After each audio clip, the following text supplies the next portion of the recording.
introvert, but inversion only serves to put deserving on the mind. So I keep my time so far out of line.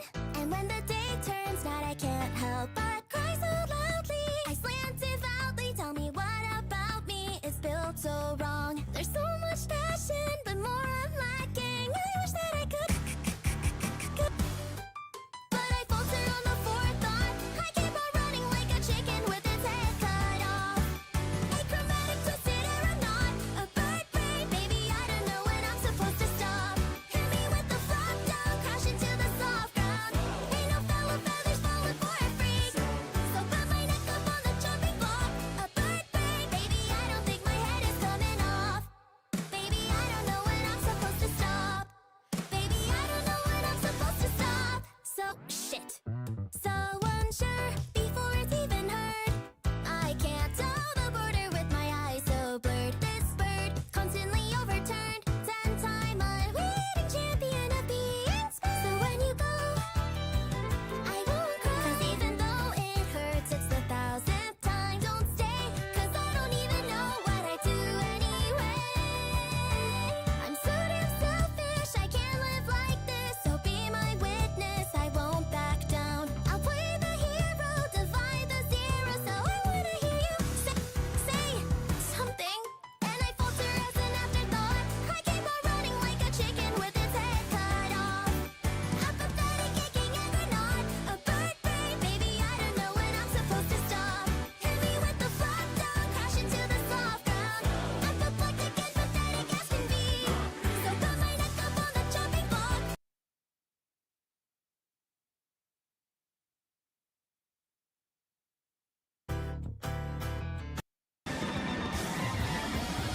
And say me could never think of ground. Apoplectic and pathetic as can be. So put my neck up on the chopping block. A bird brain, baby, I don't think my head is coming off. Baby, I don't know when I'm supposed to stop. Can you tell me if you think that I should stop? Baby, I don't know when I'm supposed to stop. Why did it sound like that? Is it all for a show? In the golden hour you seem to know no fear. Is it really true that a bird like me could never think like you? Is it all in my head? Is my ignorance just manufactured dread when I'm not on my pride? Can you take a look and say you like what I've got inside?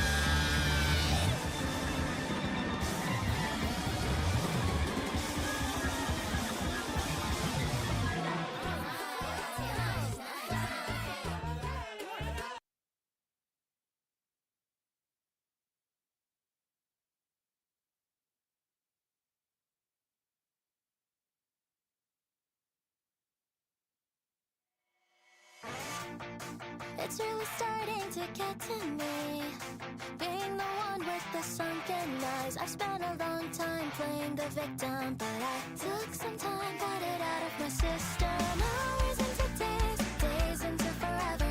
Anger is a limb that's so hard to sever. So it's been a minute and more than one limit reached. I need my demons to take a seat. Sometimes I feel like burning it all to the ground, starting over, letting go of the seeking closure. I'm getting closer to breaking out of always breaking down. So let's tear it down together here tonight. It's all a matter of framing right. Take another shot, then kill the lights. Tonight I'm gonna dance till I die with somebody. We're gonna set this whole place on fire. Can we pretend that it's all just fine? No regrets, just this one time. I'll take your hand if you take mine. Let's forget it's a mess till the daylight. It's not so easy taking the pain and making something better. Reaching to the center, stitching two halves of a heart back together, but breathing, feeling, dreaming and chasing those dreams, and the healing is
You guys jumped the gun, bro. What do you mean muted, bestie? I didn't even switch the camera over yet. What do you mean muted, bestie? I was still on the starting screen, man. At least wait. Okay, calibrate. Okay, calibrating. At least wait before you do the muted. Man. Dude, you're muted. Shut the hell up. What did she say? Oh yeah? Oh yeah? So everyone's in and out now? Huh? Hello? Good morning. Good morning, everybody. Can you hear me? Can you hear me? Good morning. Wait, am I actually muted? Geary, we can't hear you. Wait, hold on. Are you serious? Am I actually muted? Wait, really? Is this thing on? I don't know. I'm confused now. Is this thing on? I don't know anymore. Audio good. Yeah, you're muted. Am I muted on YouTube or whatever? Pafu, thank you for the 30 months Prime. Thank you, I appreciate it. And Ring, thank you for the 7 months Prime. I appreciate that as well. Thank you very much. Looking good today. Great voice too. Okay, so we are on. Man, you scared me. You scared me. I thought I was actually muted. I can never tell. Sometimes I think I'm on. I understand what you guys are doing, and I'm like, haha, I caught you. And then there are times where I'm like, I was completely wrong. All right, welcome in everybody. Good morning, besties. Good morning. Good morning, besties. Good morning. Welcome in everyone. Happy Wednesday. Happy Hump Day. Yay! Yay! Welcome in everybody. I hope you guys had a great week so far. I mean, the week is almost done. Almost. We're approaching the hump day. The week is almost done. Kessler, thank you for the 14 months. Thank you. I appreciate it. Is everyone having a good week so far? Has it been a good week? Has it been a bad week? Qingming is coming. What do we celebrate on Qingming Day? Why does that sound kind of familiar, but I don't recall what that means at all. I'm not too sure. Notice the pineapple. Yeah, so I'll get into it in a second. Okay, it's really not about the pineapple, but yes, I did buy a pineapple. Sheffy, thank you so much for the 7 months. Thank you, I appreciate that. You don't know Qingming? I don't remember. Like, I think it's like Qingmingjie, right? It's like it's a festival or like a day to celebrate something, but I don't remember what it actually does. A lot of the times when my family like goes like happy XYZ holiday, I'm like, oh, right, yeah, happy XYZ holiday. The only holidays that I actively go out of my way to check to see when it is Chinese New Year, obviously, and Mid-Autumn Festival, so for Mooncake Day, because then I like mooncakes. Also, I plan on cooking mooncakes for stream. So those are the two holidays that I go out of my way to check. I don't check 端午节, like the 粽子 festival. 清明节, no idea. 清明节 is time to pick up. It was when you to pick up tea leaves. It's when you clean up your ancestors' graves. Oh,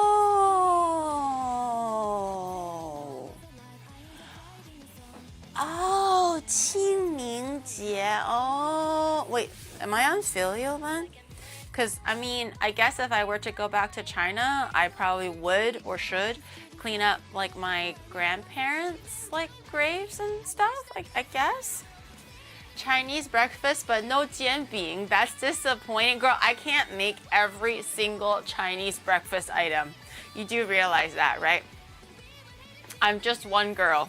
I'm one girl with one meal, and I'm already making 4 things. Okay, I can't make I can't be just not making soy milk from scratch, 油条 from scratch, 煎饼 from scratch, boiled eggs from scratch, pickled mustard greens from scratch. I'm just one girl, guys. I'm just one girl. Huh? Disappointed. And Oni Mom could not do it all. Oni Mom definitely cannot. If I were to be like, Mommy, can I have breakfast? And she's like, sure, dear. What would you like? And then I list like 10 bajillion different things that you would typically see in like a Chinese breakfast hawker stall kind of a thing. She'll tell me to shut the fuck up. And in your mind, I'm doing many things. Who the hell is hi? I'm Takeru. we were talking about like the meme of like, oh my god, Takeru is just like a go-to Japanese name, just like John, right? John and Jane Doe. These are all very common, English man name and English woman name. So I was like, Takeru sounds like a common Japanese man name. Who was, hi, I'm Takeru? Gee, I wonder. I don't know. I don't know who it is. Does anyone remember? Is it Oh, it was Creed. Oh. See, at first I was like, is it Cat? That guy changes his name all the time. But then I was like, wait, that's not the same color. It's not the right color. The color is different. So I'm trying to be like, oh my god, that color is so familiar. That color is so freaking familiar. But I couldn't put my name on it. It's Creed. Oh, yeah, you're stuck with that for, wait, is it 3 months or 1 month? That's right. I was also like, he changed it to VOD Nuked as well. So I was like, I don't think it's him. So I couldn't, it's 3 months. Oh my god.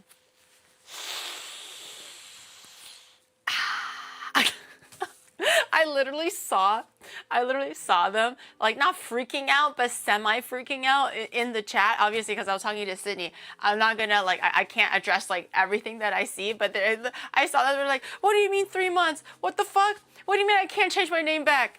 Yeah. So my condolences, my guy. You are stuck. You are unfortunately stuck with that name for 3 months. And I'm pretty sure if you were to go to any other people's streams, could be as a new viewer or whatever, they'll be like, oh my god, hi, is your name Takeru? You're gonna be like, yeah.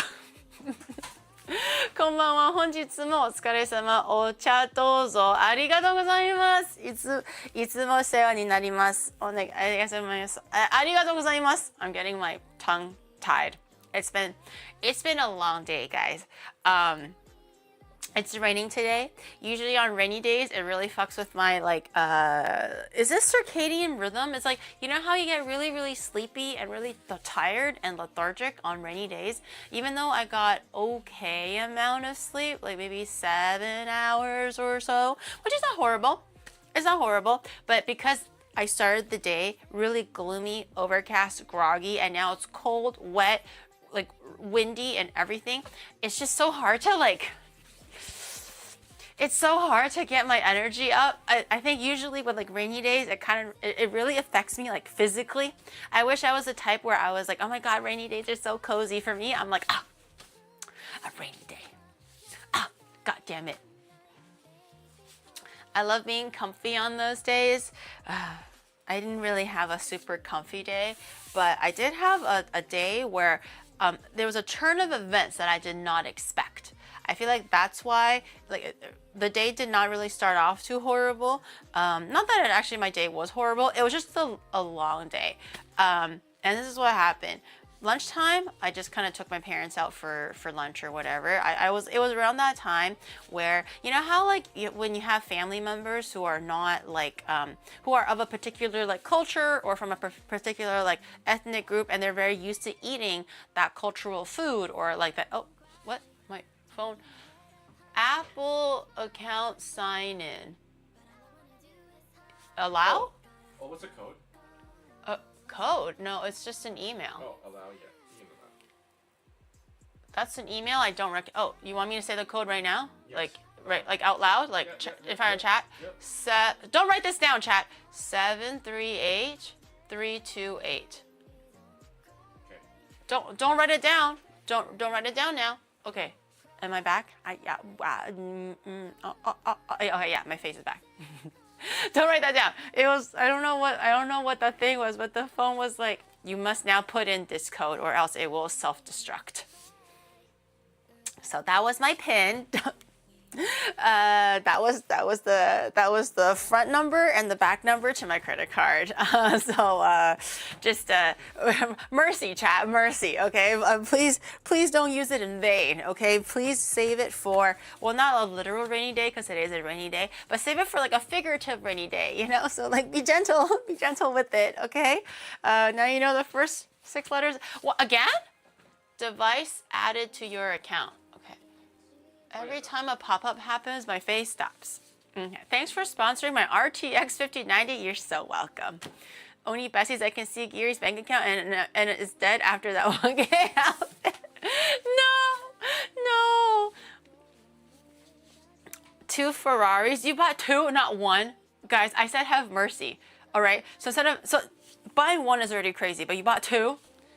If you tell Oni mom you are preggy, the pace of the day will pick up. No, I'm good. So today so it was it's about that time when, like, you know, when your family members or your parents are traveling to a different country where they start craving like the food of like where they're from or what they're used to, which in this case is Chinese food. I can see that like every time there's a good sushi place here, there's a good ramen place here, there's a good, I don't know, a grilled fish or a fried chicken or fried pork, whatever, right? Like the typical Japanese dishes. Like at first they were like, okay, sure. Like let's go. And then gradually, since yesterday, it was like, okay. Oh, really? That one? Okay, just that one? Oh, okay. All right, okay, well, let's go. So I'm sensing, I can read the room. I'm sensing that they're kind of edging towards like a Chinese food. So we went out of our way today to eat Chinese food. And then my dad started playing on his phone. And then I was like, what's going on? Like, is everything okay? I did not know this about my dad because he didn't really like do it in front of me too much, or maybe there's like a new thing that I haven't really realized. Also, because I was kind of busy, so I didn't have that much time to really like spend a good chunk of time with them together. But my dad picked up Pokemon Go. And I was like, what? I thought my dad was like in trouble because the whole time he was like looking at his phone, which is really rare for him. And I'm like, what's that, Dad? And he was like, oh, I just started recently playing this, like really, really recently. I was just trying out Pokemon Go. He's becoming a gamer. Yeah. And I was like, oh, because I used to play Pokemon Go when it first came out. But I pretty much exhausted all of like the resources that I had around like the place that I lived. This is back in Toronto. Like I used to, like, Pom Pom was walking like 5 hours a day, y'all. Okay, that was an exaggeration. But she was walking 5 hours a day, y'all. Because I'm okay, Pom Pom, time to catch Magmar. And then I take my phone and I take Pom Pom, and Pom Pom was just like, yeah. This is when Pom Pom was way younger, so she had a lot more energy. Obviously, in her like 12-year-old oldness, she would be like, fuck you, Giri, I'm staying home. So yeah, Pom Pom was like, yeah, hell yeah, let's go catch some Magmar. So I played it for a long while. I remember when Pokemon Go first came out, it was such a phenomenon that pretty much 80% of the people that you would walk past at a sidewalk, they had their phone and they were also playing Pokemon Go. Like you can tell through like finger motion or just kind of like how they were like looking at the phone or whatnot. I have never seen so many people out on the sidewalk ever before prior to Pokemon Go. And then all of a sudden the neighborhood is bustling. The neighborhood goes crazy. There's some people at the park. There's people at the parking lots. There's people at outside restaurants. I've never seen so many people in a neighborhood where all the people are outside of their house. It's actually really fun, and it was really cool. And then after like, I don't know, like maybe 2 months or so, I feel like, especially because I don't leave the house too often, like I pretty much exhausted all the places that I want, like all the places that I can go outside my house, also outside of my workplace. It's just very repetitive, right? It's either here or there. So I kind of stopped. And then I was so surprised to find out my dad plays Pokemon Go. Yeah, it was such a simpler time. So I never thought that I would pick up Pokemon Go again because I do see people in Japan occasionally playing it. There's sometimes on the train. I like to rubberneck a little bit because I'm a little nosy Nancy. So sometimes I like to see what people are playing on their phone. Maybe it's something fun. Maybe they're reading something really interesting. That's only if I'm not looking at my own doom scrolling, right? And I do occasionally see people playing Pokemon Go, and I'm like, oh, it seems very like alive and well here in Japan. And it also kind of makes sense because Japan has so many landmarks, restaurants, and whatever else, right? I remember when the old Pokemon Go first came out, like parks would have a rare Pokemon spawn, and like certain office buildings or whatever would have a gym or whatever. a big mall will have a gym or something. But Japan is it's so dense. It's filled with this, so it makes sense. And then I saw my dad play it, and I was like, huh. I was like, huh. So you play it, okay? All right. My dad was like, yeah. I was just recently. I'm sorry. I didn't mean to like, you know. I didn't mean to not pay attention. We were just kind of in a new area, so I was just kind of seeing what's up. And I was like, no. It's fine. That's fine. I was like, what are you playing? How do you play? And he was like, well, I mean, we're in Japan, and I didn't play it. I didn't have this last time. He didn't play Pokemon Go prior to this. This is very new. So I'm like, now that I'm back, I'm realizing that there's just so many things to do, and I want to bond with my dad. So I was like, let me try this. So guess fucking what, chat? Guess fucking what? For the last it's 7 now, right? For the last 4 hours, for the last 4 to 5 hours, I started Pokemon Go. Chat, for the last 4 to 5 hours, all I did was play Pokemon Go. I was like, my plan was go to lunch, right? If my parents wanted to go walk somewhere, we can walk somewhere. If they want to go home because it's kind of rainy and, you know, my mom still has like her little ankle issue, we can go home, and then I can go get groceries, and I can write down my recipe, and I can chill a little, watch a little YouTube, chit chat a little bit with them. It was me a chill ass freaking afternoon. Oh, both me and Shadow got back into it because obviously if it's a game, Shadow's gonna want to try it too, right? Oh my god, we both were like, so I was like, oh shit, Pokemon Go, hell yeah. My mom stayed home, we all went outside, back again. We came back from lunch, and then now that we're all like, all 3 of us are in it, we're like, wait, should we just like go back on the train and like go to Shibuya or whatever?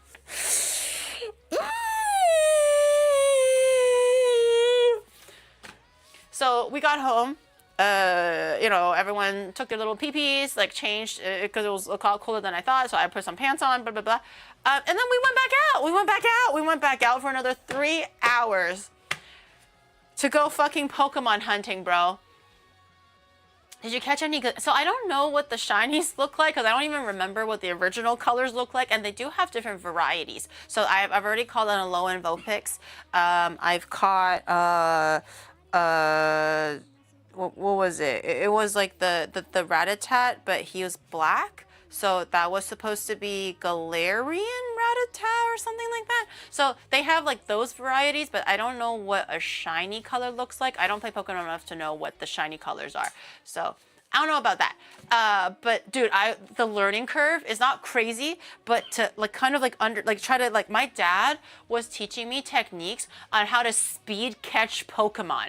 There's like a thing where like if you catch you just throw the ball, it'll have like a little like the ball shakes 3 times, right? And it says dun, dun, dun, dun, you caught the ball, and then it has a little Pokedex entry and everything. But to min-max it, because you want to go fast, so you can catch everything in the vicinity, you go to the next thing, catch everything in the vicinity. You don't have time to be spending like an extra 10 seconds watching an animation. So he was telling me that first you press on the berry, but don't really press the berry. Press the berry, slide your finger. At the same time, you press the ball. You rotate the ball in a curve spin, and then you spin it outwards, and then you let go, and then it's gonna show you the screen of the berry, and then you close the berry, and then you say run away, and then it'll just catch the ball. It'll catch the Pokemon, and then you don't have to like watch the whole entry. And I was like, what the fuck is?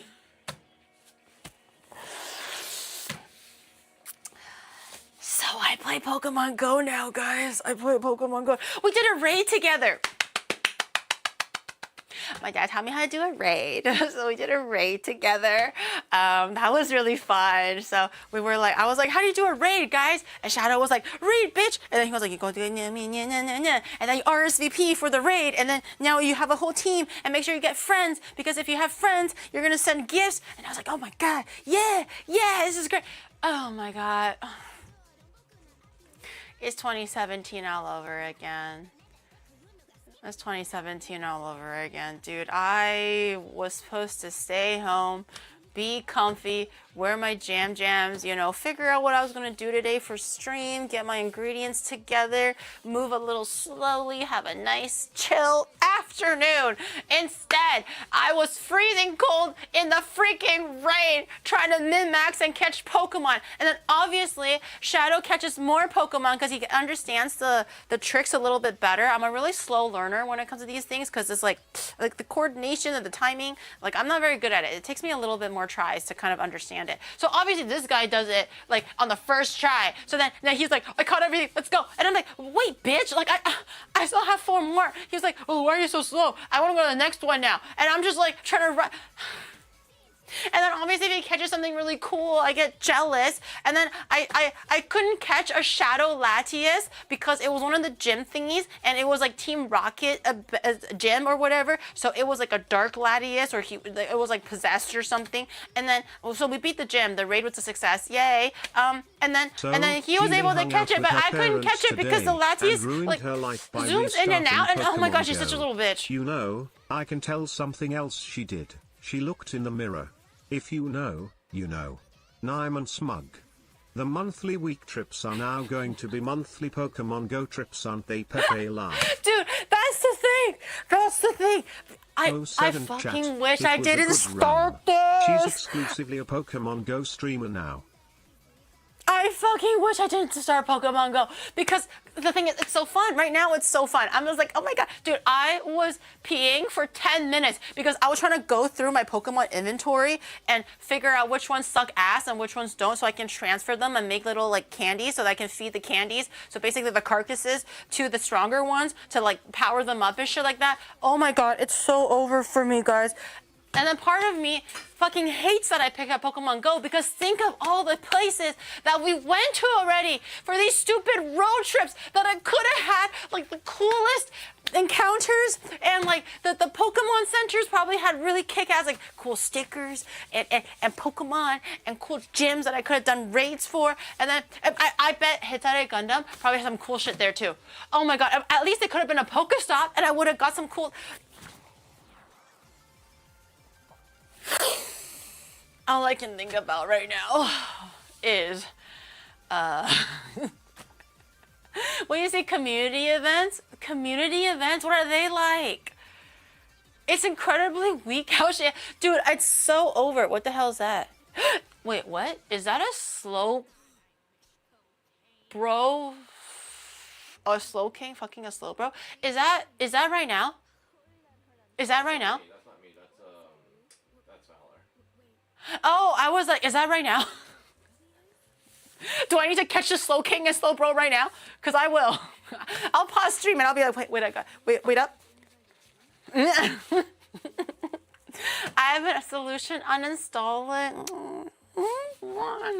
I do know that it is an actual data minefield because everything, it's like, oh, if you don't say yes to everything, you can't play the game. And I was looking at Shadow and I was like, hey, is this okay? Because it wants to locate my location at all times. It wants to do this at all times, contacts at all times.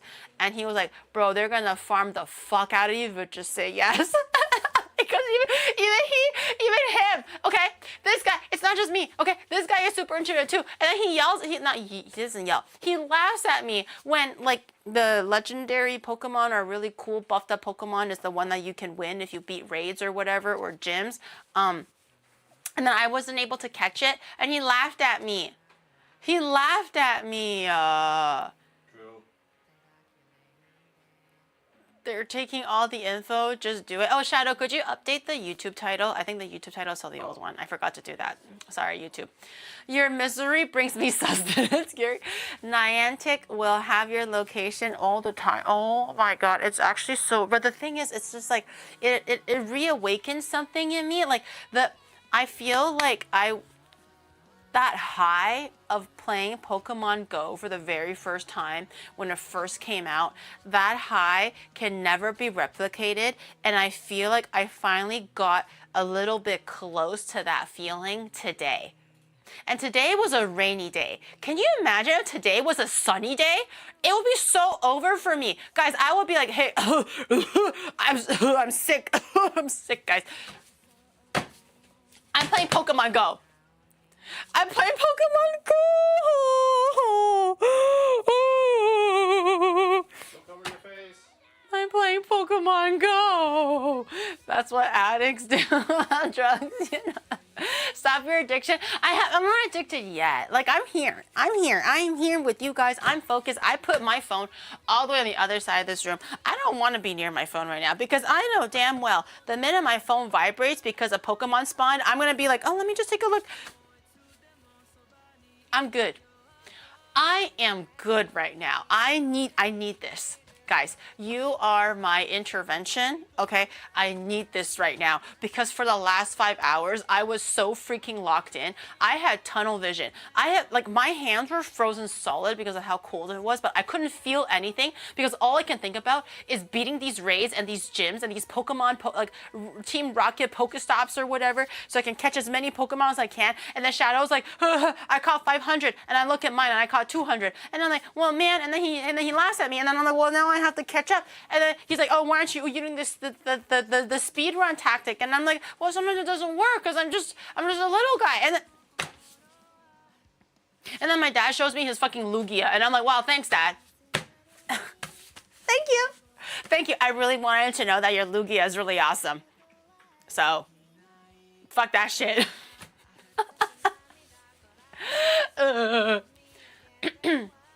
She needs the Pokemon Go Plus for auto catcher. No, I refuse to pay money into it. At one point, the bag was full.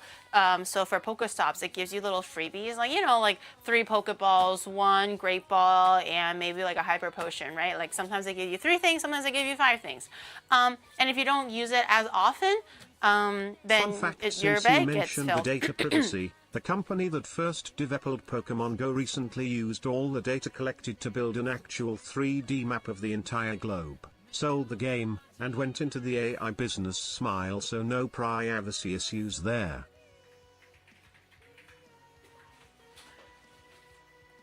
Yeah. Yeah. Mm-hmm. So anyways, I'm gonna spoof myself to Argentina. No, Japan is a gold mine for, dude, you don't understand how overwhelming it is when you first open the app and you're trying to understand the tutorial and you're doing it in the middle of freaking Tokyo, man. There's so many like things like spawn Pokemon and like Pokestops and this and that. There's just so many things, like gyms everywhere. Everywhere, chat. Oh my god, it's just like every 2 steps, it's like 10 Pokemon spawn beside you, and then you're there for like 10 minutes trying to catch everything, and then you walk another 10 steps, another 10 Pokemon spawn. It's every you. And then we were so dedicated at one point. We were doing like the gym, right? We were doing the raid, and then we RSVP'd and everything. We did the raid, and then we just see a bunch of people just walking past us, and then we were like, are those the guys that we raided with? Because you have to be in the gym proximity to do the gym thing. And then my dad was like, yeah, probably. And then they just headed somewhere else. And I was like, oh, they're gone. They're walking so fast. They were like, oh, they're probably headed to the next gym. And I was looking at the map and I was like, oh my God, the direction that they're walking is to the actual next gym. And I was like, oh my gosh, we go to the next gym. And we were about to follow them and go to the next gym. And then I was like, wait, guys, let's think about this for a second. Okay. It's 5:30. It's 5:30. Okay. You know what that means? It means that we have to go stream later. I think it's time to go home. And my dad was like, oh. And then the Shadow was like, oh no, you're right. But he was saying you're right. Well, he wasn't moving. He stood there because you're trying to catch Pokemon. He was like, yeah, you're right. You're so right. Okay, yeah, no, let's go. We should totally go. Yeah. Oh man, I missed it. Yeah, we should totally go. Lead the way. It's actually so over. What is that? Ew, what is that? What the hell is that? Why is the Poliwag look like a fucking Nina and the full metal alchemist Edward? Like, why does it look like that? What is that? Who did that? Did Valar do that to his Pokemon? What is that? There goes my happy sleep. What is that? It's multiple Pokemons, but I thought it was like, you know, like the Poliwag had like a jammy jam that looks like Krabby or whatever. So it looks like he's wearing like pajamas, but then it also kind of looks like it just became a homunculus. Oh my god, thank God. It just spawned together. Okay. Anyways, so needless to say, tomorrow's stream is going to be a Pokemon Go stream. Yay! We're gonna go to all the Pokemon centers. What the? Wait, I like this one. I like this one. Go, go, go, go, go. It is me, Psyduck. It's gonna be a Pokemon Go. No, I was joking about it, and I was like, can you imagine how unbelievably cringe it's gonna be if I do IRL streams and all they do is just look at my face, like furrowing, like my eyebrows looking into a camera because I'm trying to hold my camera and my phone, trying to catch Pokemon like this. The thing is, like, I wouldn't even mind necessarily if you guys have some way of seeing what I'm seeing, I guess. So it can be a shared experience, but it's hard to see that. So I'm not going to actually turn into a Pokemon Go stream. But I swear to God, if I am just trying to mind my own goddamn business and stream, have a nice little IRL stream day with you guys, and Shadow goes like, oh my God, I almost could have got that Zapdos. I am going to drop you guys on the floor and be like, where?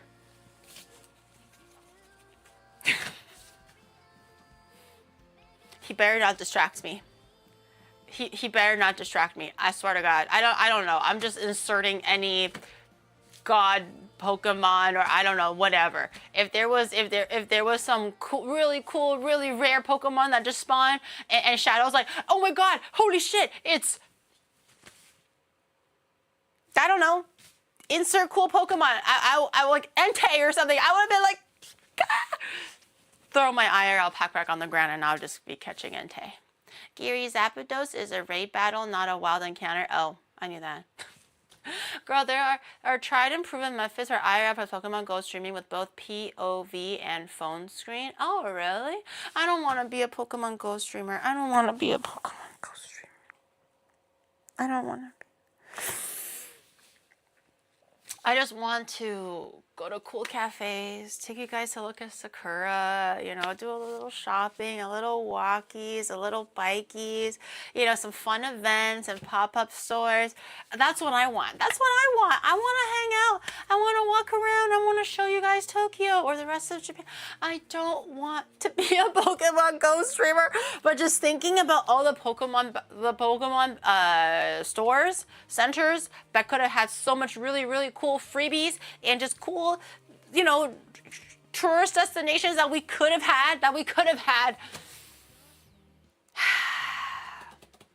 events. I don't even know anything about the events.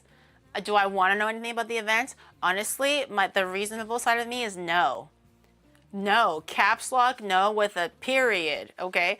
But the naughty side of me, I'm like, oh my God, I heard that there were Pokemon Go.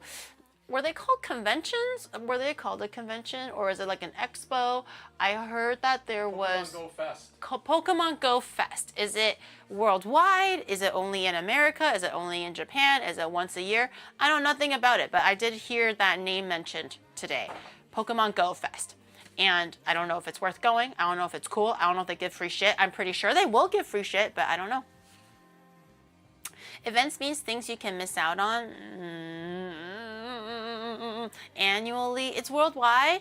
So, like, let's say March 31st, you know, LA, Tokyo, Beijing, and Singapore, like, they'll all have, like, Pokemon Go Fest. That's another event to lock into. God damn it. They give legendary Pokemon. Oh. How does one catch a Tandemouse? Can you catch a Tandemouse? That's all I want. I already got the Alolan Vulpix and it's really super, like, freaking cute. I actually made it my buddy. So to make it a buddy, you have to feed it little berries and everything, and then it kind of walks around with you and everything. It's actually very, very cute. And my Alolan Vulpix, which was like a wild, not a wild encounter, just like popped up, spawned somewhere. It's super strong. It's like a 3-star with like most of its like settings maxed out. I think it's like a 98% Pokemon or something. Those are words that my dad taught me though. I don't know, do I know what that means? No. But it looks really cool. It looks really swag. But I want a tandem mouse. I want a little tandem mouse. Onimart Worldwide Tour. That would be insane. If you're thinking about the lost opportunities with the road trips and all the cool Pokemon there, let me put your mind at ease. Think about Canada, Korea, New York, Malaysia XDD. I bet Korea has the sickest Ditto, bro. Korea has this like cool Ditto. Like it was like a Pokemon like event, like a temporary event that was giving like the Ditto Pokemon card and everything, and it had like a little Ditto semi-theme amusement park thing. I think it got bigger this year, also because of Pokopia. It became like a whole big venue thing, and I'm so freaking jealous. And I want to go, well, just to look at really and take photos and just like, you know, yay, tourist looking at Dittos. But I bet they give really sick Dittos there on Pokemon Go. I bet they do. That's going on right now. I saw photos of it. On social media, but I don't know like time-wise, when that is. Is it now? Is it before? Not as well. They spawn in Kanda, really? Any 30-year anniversary stuff? I only just started today at 2 p.m. So I couldn't tell you. I started today 2 p.m. Didn't really start getting into it until 3 p.m. because that's when I was like, should we go back to Shibuya and really hunt Pokemon? We were like, we shall and we should. So it didn't really like full gear shift until 3 p.m. But I downloaded the game and was learning the tutorials and stuff at 2 p.m. and now we're here at 7 p.m. and all I can think about is Pokemon Go. What's the new sub goal? I turned to a Pokemon Go streamer. No, I'm kidding. I'm kidding. I haven't thought about the new goal yet because all I can think about is Pokemon Go. But I wanna get a tandem mouse. I don't know if it's like catchable. I think I quickly saw somebody say that it's like a research award or something. So at least I know that I can get it. My little favorite Pokemon is tandem mouse. That and like Gengar, I guess, but I heard Gengar as far as like fighting Pokemon goes is actually really good, and I'm so jealous because Shadow caught a Ghastly. And I didn't catch a Ghastly because my app was working a little bit, so apparently he was like, yo shit, a Ghastly, is Gengar good? And my dad was like, yeah, I think so. And then anyway, he likes Gengar anyway, so he was catching, and I was like, where? I was like spinning the map around, and then I realized my app was borked. I restarted it and the Ghastly's gone. It's all over for me. It's over. Why am I even playing this game? Throw away my phone. I'm kind of envious that your dad is into it. My dad doesn't want to know anything about games or tech and stuff. I think the part that my dad likes about it is kind of like the walking aspect. I already hatched an egg today. I think it was like a 3 or 5 kilometer egg or something. I already hatched an egg today. I don't know how that happened. So I think he enjoys like the walking part and the exploration part of it. Also, like once you clear Pokestops, even if you're at home, it'll just like reset after 20 minutes or something, right? So you can always like just clock in and be like, oh, there's another something, just go grab that. Just it's a little mental break from work. I don't think he goes super crazy on like PvPs or whatever. Also, he just started like for like, you know, like a month or so. New Thursday. Yeah, I know this picture. I was like Pokemon Go. What a loser, right? Like who plays Pokemon Go like that? And that dude, and I thought about that photo. That's gonna be me.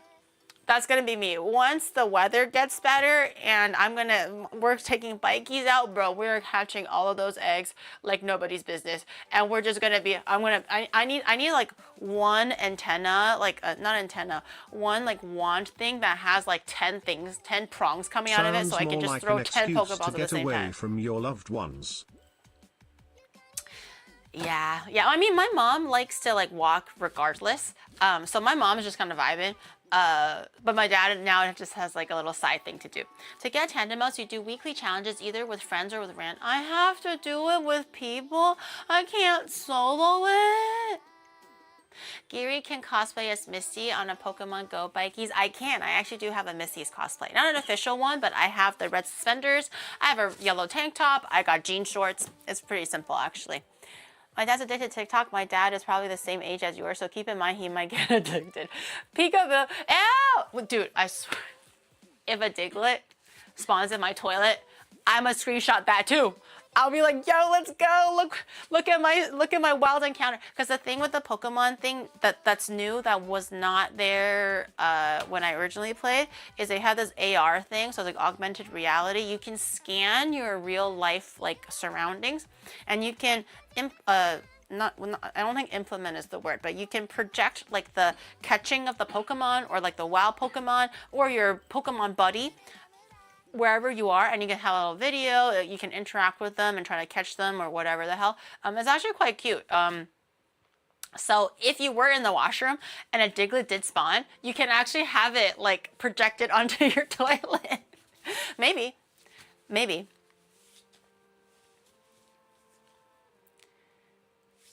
Niantic built AI places with that tech. Yeah, well, I mean,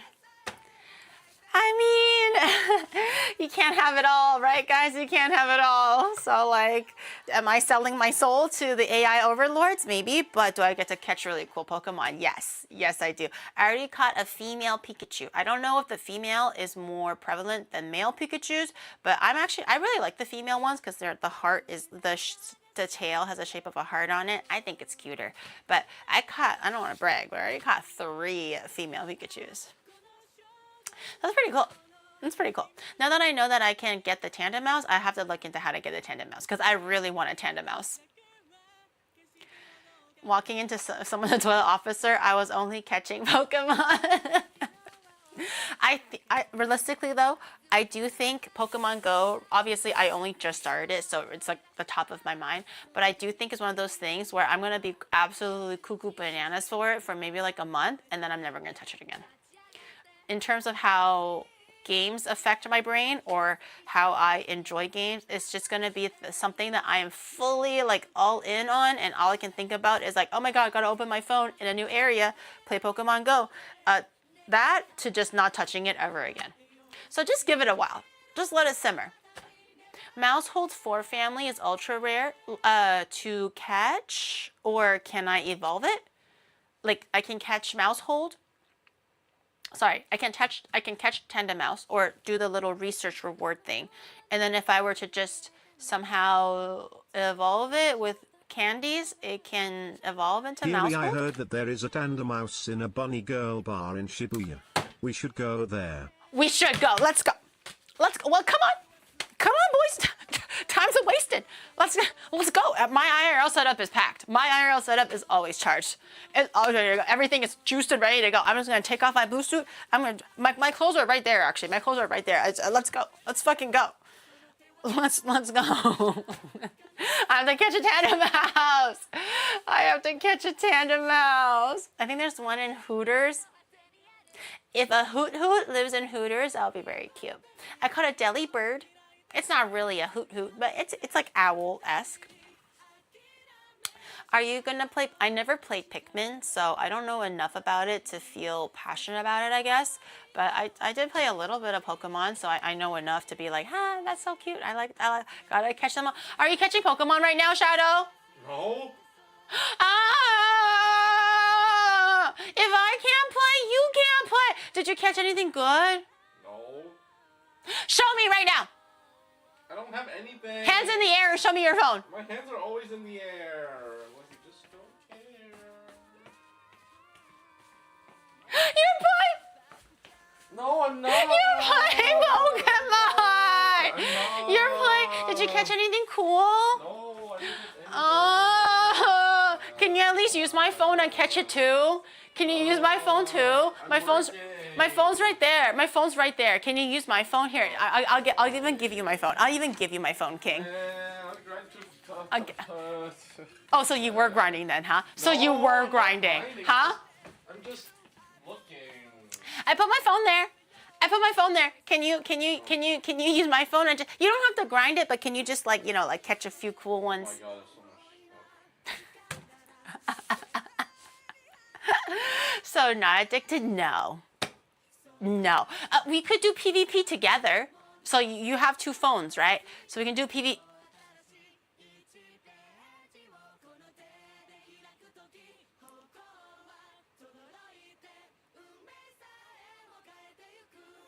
Anyways, that is gross. That is gross. Ew. Clever use of the AR, but that is gross. At least it's not a duck trio. Wait. A duck trio should come out of the actual toilet bowl. So if the AR is in the toilet bowl and you have a duck trio, it'll look like a floating like poo-poo log. You know? That'd be really cool. And then screenshot that. What was I gonna say? Yeah, just catch the cool Pokemon, and then I don't know if you can do it, but maybe we can, because now we're like friends, like through the app. You can battle each other. Does that like give you freebies for both of us or anything like that? I have no idea. You can check, and then maybe like you can just like do the PvP battles, and then maybe we Sorry can to get some break cool your shit. addiction talk, but since you mentioned it 2 weeks ago, can the next sub goal be a bungee jump? Where the fuck? What? Where am I gonna take you? No. It cannot be a bungee jump unless that bungee jump goal is going to be like 5,000 subs or something shit like that. So I can just milk that until like next year July. 5,000? Did I say that? Did I say that? Me, Onigiri? Did I say that? Remember to send daily gifts. I am. I also, when we're doing raids and stuff. Oh my god. Why are all the Pokemon kind of naughty? Why are the Pokemon so naughty? But like during raids and stuff, like in one raid battle, you can have like 10 people participating in it. So if they're people that you don't know, you can send friend requests to them, and then if they accept your friend request, then you can become friends. So I've been min-maxing that today as well. So every single new friend that I've had gets a gift. You get a gift, you get a gift, you get a gift, you get a gift with a sticker on it. Everybody gets a gift with a sticker on it. So I can get rewards and stuff. Yes, I heard that if you exchange enough times with a friend, you can get max like benefits with that one friend, and you can do like lucky trade. It gets deeper than that. I'm not there yet, obviously, but yeah. And the daily mission stamp. I got today's daily mission. I'm gonna have to do it for tomorrow. You have to trade presents and do challenges together with Shadow to get your friendship up to get perks like trading bonuses, more Pokemon balls, and you have to trade presents. Okay, we do that already, and do challenges together. I mean, we do raids together. Does that count? Like we both RSVP into the same raid, but we're not like we're not like in a guild necessarily. I don't know if there's like a guild setup or like a close buddy setup in Pokemon Go, but we do raids together. Do you have a Pokemon home? I don't understand what that means. I don't know what that is. No? The home is my phone? So I guess we have deal. 5,000 subs for the bungee jump. Great to make business with you, Geary. Yeah, we should do Pokemon Home so that we can... Friends with max benefits that go deeper than that. Oh my. It's all about the Poke business. Wait, what's a Pokemon Home? Huh? You make teams for weekly challenges. What's a Pokemon Home? Wait, chat. Connects all Pokemon games? So Shadow was talking about this new game that was coming out. It's called Pokemon Champions. Do you guys know anything about this? Apparently it's coming out in April. It seems like a PvP or PvE. I'm not sure if I'm using these terminologies correctly, but like you just play with other people online. You can do it on your Switch 2, which I don't have, or you can do it on your phone too, which looked interesting. It's not Pokemon Go or anything though. I think it's called Pokemon Champions. Pokemon Go Fest Tokyo, end of May. Writing that down. Hopefully I'm still playing Pokemon Go at the end of May. But even if I'm not, I will re-update the app so I can go to Pokemon Go at the end of May. Wah, so loud. What's all that? Oh, I think it's connected to my phone. The volume is connected to my phone. Oh. It's for competitive Pokemon. It's coming out in 2 weeks on Switch 2, but the phone is later this year. Oh, I thought it was coming out together. I was like, it looked kind of interesting, but I was like, dude, I have to get a Switch. Like, there's no way I can get a Switch in such short notice. No, we can. If it's for a stream, then we can. What's your favorite Game of Thrones character? Giri has no face. A girl without face cannot have a favorite. What? What is this conversation chain? What? Ignore that nerd talk. Oh, it's from Game of Thrones, right? I take it. Yeah, no face. That's Anya Stark, Sansa Stark. I forgot her name. The middle kid. In any case, yes, I will write that down. I have no guarantees if I will still be playing Pokemon Go by Pokemon Go Fest. I'm gonna be honest. Things get boring for me pretty quickly when it comes to like games and stuff. But I will re-update the app just to do it, just to be in it. Maybe ideally level 40, 50. What's a good level to be at to kind of reap the best award or rewards for these kind of things? Good luck finding an international Switch. Yeah, I think that's the thing. International Switches are very, very difficult. Worry, I know a guy. You know a guy? If I want to play 2. Does that mean we need 2 Switch 2s? Ooh, if Shadow wants to play, we need 2 Switches? No freaking way. What if you do not get tired of it? Bestie, better curb it right now. Oh my God. I'm not gonna be playing, no. I understand myself. I foresee that this is going to be my next hyperfixation for a month, maybe 2 months. It's gonna peter out and I'm never gonna touch it ever again. Until another chance encounter with somebody and then it brings me back in again or something. Bro, I just caught you a Gigamax. A Gigamax Abra, that's a 98 IV. Wait, what? Can I see? Can I see? Mite mi? Can I see? Yeah. Oh, not this one. Yeah, I was like, what the fuck? It's only 2 stars, man. The Voltorb. So it's this guy. So this. Oh yeah. You can do a Gigamax Gigamax thing. And it's also got 98. Whoa! Yeah. Save it. I'm gonna kill my other Abra then. My other Abra is useless then.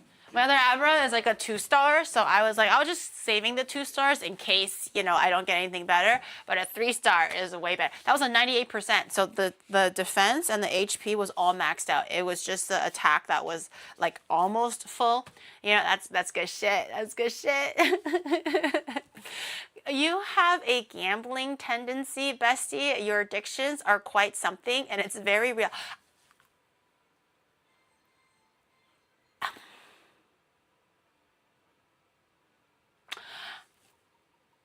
Do I have an addictive personality, guys?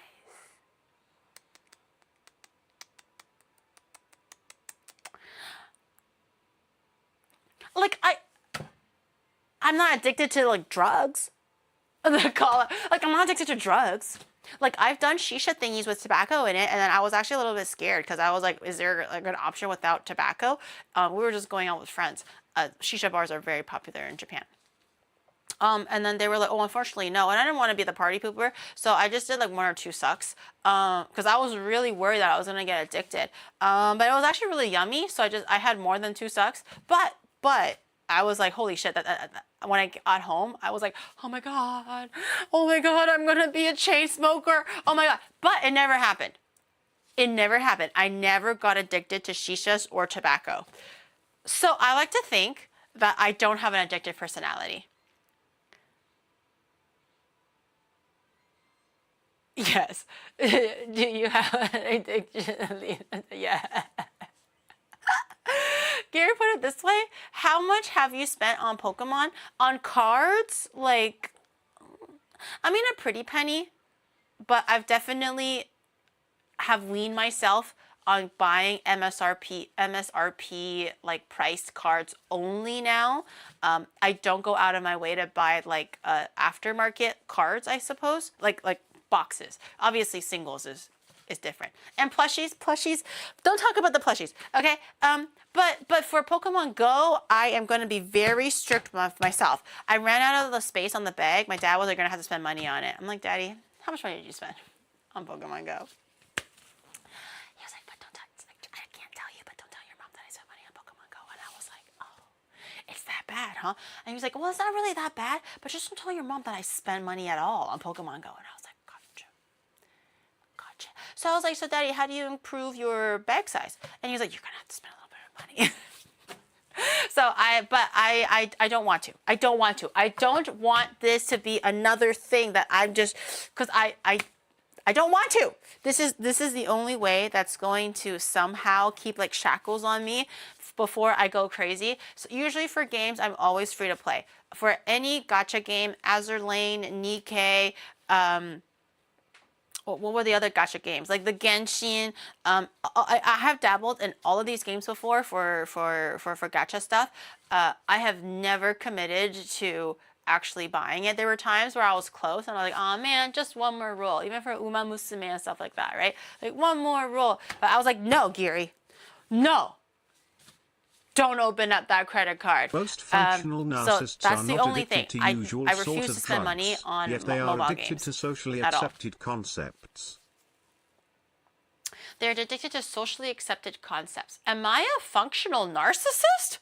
I don't think I am. Am I? You're just gonna say that because oh yeah, you are, Gary. Yeah. I don't think I'm a clinical narcissist. Am I? What the hell? Like I don't think I'm a narcissist. Am I? Make it non-functional. A narc? Yes. You bestie, we never lie. Okay. I've had a friend who's still playing Pokemon Go since the beginning, never yet spent a cent on it. I feel like you don't need to spend money to enjoy the game. Does it make progress a little bit slower? Sure. But I absolutely refuse to spend money on games. Like other than the initial like payment to buy the game, right? But in terms of like microtransactions and stuff, I refuse to buy anything. That is my only like foot in the ground. I will not budge because I think the moment I do that, it's over for me. The floodgates are opened. There's nothing to hold me back or control me anymore for things like that. It just doesn't feel responsible either. Just personal take. If you spend money on your game, that's totally fine. Everyone needs advice. I just don't think I want that to be like my thing. So I will try my best to not spend a single cent on this game in particular, Pokemon Go, but I was a little bit tempted to increase like my bag size because my dad showed me his bag size and I was like, huh. Right. So how much is it to get a bag? He was like, "You want to see my bag?" And I was like, "Yeah." Like, what, you get like 5 extra slots? It was not 5 extra slots. I'll just say that right now. It was, I don't remember how many, but it was not 5 extra slots, okay? So I was like, I will rather discard like the revives or the potions that I don't need and just keep a little bit, just in case I do battles, than to just hoard everything and not get rid of it so I can't intake new things. So that's the plan. I'm just gonna keep discarding things because you will always replenish what you discard anyways. So there really is no significant loss in throwing away your revives or ultra potions, hyper potions even. You get them a little less frequently, but you don't really use them that crazy anyways, especially for me right now because I'm not doing so many raids or PvPs. Just hang on Pokeballs when catching legendary. Yeah, like the Pokeballs. Like at first I was like, no, I'm using all my Pokeballs, but really after like the 5 hours that I was doing it, it really doesn't matter. You replenish Pokeballs so quickly, and my aim is so shite. And I was like, no, it's all flying away, but yeah, it's fine. You should go to Go Fest Tokyo. I think I should. I think I should. You can try to put your Pokemon in the gym for a coin though. I just started today, like 5 hours, played for 5 hours. So I don't know if any of my Pokemon are like really strong enough to be doing much of anything. Also, my playstyle is less competitive. Like Shadow's like looking for the next gym already. And I'm like, you know, the raid has been fun. But I just kind of want to walk. I want to walk around and I want to collect cute Pokemon and like, oh my God, like look at their stats and, you know, look at new Pokestops. Like I'm not as interested in like just... Filthy casuals! My bad. I'm not as interested in like doing every single gym. The raid was really fun though, I'm not gonna lie, especially when like, you know, me and then Shadow and also like Dad together, like it was a very fun experience. It felt like we were really bonding and we were like excited for the same thing. But I don't know, man. Like maybe on a weekend if I have a slow day or I don't want to do much, I will go out and maybe chase a few gyms. But generally speaking, I just kind of want to look at Pokemon. Raids get the cool and rare Pokemon. The thing is, I can't catch them. I think I did 2 Team Rocket Pokestops. I did 1 regular gym and 1 Team Rocket gym. I only was able to catch 1 or 2 of the Pokemon Team Rocket Pokestop ones, but for the 2 gyms, I could not catch them. It was the Shadow Latias and a not a Regigigas. It was like the flying Regigigas. It was like an electric type or something. Those 2 I could not get. Like we already beat the gym and everything, and I couldn't catch it. Like Shadow was able to catch both. I couldn't catch shit. I didn't catch the Latias. You didn't catch the Latias? Like I think my dad was able to catch the Regilicki or whatever. I think he also wasn't able to catch the Latias. The Latias was very, very tricky. It flies around and stuff, so it's hard to throw the ball. I couldn't catch both. At least they were able to catch 1. So, yeah. Skill issue, truly a skill issue, because I was showing the ball. My dad was like, no, honey, you're not supposed to just throw the ball like crazy, because I was like, why is it flying everywhere? Tell it to stop flying. And I'm just flinging my balls like this, and he was like, honey, there's a technique here, okay? You have to excellent out your ball. So basically you have to hold it until the ring gets smaller, and then you let go, and then you wait until it lands, and then right before it twitches, you throw it. So when it twitches again, and I'm like, what the fuck? And then he was like, here, I'll show you again. So you give the excellent out the ball, and then you have to wait until it lands, and then wait right before it twitches, you throw the ball. I was like, Dad, I can't. I just want to throw the ball. Is the ball no work? Why the ball not stick? Why the ball no land? Yeah. What? Walk to the office without Pokemon Go? Walk to the... Exactly. Do you know how many eggs you can hatch like this? Sorry, geeks, I'm running a bit late. Do you know how many eggs you can hatch like this? I have a Groudon. You have a Groudon. No, I don't want to. No, it's too far gone when I start involving community members in like, hey, so what legendary Pokemon you got? And then you trade me a Groudon and I trade you like a fucking Bidoof. You know, like, it's not fair. It's not fair. No. I want to, though. Don't get me wrong. My heart is like, yo. But no. I draw the line. I draw the line at spending money. I draw the line at milking my community. I can't do it. I want to earn it. I want to go out of my way to catch it and be like, I caught it. I feel like it's not fair. It feels like it's an unfair hack to be like, oh, I have community members that can give me all the cool shit. I don't feel like I deserved it. I don't feel like I earned it, you know? Onimar Pokemon community go when? Wait, can you make a community? Is it hard? Also, I don't know. Is it gonna dox where I am? Because like it follows me around. That was my only other concern. Like I don't want it to like dox where I am, so I'm actually scared. Like outside of obviously like my family or like Shadow or whatever. Like I don't actually want to make friends with people I know. Like I just kind of want to make friends with absolute strangers who have no idea who each other is. For Pokemon cards, plushies, ghosts, sponsor me. I know, but Japan side of Pokemon does not give a hoot about content creators. They don't need them. They don't need us. Like Japan Pokemon is set. They could fucking breathe the word Pokemon. Everyone's like, where? I sense it in the wind. I must buy it now. Like it's only like anywhere else Pokemon where they're more interested and more open to involving like a content creators to do promotions or whatever, even though they don't really need it. But you know, it's always good for more marketing, right? But Japan Pokemon is like, nope. I know where I am. And I know, like, you know, my valuability. I will not do sponsors. So it's not even just like me or Geek Plus or whatever. It's just nobody. They're like, I don't need them, and I don't want them. So, you know, they let Joey film at Kanto Park. You can film. You can take films and you can take photos, but streaming is a different issue. Because for video, you can just like edit it out, right? Like usually for amusement parks, there's no way they're not going to be like, oh, no video cameras. People want to take photos and document the day. So I'm sure you can take videos and everything, but I don't know if you can, like, streaming is different because everything is live. Live is what scares them because you can't like edit out an emergency or something. If something, God forbid, something bad happens, or you catch somebody's like face and they make a scene or whatever, it's all live. You can't like change anything. But for a video, it's a lot more forgiving because it's like, oh, by the way, I don't want you to post that. Okay, deleted. Can you blur out that face? Okay, got it, blurred it out. Live, you can't do that. Was about to reach out. Okay, she doesn't need our sponsor. Dude, I already reached out before Pokemon Kanto opened. I was like, hey, name card. You know, like I heard that Pokemon Kanto Land is opening in 2 months. So like, just put in a good word for me, Geeks Plus. Would ya? And then they're like, okay, I got it. And they came back and they were like, no, they don't want anybody. I'm like, oh.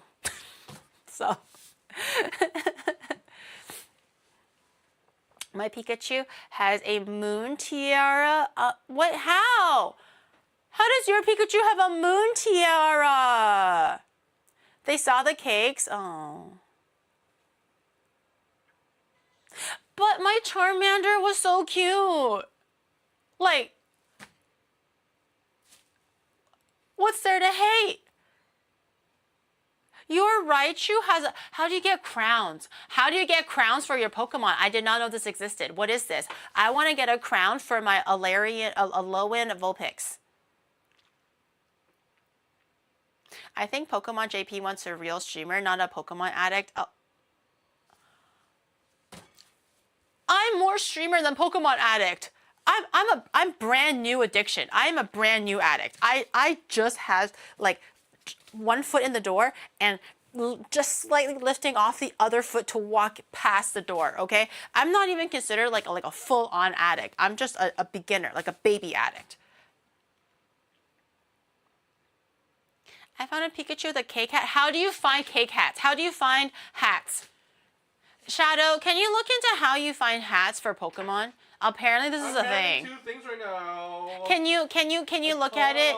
Can you look at it after? Dude, once you catch all the Pokemon, there's like a break time where you can't do anything else. So just like, oh, it's a special event. Oh, you wait for events. Oh. She spends 1 hour of stream trying to convince herself not made it. It's only day 1.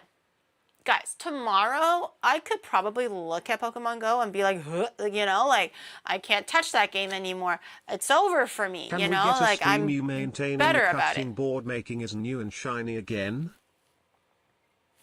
That's just putting seed oil on it. That's not that difficult. That's not much of a stream, I don't think. 30th anniversary hat. I don't know anything about the event so far, so I don't know if they have any 30th anniversary stuff. Oh my god! What? They had that sign. Remember when we went to like lined up? They had like a bunch of sticker stuff in the front. And yeah. I think we missed like a huge thing. Oh, like for Pokopia, you mean? No, for Pokemon Go. It's like a huge event. Yeah, yeah. Oh my. Why didn't I start this game like last month? Why didn't I start this game last month, bro, when I was on the road and everything was like 30th anniversary, this, and that? Why didn't I do it last month? I knew I should have started Coke last month. It's like, why did I start opioids last month? Yeah. No, I don't do drugs. Don't condone drugs either. I should have done it. I should have done it last month. Ditto has a cute hat. No, don't tell me that. Ditto has a cute hat. Yeah, last month was wild fun. Oh, really? I'm happy for you. I'm really fucking happy for you. How fun was last month for Pokemon Go? Because that sounds amazing. I'm so glad that you were able to have so much fun last month, bitch. Ditto has 2 hats? Your Espeon has a scarf on it? I'm breaking out in cold sweat. I can't do this anymore. The amount of like FOMO that I have right now and like how behind I am, yeah, it's crazy fun, not gonna lie. Wow. Wow, it was so fun. It was so fun. I'm so glad that it was so fun for you.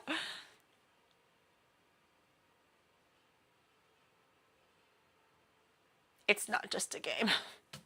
It's a livelihood. You can have it. I don't play it.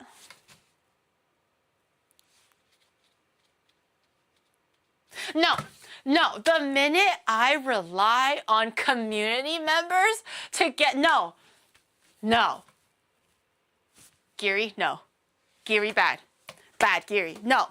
No, the minute I say yes and I get freebies, it's over for me. Okay, that's how you know the addiction is too bad. Look, I'm not even addicted yet.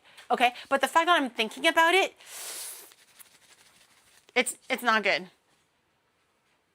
Korean Go agent. No. I want to do the event. I want to go through the motions of the ups and downs and tribulations, and I want to know that I worked hard for it. You know, like obviously it's easy to be like, hey, who's got? I don't want that though. I don't want that because not everyone else has that. You know, you guys worked hard for your Pokemon. I don't want to be like, so give it to me. No, it's not fair. It's not fair. No, I want. These are the shackles that I have placed upon myself to make sure I don't actually have an actual addiction problem. Your addictions are real now. She won't even play with us. That's not true. I want to play with you guys, but I just don't want to. I don't want to like leech off of you guys. You know, like I want to play. I want to like get myself. Right now. I'm level 15. I'm level 18. I played. Is that like a good pace, or am I really slow? I played for 5 hours. 4 really dedicated. The first hour is kind of just like me fucking around, understanding what the game is. I got to level 18 in 4 hours. Is that like normal? I feel like I'm not leveling up like crazy speed. It's like, all right. But it's still pretty good though. I think it's pretty cool. Are we not good enough for you? No, that's not true. I don't mean it like that. I have other games to play. No, you keep that Pikachu nice and warm. You peek that Pikachu with the birthday hat and the Sylveon with the scarf or whatever. You keep them nice and warm in your home. It wouldn't be fair. It wouldn't be fair. I don't want to be a leecher. What game is this? Pokemon Go. She'll take the subs or reject the community gaming. Well, I don't want to get the free cool Pokemon, and then Shadow's gonna be jealous or envious, and then I mean, obviously you can still trade with him too. But if you only trade with him and not with me, I will freaking open up Minecraft and jump off a cliff. I can't do it. I can't do it. I can't do it. No, it's not. I can't do it.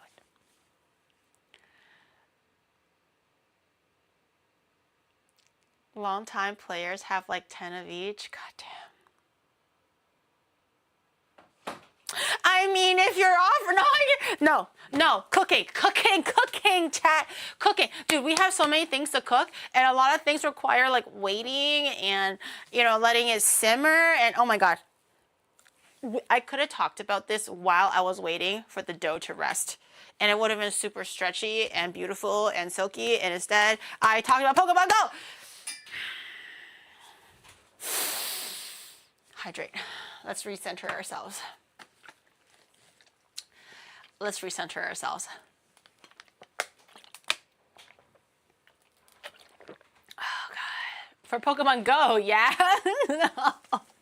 I we have IRL stream tomorrow. I will not play Pokemon Go IRL on IRL day.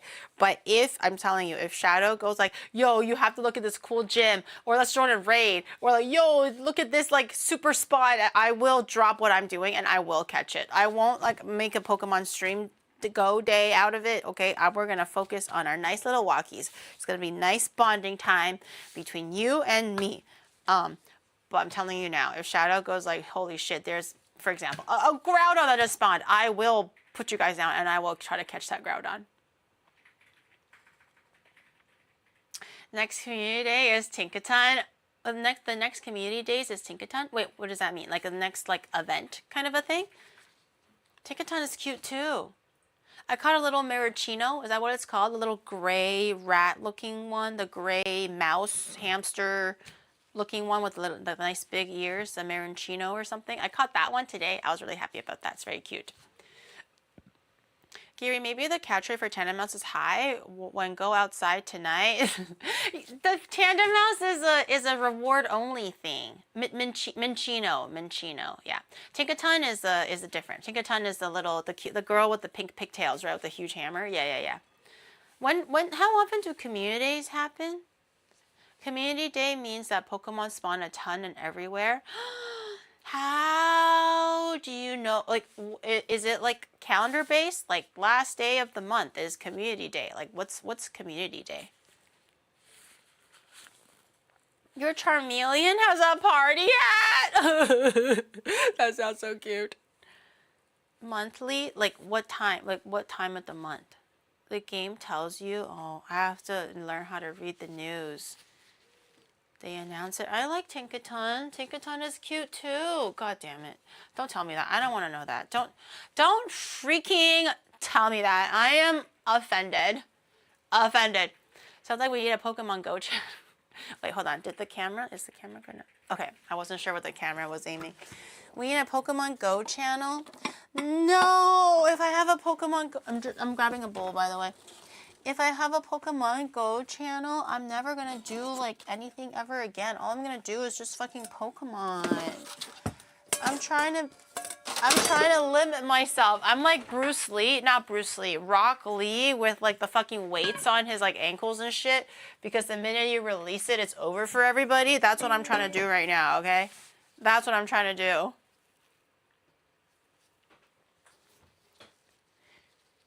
She's trying to bring back 2062. Like, I'm telling you, when Pokemon Go originally came out, that high, I have never reached it ever after that. Like, I vividly remember, like, pom-pom in one hand. It was sunny. Everyone was at the park. There was laughs. There was like, children and old people.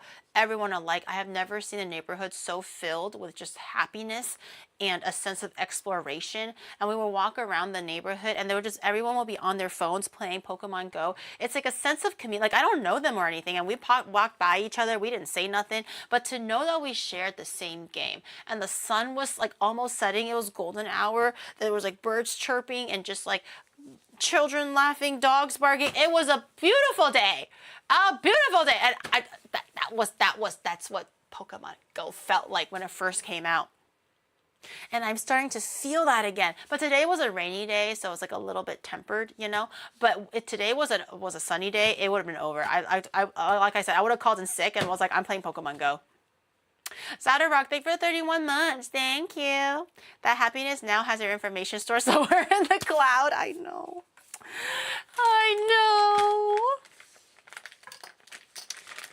And then the Pokemon song plays. Yeah. And the next step is fentanyl. Oh, it's so over, guys. It's so over. All right. I didn't do the weight conversion. I wanted to do 1.5 of the original recipe instead of just having it as like the 1x.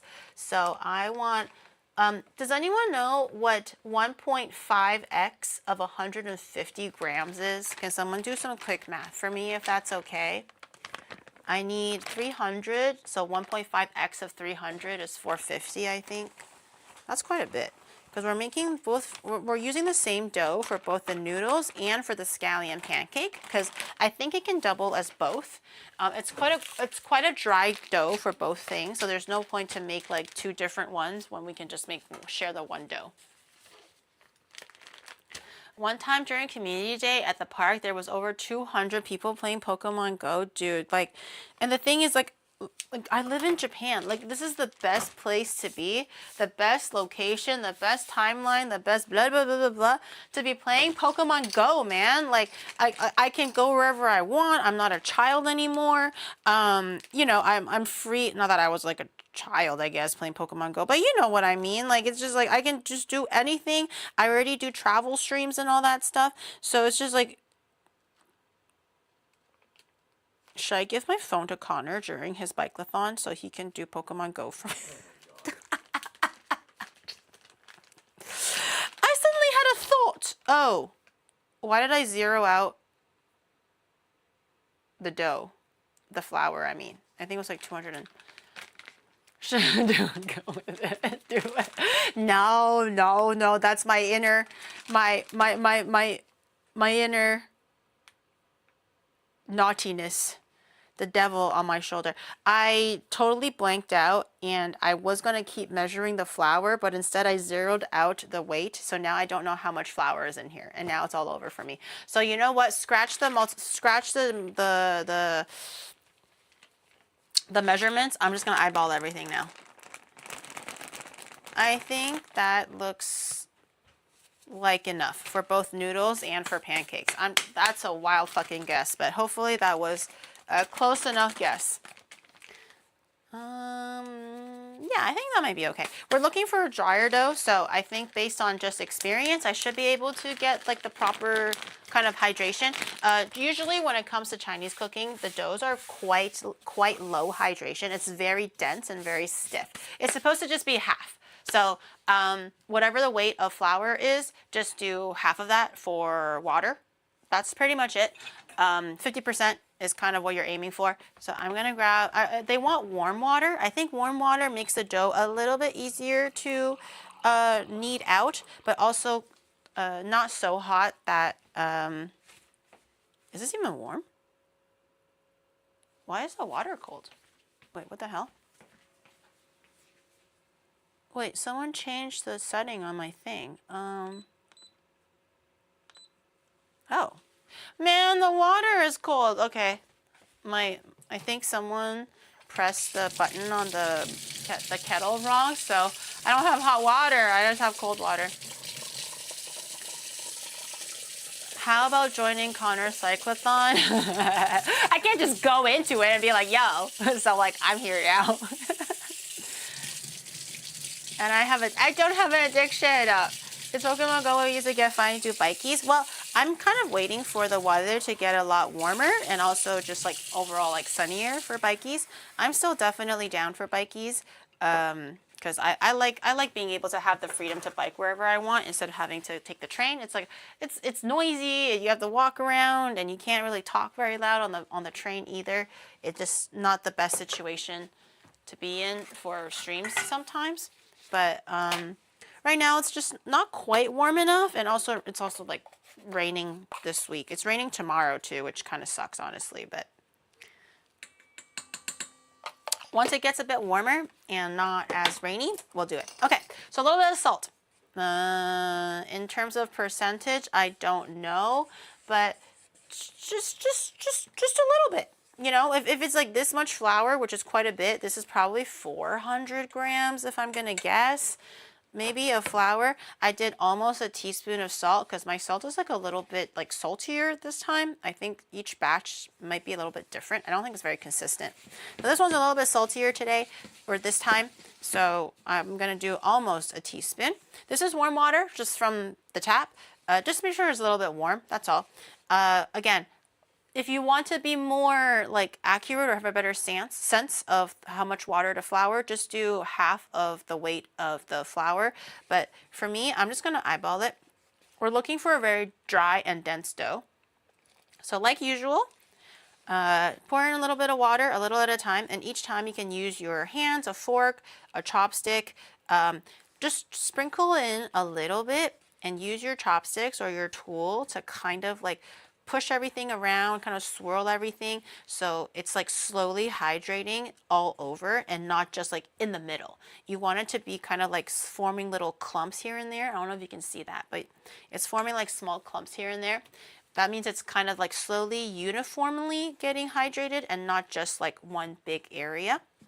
And then you want to keep going, just slowly drizzling it in and slowly getting it hydrated. Once it starts to form like more of a shaggy dough, or there's more of these like bigger lumps and less of the dry flour, we can start working with our hands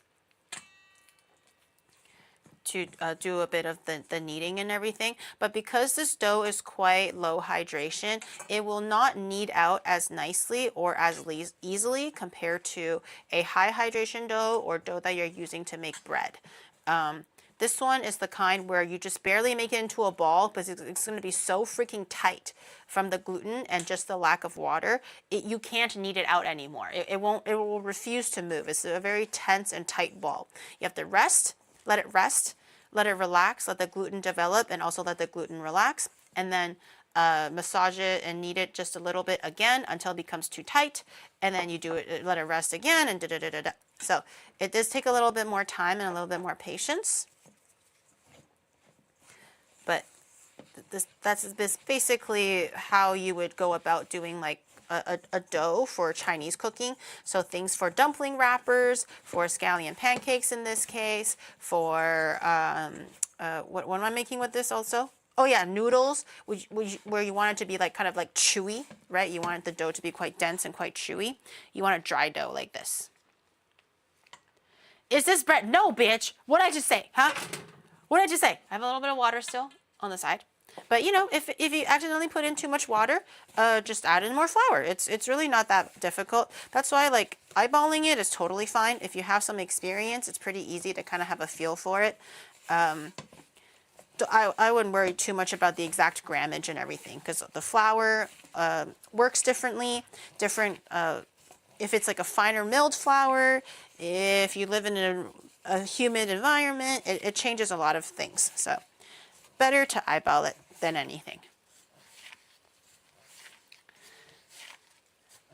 La mian. This is going to be a hand pulled noodle. Yeah, I'm not going to do the traditional one where they have like a big ass like a mound of dough and then like slap it really, really hard like the whole restaurant can hear. Lanzhou la mian, for example, that one is really hard. That one takes a lot more skill.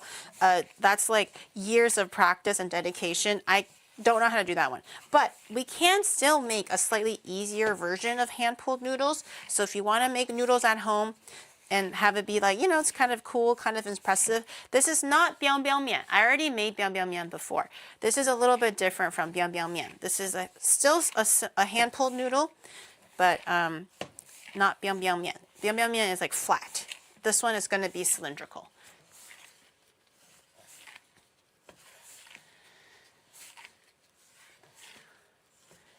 Are we finally making cake or Pokemon cake? We're making breakfast at 9 p.m. or whatever the time is. Okay, it is looking pretty good. Honestly, a little bit more hydrated than I would like, I think, because feels, I mean, it's definitely like tacky, but it's not sticky or anything like that. I can definitely feel like it's, you know, kind of getting a little bit stiffer. But according to the reference video, that dough was really stiff. So this one could be like slightly overboard, but I think we'll roll with it. So you know that it's like done kneading for now and you can't really go any further. When you're kneading it, it's just kind of like stretching and blistering. Like it's not forming a nice smooth surface right now. That's just because the gluten is still very, very tight. It's not relaxing enough for you to actually elongate and continue stretching and folding the gluten chain.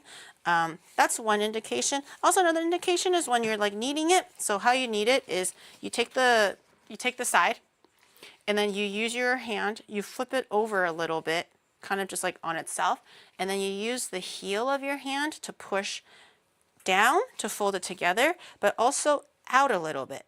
So it'll kind of it'll combine a little, and then you rotate because now it's an oblong shape. Take where it's longest.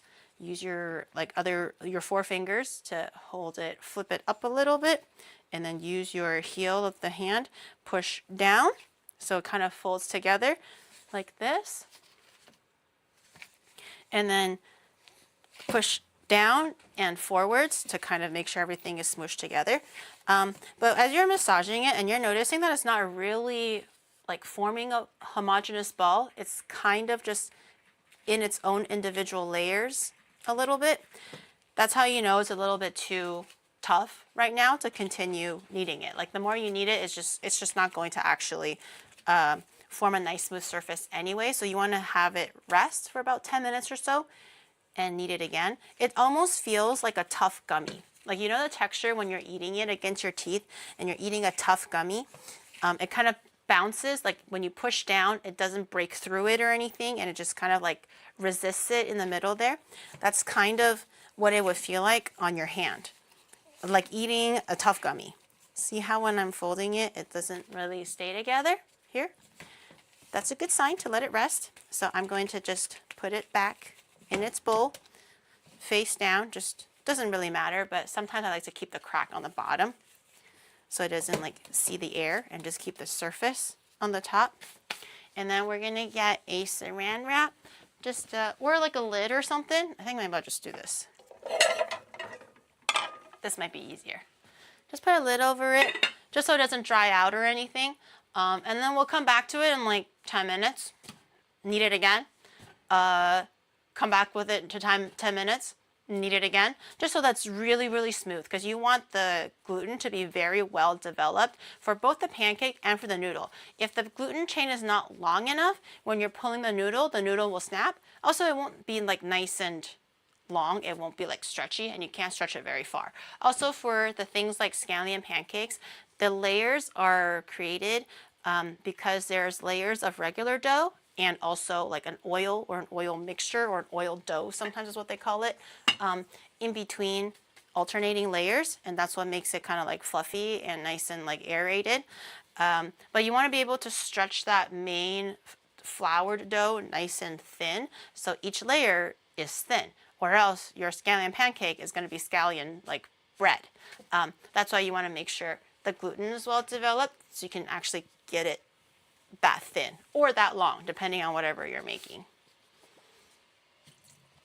When they are lightly cooked with sakyu, you mean like lye water? Can we make croissant dough for scallion pancakes? Oh, okay, so that will not work because butter has water in it. So croissants work because they use butter, and butter has liquid or water components in it. It's not just oil or fat. That's why you don't use ghee to make croissants. You use butter. Oil is just like for scallion pancakes, it's just oil. There's nothing like when you fry it or when you bake it or whatever, it'll make layers, but it won't like lift up the layers necessarily. It'll cook with the layers there, but it stays flat and it stays down. Croissant uses butter because as the butter is melting when you're baking the croissant, the steam in the butter starts to evaporate, and it pushes the layers up, and that's what makes the nice little holes and everything throughout the croissant.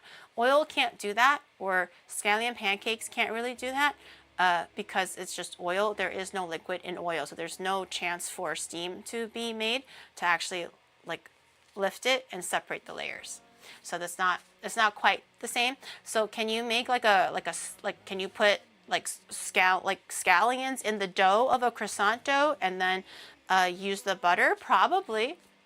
It would be interesting. I think someone should try that.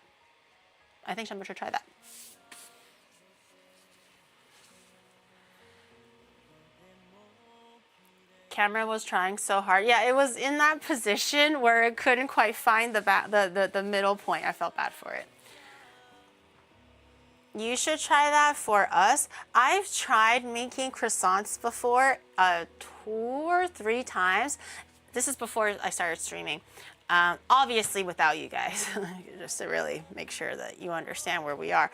This is before I was streaming though.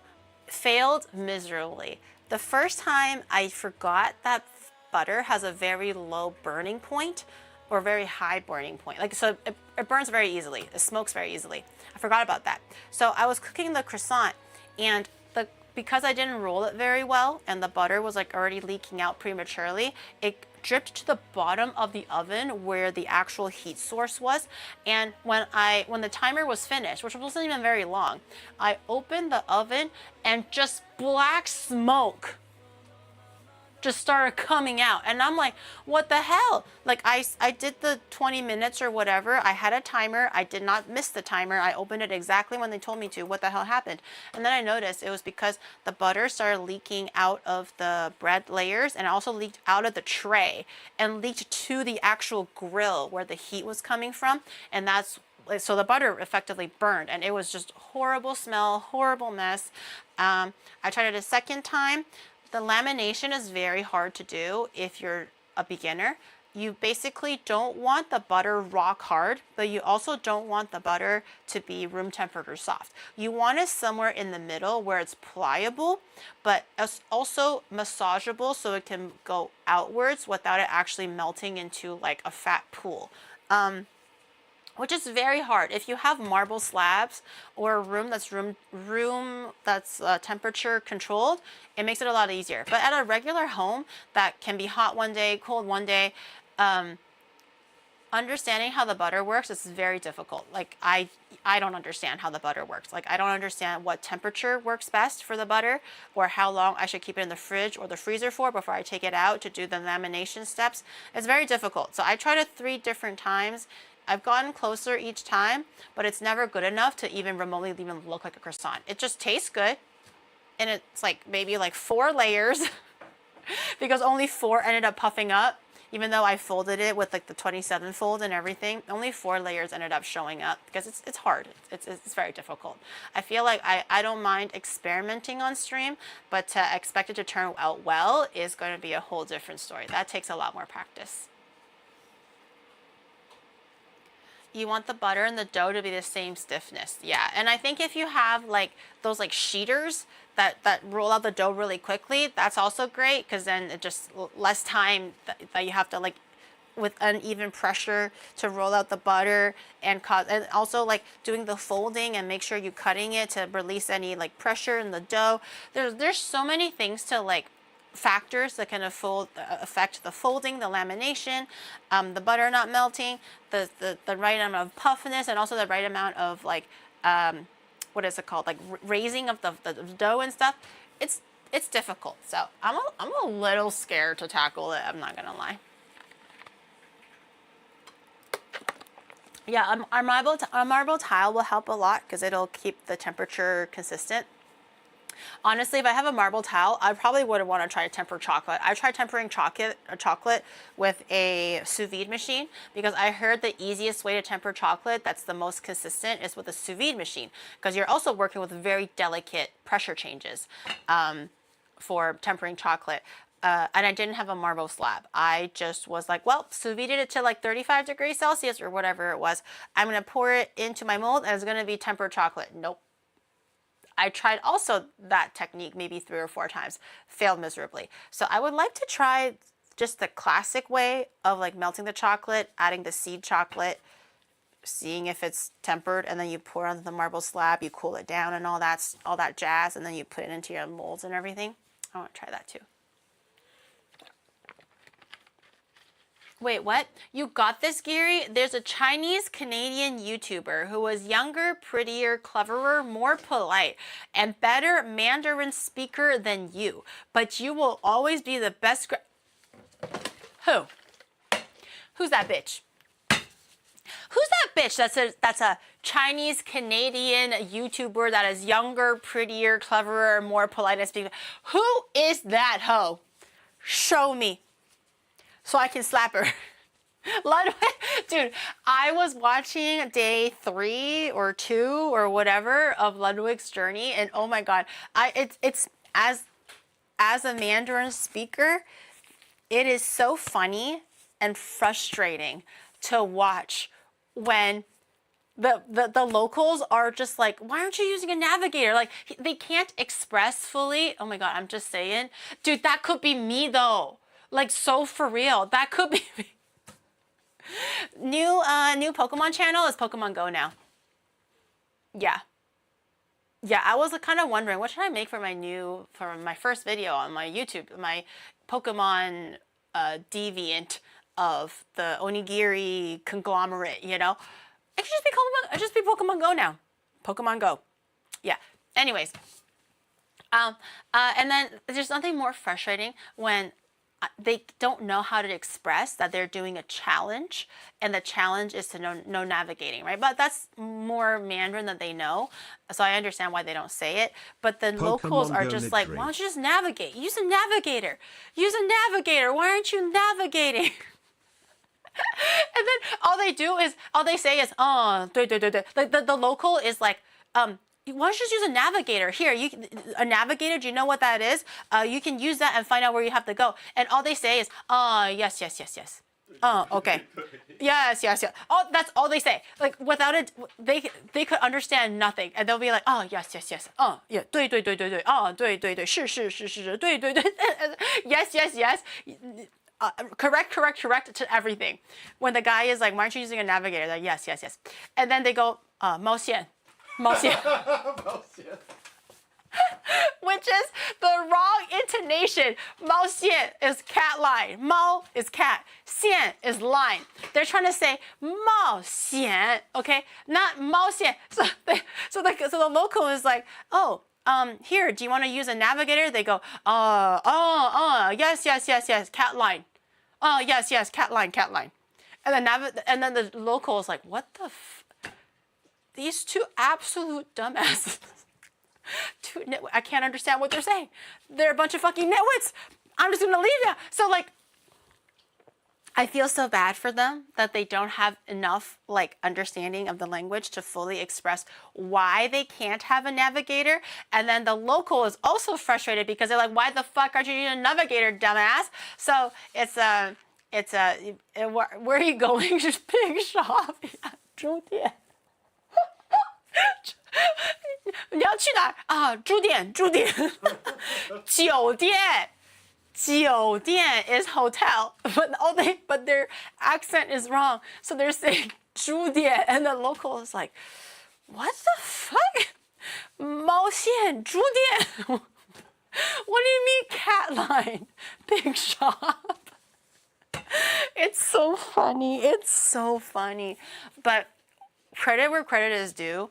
Ludwig has very high EQ. For him to understand, like that steak shop, that steak and coffee shop, they didn't understand what the fuck those ladies were talking about. They were asking for doneness of the steak. They ordered steak. So the next follow-up question is, 你几成熟? How well would you like to do your steak? And in Chinese, it's not medium or rare or blue or well done. It's 1 to 10. So 5 is medium. Medium rare is like a 4 or a 3. So most Chinese people will do 5. They'll probably do 7 because Chinese people don't really like to eat like super raw stuff. So that's how we measure the doneness of steak. It's by 1 to 10 scale, not the medium rare or the medium. They don't have a name for it. Obviously, they were asking for a number, and Lud and Michael had no idea what was going on. They had no idea what was happening. But Lud did have enough EQ to be like, I think they're asking for the doneness of the steak. And he was spot on. He was really right on the guess. The second one in the same day 3 video was they were at like a hotel that was kind of run down. And then the boss gave a free dish. And the guy was like, I grew that myself. Have some. It was like a free dish. That Mandarin is nowhere to be found in the repertoire that was being taught to him when the Ting Ting teacher was over to teach them. So I was like, there's no way they're going to understand that. They're going to just think it's a free dish. But Lud had enough EQ to also correctly guess that the boss said, hey, I grew this feel free to have some. It was like a green bean dish or something. So I found that very, very, very impressive that he was able to very accurately guess what people were saying based on context. And sometimes I feel like even with context, it doesn't really help. But he was able to guess it. It's actually really cool.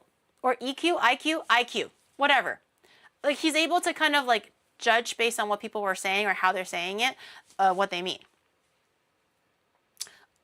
It's been really fun, but I just, as like a Mandarin speaker, oh my god, their accent is so bad, and I want to help, but it's like obviously like you can't or whatever, but it's like they're trying so hard. They're like 猪店在哪里？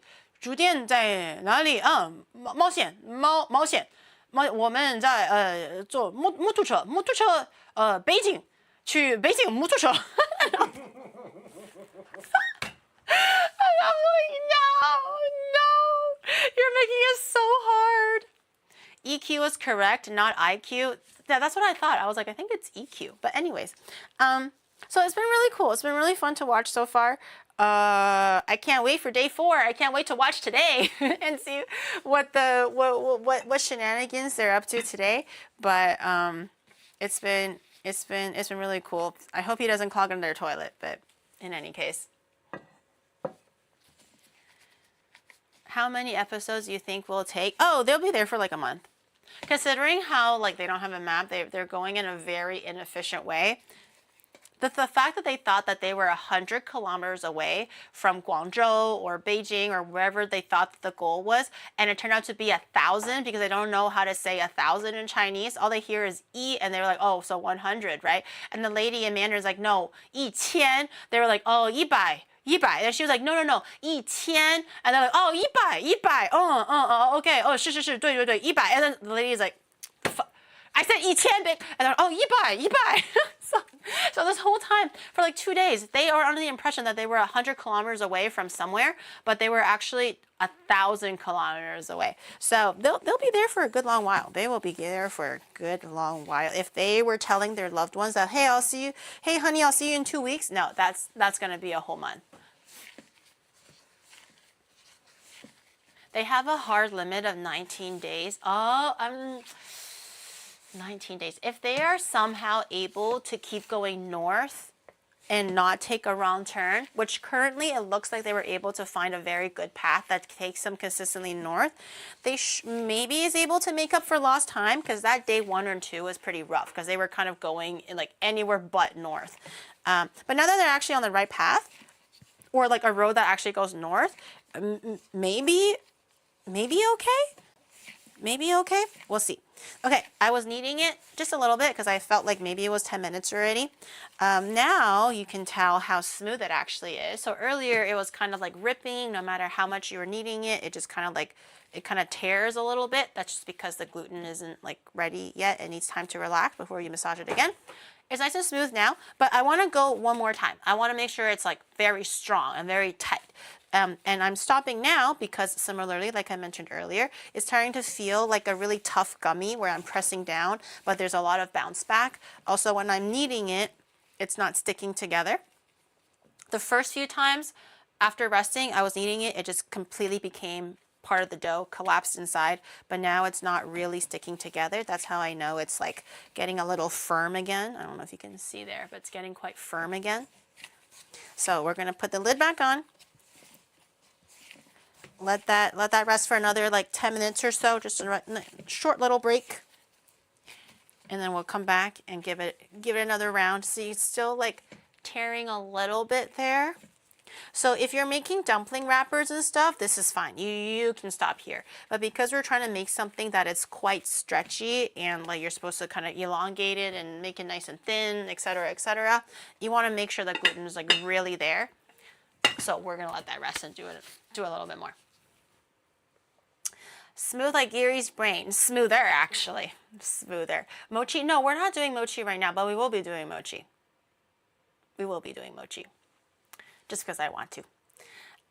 Chris, thank you for the 55 months. Thank you. Route 207. Yeah, Route 207. So I'm excited for what they're up to today. But credit where credit is due. BALLZ Mandarin is very good. way better than Michael's, I think. I think Ludwig is doing most of the speaking, it seems like, for the day 3 especially. I didn't feel like Michael was saying too much. Most of the communication was Ludwig doing it with the strangers and everything, with the locals. But for what he was taught, he has a really good handle on it. Obviously, intonation and da-da-da-da-da, that takes practice. But to form phrases, and especially phrases that he remembers as like a chunk, like we are on a motorcycle, we are going on an adventure, we are going to Beijing. He says it very well. He says it very well. So I think like if he was to like commit to the Mandarin even after this challenge and try to learn it or whatever, he will have a pretty good handle on Mandarin. I think he's a very fast learner, and I think it's very commendable, the amount of Chinese that he's currently speaking, when he's only been learning it for like maybe like a week or a month before the actual project. But Michael is polite though with the cigs. Yeah, that's the only thing stressing me out. It's the fact that Michael doesn't smoke, but he's starting to like the smoke. I don't know how much of it is more so for joking in front of the camera, but it's stressing me out. Like, I'm like, oh no, he's gonna actually like leave China a chain smoker. Lud's context clue game is also crazy. Yeah, I was saying he has very high EQ for being able to understand, like actually understand nothing, but able to guess very correctly what they were saying. We're going to be learning a lot about Chinese roads over the next 2 weeks. Yeah, I mean, most of China is poor and dilapidated and very like untraveled or whatever. So most of China does really look like that. If it's going to be farmland or it's going to be like really plain basic roads, like those hotels and those restaurants are very familiar to me, and it gives me a sense of nostalgia seeing those kind of hotels and restaurants, because you do see them pretty often in Beijing as well. This is like years ago. I haven't been back home for like the last 10 years, so China develops very quickly. So that was what I was familiar with in Beijing, especially when I lived in like the older part of Beijing. So it's very familiar, like all of the marble flooring and the nice big circular, like with the Lazy Susan tables, and everything seems very like hard and cold. It's very Chinese. They like it that way because it feels like it's more upscale with all the marble and tiling. But it like temperature wise, it's really cold because everything is tile and marble and just feels very hard, you know. But it's a very familiar like sight for me. So I really enjoy watching them going into different hotels and restaurants, because I'm like, oh my God, that's kind of like home. That's kind of what I used to eat at. China back then is very different from current China. Yeah, I haven't seen current China, so. China used to suffer from air pollution. I remember when I went back, it was, I think, in preparation for the Olympics, like 2008 or something. China, or Beijing, because the Olympics was in Beijing. They were so desperate on fixing the pollution problem that they were doing the thing where it was even days and odd days. So for cars with license plates that end with an even number, you can only drive on even days. And for cars that have ended with an odd number, you can drive on odd days. And I was like, wow, only China, like I feel like only like a country with enough like grip on their citizens or something can just be like, you're not driving today. You're driving every other day. But people did follow the rules, so they did actually do that. I remember my aunt was griping about it because you're like, oh man, like I only have an even number car and I can't drive on the odd number days, so then I have to like, not hitchhike, but I have to like carpool with my friends or whatever. But given it was China, and also Beijing, which is like more well off than, you know, I would assume in another part of China, what the people were doing to get around the problem was they just bought another car. Based. They, not even another license plate, they just bought another car. So my aunt straight up bought a second car. And I was like, but I thought it was trying to fix the pollution. And she was like, well, I'm trying to get to work every day. So I was like, oh, interesting. Yeah. So I was a little flabbergasted about that one. I was like, yeah, good on them for at least trying to like somehow curb the pollution situation, and then give it like, I think it was like in a course of like a month to 2 months. This is not even like a year or two. This was like 2008, and the Olympics was in 2008. So it's like a very short time span that I saw this happen. Like a month or two, people started buying a second car, so they don't have to carpool and just drive the car. So in the end, did it really do anything? No, nothing. Yeah. 上有次次，下有对策。there is strategy, and then there's also a counter to the strategy, or whatever. That's what they're saying. Car sales doubled that year. I think Chinese cars are pretty cheap too. So yeah, people always get around government. I thought it was kind of funny though, but I think it really did work for a little bit until, of course, people started buying 2 cars. So I don't know like what they were doing after that to kind of maintain the anti-pollution and whatever. There's just so many people on the road, man. There's just so many people. There's just so many citizens. I feel like you can't tell them to not get around. Like bicycles are very popular, but mopeds are, I would say, more popular because they're smallest bicycles and cheaper than a car. So they can just kind of go around everywhere. And they still emit gas and stuff. Did the second car end up with an even number 2? I think they were able to just be like, oh, do you want it even or odd? I think maybe the car license, maybe the car dealership was able to kind of like control which one they give out or something. Because I think when you get a new car, you can also choose for your license plate, right? Like if you're getting a new license plate, you can kind of choose like, oh, I kind of like this one over that one, or it's completely customized. That's a bit different. But I could have swore in Canada you had a little bit of control over which final license plate you have. So maybe in China it's something similar. Or they can actually just outright be like, do you want even or odd? Because they understand the current market. If you have money, yeah, EVs to cut down pollution. Oh yes, now China has everything EV. I forgot about that. China is very, very great with their EV cars. So that definitely helps too. It's like picking out a phone number. It's a long ass intro. Oh no, we're just waiting for the dough to rest. we're working on the dough. We're gonna give it one more knead, and it's gonna rest for pretty much the whole duration of the stream until we're ready to boil the noodles and make the bang.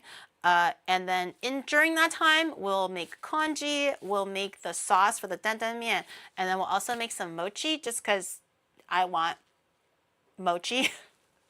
It's also a little bit of a practice for a future collab incoming. Not for next week, but just for the future. I already have a friend who was giving me a list of things that she would want to try eating.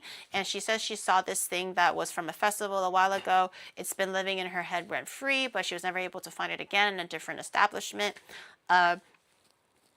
It requires mochi, but the last few times that I've made like glutinous rice based things like tangyuar and a bunch of other things, it's failed magnificently. And I don't really quite sure know why. So this time I was like, I want to try again.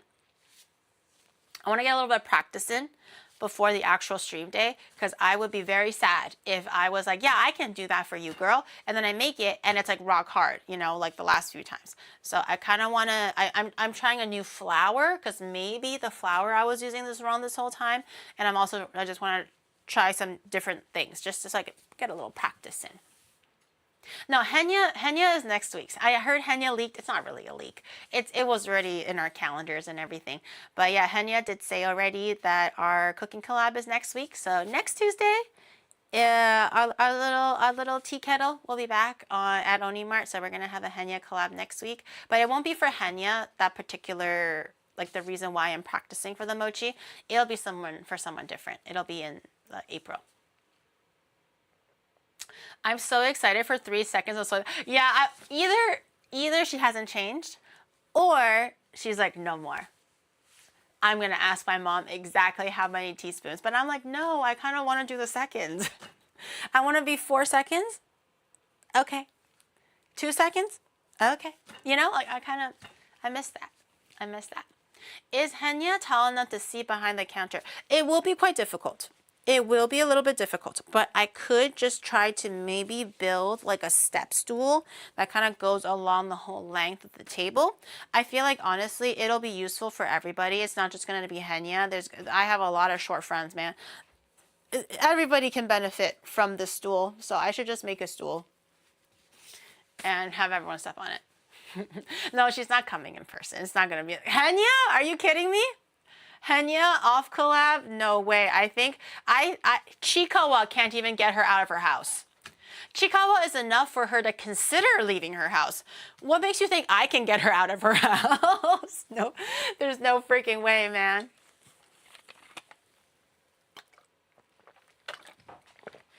Henya leaving her house? Yeah, I was like, well, that's a gaffe. Okay, that's roughly 10 minutes. I have no idea. Let's say it is. We're gonna knead it again. It's nice and soft and stretchy. See how it's like nice and pliable. Beautiful. So I'll show you again.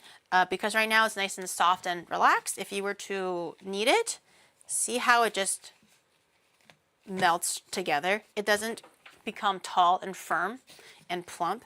It just kind of like molds together into one big dough.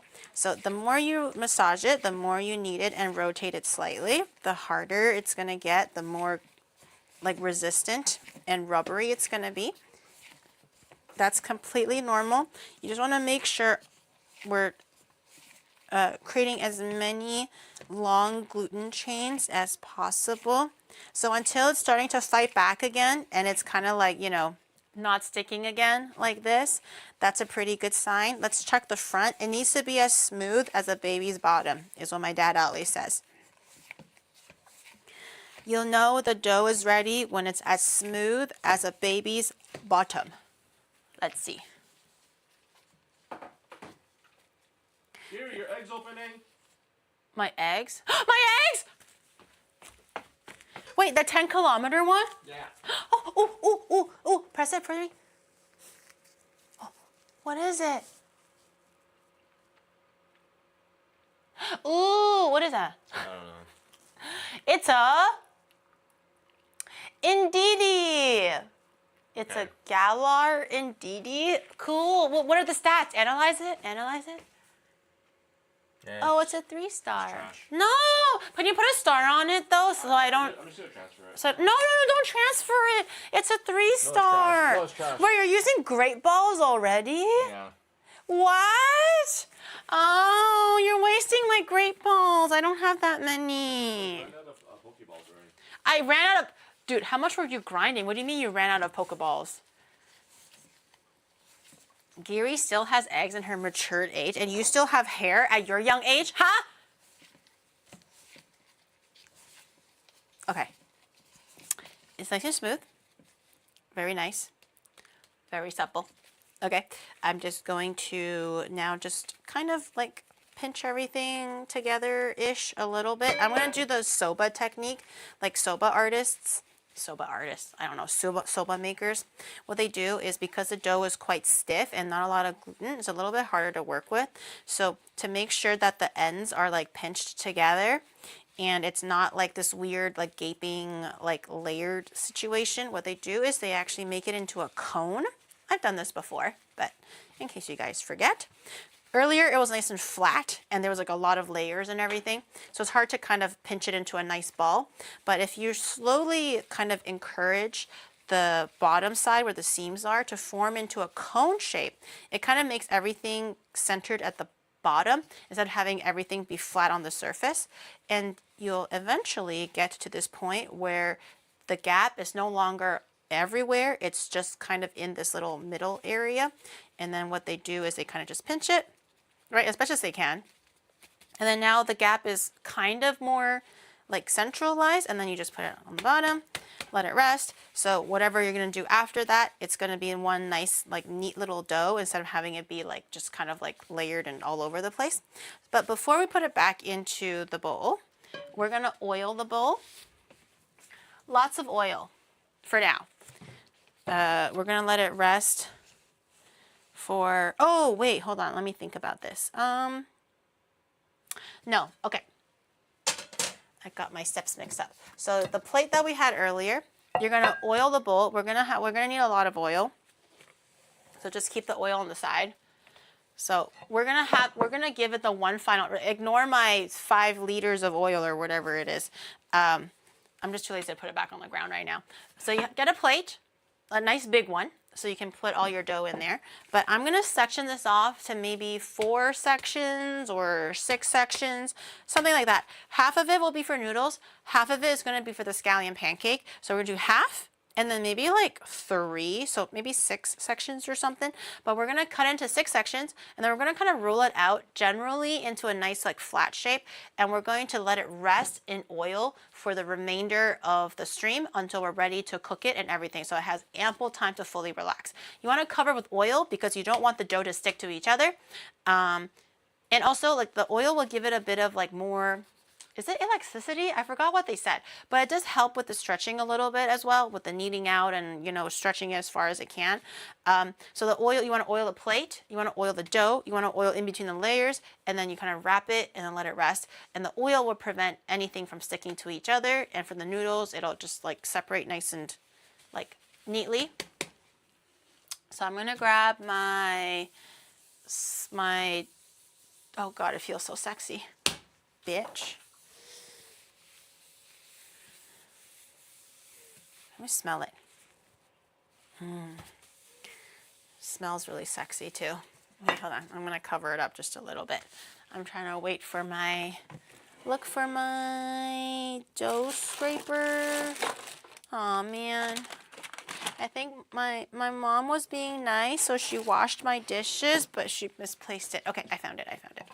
Okay. I'm not gonna oil it now. I'll oil it in a second when everything is kind of like done. So I'm gonna do just eyeballing it with a bench scraper. You can use a knife too. I'm gonna do half. Okay. That's a terrible half, but whatever. And then I think for easy use, I'm going to do quarters. If you're not really familiar or comfortable with working with so much dough at the same time, or you just have a smaller kitchen, smaller work surface, then just go smaller. I'm gonna go smaller because it's a bit easier to handle. And for each piece, okay, I'm gonna grab a, maybe like a bowl or something to keep it not Hey, Gary, dry. Yeah. There's a very, very good Pokemon that's like a little bit close by, but it's gonna go away soon. Should I go get it for you? Yes. Why are you asking stupid questions? Ay, caramba. This guy is like, what do you think, man? 快啲去啦. Wait, how far is it? I don't know. I'm still doing prep work. There's still lots of prep to do. Okay, so you want to take your rolling pin and roll it nice and thin. Obviously, because it's like freshly kneaded dough, it's not going to go that thin, and it really does not need to either. Just kind of roll it so it's like as thin as it can be, roughly. I'm going to put it here. Let that rest for a second. Ow! Actually, wait. Let me think about this.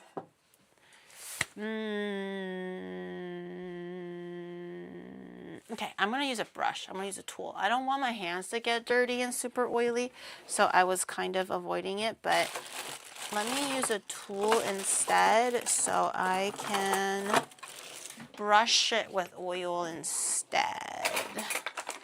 Where'd all my brushes go? Oh, okay. Okay, so douse your plate with oil.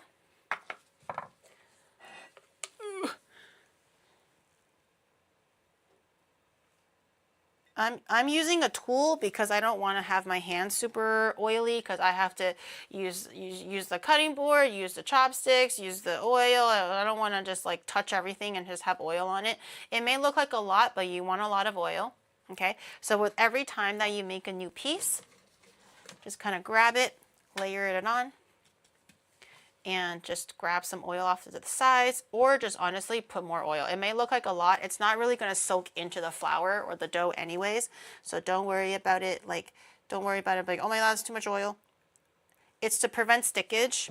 So if you don't want your dough to be sticking to each other, use lots of oil, but I'm just going to make sure all the lip and the sides are nice and covered too. Okay. And then I'm going to grab another piece. I'm going to rinse and repeat. Obviously, you can just like get your hands dirty and just do everything by hand. You don't have to use a tool, but... And I'm just going to continue making these into like roundish shapes. Doesn't really matter what the shapes are. As thin-ish as they can go, about like here. It really won't be that thin just because the dough is quite stiff still. And then I'm just going to put this next layer on top. See how it's like not really sticking? And then some more oil. You're not going to be eating all this oil. It's just purely for relaxing the dough and separation. I'm going to make sure the bottom is nice and oiled too, because it was kind of falling off a little bit. Okay, next one, rinse and repeat. Much oil. More roti canai. Yeah, it's exactly like how you would like prep for roti canai. Roti canai also requires a lot of oil, a lot of resting, and then you fling it like this. It's very fun. I made roti canai on stream back in Canada, I think. And it was very good. It's very similar. You don't have to roll it out and like fling it like crazy the way that roti canai is for scallion pancakes. You just have to like roll it out with your rolling pin. Because roti canai is like super thin. But scallion pancakes doesn't have to be that thin. And again, these are going to be for the noodles and for the scallion pancakes. And they all kind of rest in a very similar way. That's why I'm kind of just like using the one dough recipe to make two different things. More oil, you gotta have less. I mean, it's only on the raw flour and everything. So if you don't want it to be wasteful, you can totally just like kind of collect all the oil later on and use it for like normal cooking. That's totally fine. You're not using it on like raw meat or anything. So once you're done with it, you can just like pour all the extra oil into like a bowl or whatever. I might start using like a spoon or something and just start like grabbing all the oil. Did you get it? That was so fast. No, supposedly we're not high enough level. I don't even know how Dynamax works. Why would you get my hopes up like this? You hate me.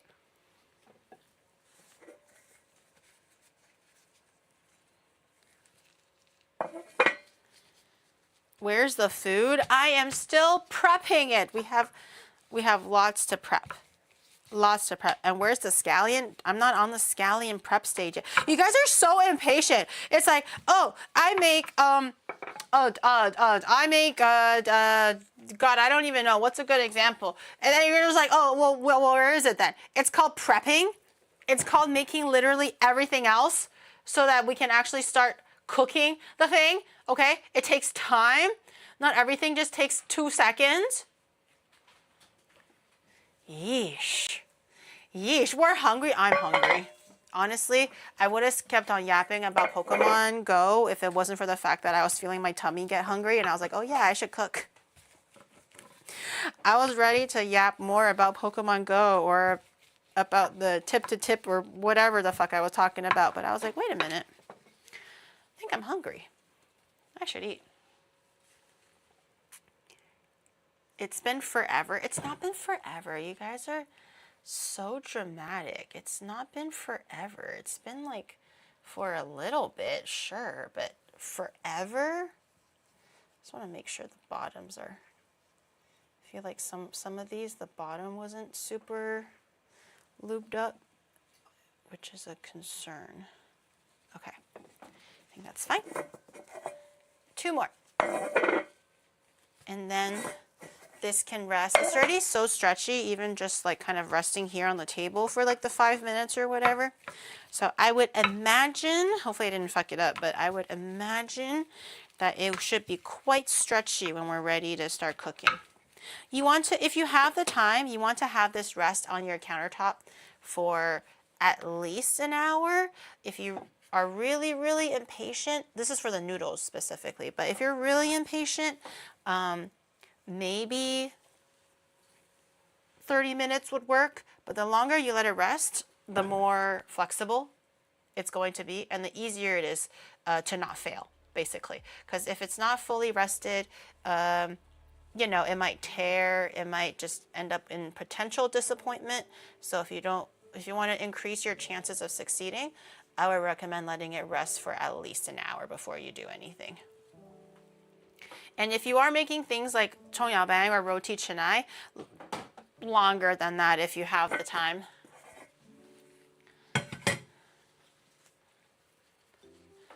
The even horizon of a black hole that's been like 300 years and she's still prepping. You guys are so dramatic.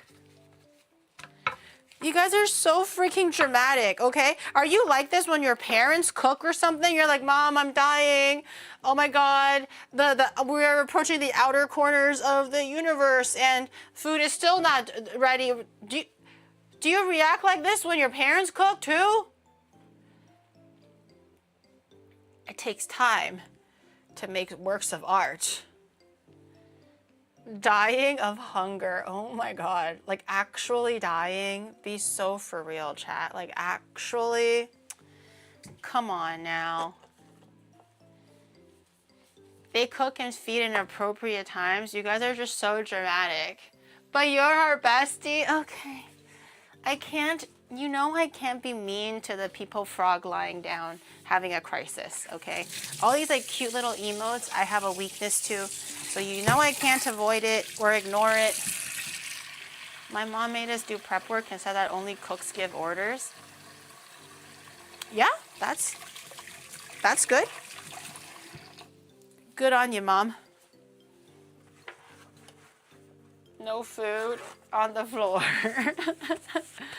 We're weak to this? No! The little baby frog with the little, that's having like a midlife crisis. My back hurts. Okay, okay. Too much crying now. Okay, I'm gonna grab a saran wrap or like a bowl maybe is okay too, but I'm just gonna grab a saran wrap so it can get covered.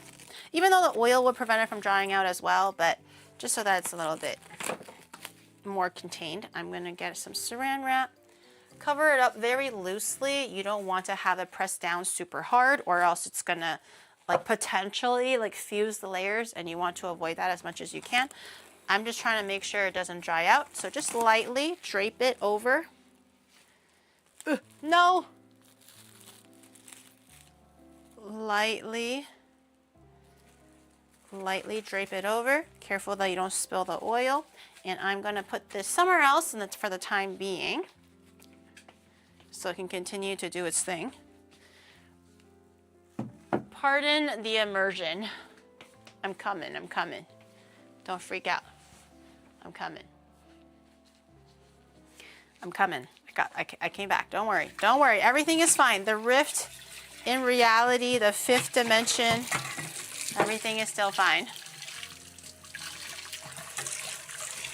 So hungry. You're gonna have to wait another like 4 hours though, bro. So like, I don't know what to say.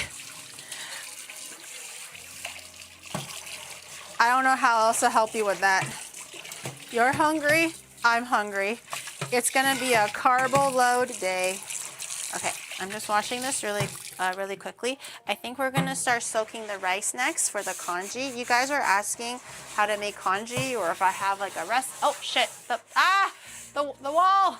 Okay, I'll do it in a second. You guys are asking how to make congee or how I make congee, and I'm like, oh, it's too easy, so it's not really worth like doing a stream for. So I was like, you know what? I'll just make a bunch of other things. Hello, Gary. That's more complicated than congee. From work and oh my God, bestie, looking very slay today. Did you get a new facial routine? That skin is absolutely glowing. Those muscles, very on point. After not seeing you for some time, you have really improved yourself. Oh, and hi there, Geary, you're here too. Hi. Hi, you're so annoying. I was like, no way. That sounds way too good to be true. I was like, there's definitely something going on there. You're cute. Thank you. I appreciate it. Very sweet. I'm gonna fix the immersion curtain. Give me 1 second. But yeah, so I was like, congee's a little bit too like, you know, simple. So I was like, let's make a bunch of other complicated dishes to mitigate for how simple congee is. But it's really not that it's really not that hard. I just make it in the rice cooker, honestly. I'm trying to think if I want to do it in the rice cooker or can I do that? I think I can. Okay, so how congee works is you grab a little bit of rice. The golden ratio for a good congee kind of depends on you, really. If you prefer a little bit like thicker or stodgier, then you can have a smaller ratio. If you prefer like a more silky and more loose, easy to digest congee, then you can have the ratio be bigger. Usually for restaurants, the ratio that's like default is 1 to 10 or 1 to 12. I feel like 1 to 10 or 11 works best for my personal preference. I want it a little bit thicker, but not so runny that it's like water, and also not so thick that it's like glue. I kind of like it a little bit in between there. So what that means is 1 part rice to 10 parts water. That's why congee is a really popular item to eat for breakfast or for when you're sick in Chinese culture, because it's a very light dish. It's basically just overinflated rice that's like soaked up all the water. It fills you up really easily. It used to be a poor people dish because you don't have a lot of rice. So to stretch the grains a little bit more, they kind of like make it into congee. So it feels like you're eating a lot, but you're really not. And that's also why a lot of people eat it for like diets and stuff, because you're not really eating a lot of carbs, but it feels like you're eating a lot. And because the rice is so broken down that it's very easy for your stomach to like absorb all the nutrients, and it's not very heavy on your stomach, and you don't have to feel like you're just eating a lot or it's kind of settling in your tummy. That's why congee is a really good go-to for breakfast, because it's light, easily absorption. Also just for sick people, because it's light, easy absorption. So 1 to 10 to 1 to 11. You can play with the ratio a little bit to find your own perfect ratio. If you prefer a stodgier, again, 1 to like 9 is pretty good. I would say if you go under 9, it's gonna be like grits. So I wouldn't really call that congee anymore. So I would say don't go at like a minimum or like at a most or whatever, like under a 9. 10 or 11 is pretty good for me. Beyond that is just kind of up to you. If you like it really watery and loose, that's totally fine. So my rice cooker makes congee.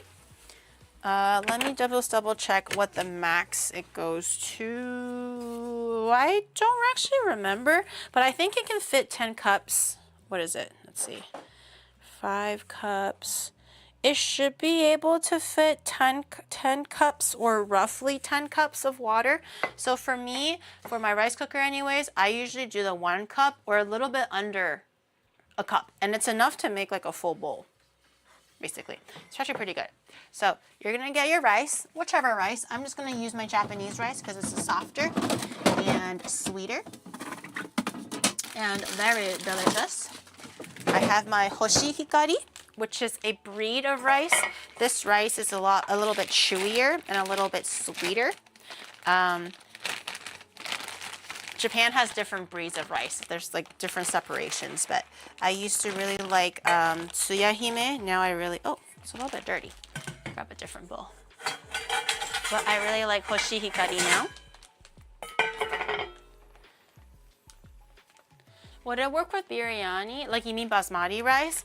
I haven't tried it with basmati rice, but I think basmati rice might make it taste a little bit different. I think if you cook it long enough, anything will get broken down quite softly.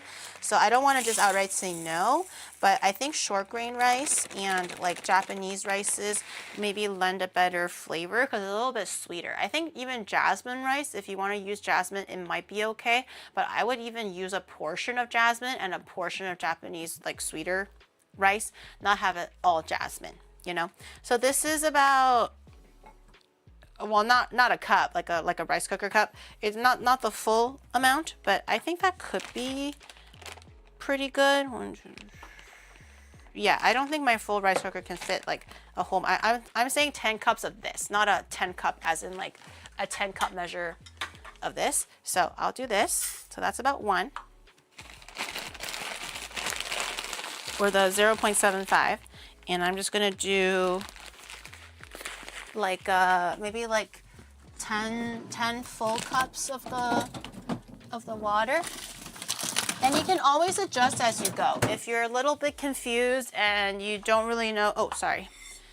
I was putting it in here because I wanted to soak the rice first. If you're a little bit confused with like how much rice to use or how much fits into your pot or your rice cooker, you can always add a little bit less. And as you're cooking it and you're like, oh, that's looking real thick, just add more water.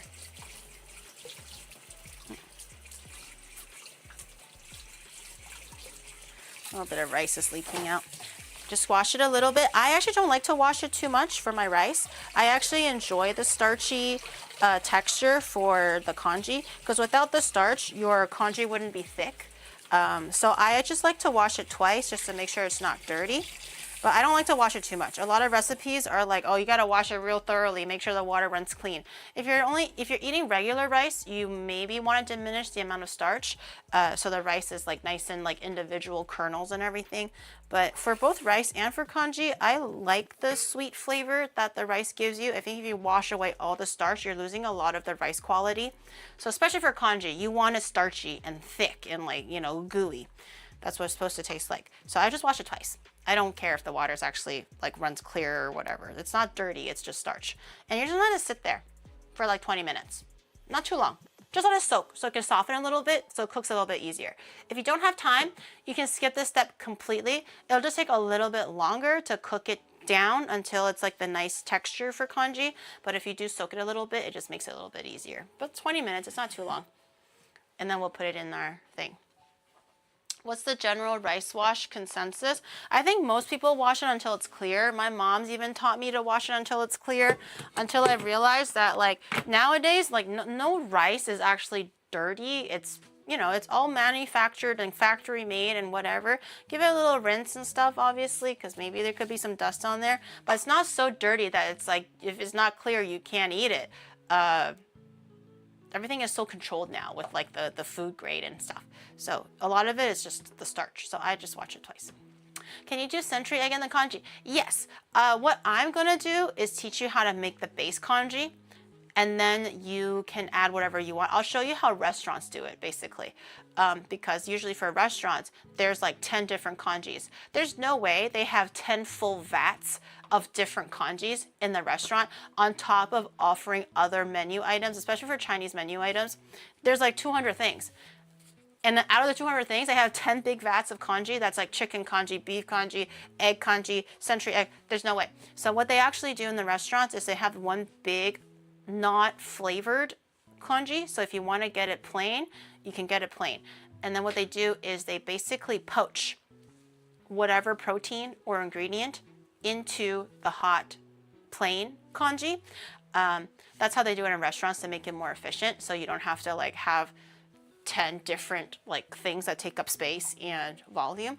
So we'll do it that way. But if you're making it at home, you can pretty much just put in the ingredient as you're cooking it on the stove or the rice cooker. That's totally fine. But poaching it kind of gives it a more delicate, more softer texture, you know. But so we're gonna do it the restaurant way. When I went to Europe and they just boil rice in a plastic bag to cook it, congee is not rice and water. I hate it when someone's like, oh, do you want congee? And they just boil rice and water and then it's still individual kernels and the water isn't even like completely white and like assimilated with the rice. It's just two separate entities or almost two separate entities. And I'm like, no, that's not congee. That is just rice and soup, which is still delicious, but it's not zhou, okay? It's not zhou. Zhou is when the rice has pretty much really disintegrated and all the starch has bled into the liquid and it's one homogeneous, gluey, pasty looking thing. So I hate it when people just go like, oh, broth and rice, that's congee. No, that's just brothy rice, whatever people call it nowadays. You know, it's just like rice and some soup, which is good. It's just not congee. Okay, it's not congee. You're using the name wrong. Okay, we'll let that rest for a little bit. While this is happening, we're going to, let me think. Do I want to velvet the rice right now? Not the rice, sorry. We're going to velvet the chicken. So I want to have protein in my congee today because a lot of things are very carb heavy today. We're eating noodles, we're eating scallion pancakes, we're eating congee, we're eating mochi, a lot of carbs. I would still like to have a little bit of protein. So normally what I like is a chicken congee. I don't really love the ginger and ginger chicken congee, so I'm gonna forego the ginger personally, but if you want to add ginger, you can do that. But I'll put in the chicken and I'm gonna add hamdan because I already got the salted egg from Costco. I love salted egg, so we're gonna do a little bit of that. So it's gonna be a salted egg chicken congee. Not really a restaurant staple, but that's how we're gonna do it in Onimart today. So we're gonna velvet some chicken. No ginger. I just don't really like, I don't love ginger in like savory applications. I like them in my like sweet teas and soups and stuff. So we're gonna velvet some chicken. I'm gonna grab my chicken breast. So I taught you guys how to velvet chicken before, so we're just gonna do that exact same thing, but with chicken breast. So velveting is basically using marination and cornstarch to break down the muscle fibers of protein, usually a really cheap, dense, tough protein, to make it soft and tender, so you're like cutting corners and saving money. To make it taste like a high-end cut of meat, you velvet the meat. It's like a restaurant technique to, you know, serve good food even though you don't have like maybe the highest quality of things because, you know, poor or circumstances don't allow for a good quality cut of meat. So we're gonna velvet our chicken. I have chicken breast because, you know, you don't really need to velvet thigh because thigh is already so tender. Also, chicken breast is just a better protein for clean eating, blah blah blah. Since we're kind of like watching our weight and our calories and all that stuff. So we're gonna grab our chicken breast. And actually, maybe we should wipe it down a little bit. This chicken is a little, she's a bit of a wet breast. I'm just gonna grab a paper towel and do a quick pat down. Usually you want the chicken to be a little bit drier and not as like damp. It'll also help absorb the marination better. That's why usually you don't have to wash the chicken or anything, but just kind of giving it a quick pat down with a paper towel kind of soaks up the existing moisture, and it helps absorb marination better. I feel like the pineapple is reserved for takeruku. Oh yeah, so the pineapple thing. So I bought a pineapple after we ate lunch because I was like, I'm craving a little sweet treat. And then guess what the fuck happened? Pokemon Go happened. So I came home, dropped off the pineapple. We were like, yo, so should we like collect more Pokemon? We were like, yes, we definitely shall. So I never ate the pineapple. That's my story. I had a pineapple so I can have some fruit with my family, with myself, because I like eating fruit. That never happened. So maybe today, if there's some extra like downtime, I'll just cut the pineapple and then we'll eat pineapple. You know, nothing wrong with having a nice little bit of pineapple. Putting the pineapple on display, like no, it's like a Taiwanese pineapple. It's like really trending right now in Japan. Okay, so for the chicken breast, let me see how the fibers go. For the chicken breast, I still think you want to cut it semi like against the grain, so it's a little bit more tender that way. So usually tips of the trade when it comes to a lower quality meat or a leaner quality meat is against the grain to make it tender because now the muscle fibers are shorter, and also velveting. So if you do both, it should be pretty like tender and juicy, holds a lot more moisture. So I'm looking at the chicken breast and it looks like that's going this way. So we want to cut it, so it's going this way. So we want to cut it this way. I would like some nice thicker, like juicier pieces of chicken.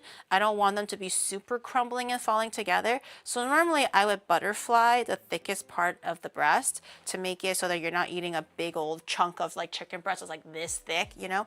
So what I'm gonna do is I wanna cut it as thin as possible, but the pieces will be wide. So there's a lot of surface area, but the slice itself is quite thin. And then we're gonna velvet that. So I'm gonna grab a bowl. Where my bowl at? Okay, I'll grab this bowl then. My other mixing bowls in the sink. I'm gonna grab this bowl. We'll use this for velveting. Hopefully it's enough. And then you just wanna use your knife and just cut it as thin as you can, like comfortably, I guess. It doesn't have to be paper thin, just like thinnish, you know. If you freeze the chicken, it'll cut a lot easier, but also a lot thinner because you have more control over meat that's harder. But we don't have to go the extra length. I'm just trying to get some, like, see how it's wide, but it's thin. And that'll give it some nice, it'll poach easy as well. This is getting a little bit too long, so I'm just gonna cut it in half. You also wanna consider that when we're poaching the chicken, you don't want it so thick that you can't poach it anymore, or it's just gonna be raw in the middle. So nice and thin. So when you're poaching it, it's gonna be nice and tender, juicy, quick, cooks quickly as well, because the congee is gonna be already cooked. It's like fully ready to serve plain if you would want to do that. So if the chicken is too thick, you're just wasting all of the liquid in the congee and you're risking having it evaporate all the way. So you want to cook it quickly and gently in the hot congee. So thin, number one, but flat is totally fine. If you don't like flat, then just butterfly it or something. Cooked congee, yes. Everybody likes a little bit of cooked N2 vocabulary, do we not?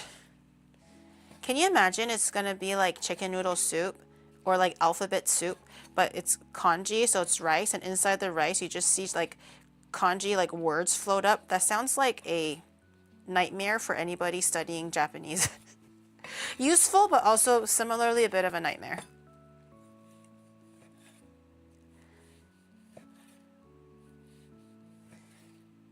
Oh yeah, that thick breast feels good. Nice, smooth cuts. Very fresh piece of meat. Feels really good against the blade. You know how sometimes when you get like a good cut of meat, could be chicken, could be anything, but it just has like that nice, like fresh meat, like resistance. It's not weird and soft and gummy, you know what I mean? This is a good breast. Very good breast.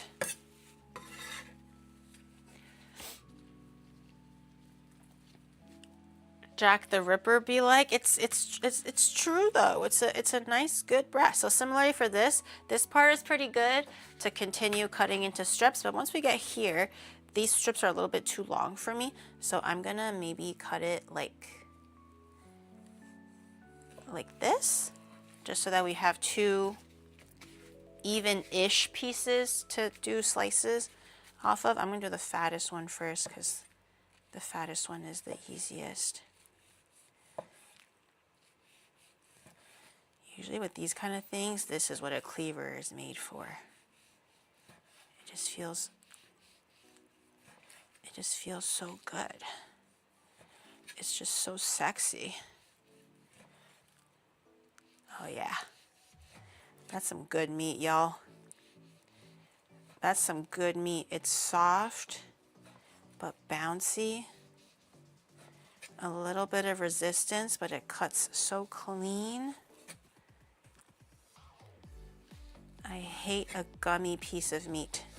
And sometimes I've bought meat in like, not Costco, like Walmart and stuff. Oh God, that was a nightmare. Okay, I think that this one is a little bit thicker, but not too bad. I'll probably cut this just one more or something. See, these are nice thin-ish, less than a centimeter thick, but nice thin, wide slices. So when you eat them in the congee, it'll have a good mouthfeel to it and nice and like meaty without it being too like jarring. I got the shortest purified mud kip. Wait, there's different mud kips. What mud kip do you guys have? I don't think I have. No, wait, mud kip. Oh no, I have a Whooper. It's not a Mudkip.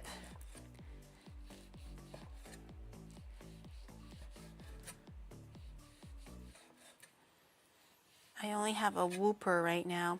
Also, it's raining in Japan, so a lot of like the bug type and water type and electric type Pokemon are like spawning. Also, they're like stronger or something. I think it's affected based on your actual like weather in your region. But I was like, what if you live in a really, really chronically dry area or a chronically wet area? Like, I'm very lucky to live in an area that's like, you know, 4 seasons, a bunch of different like different types of weather. But if you were to live in a place that's like always dry or always wet, you won't be able to reap the benefits of the location buffs or the weather buffs. And that just sounds so sad.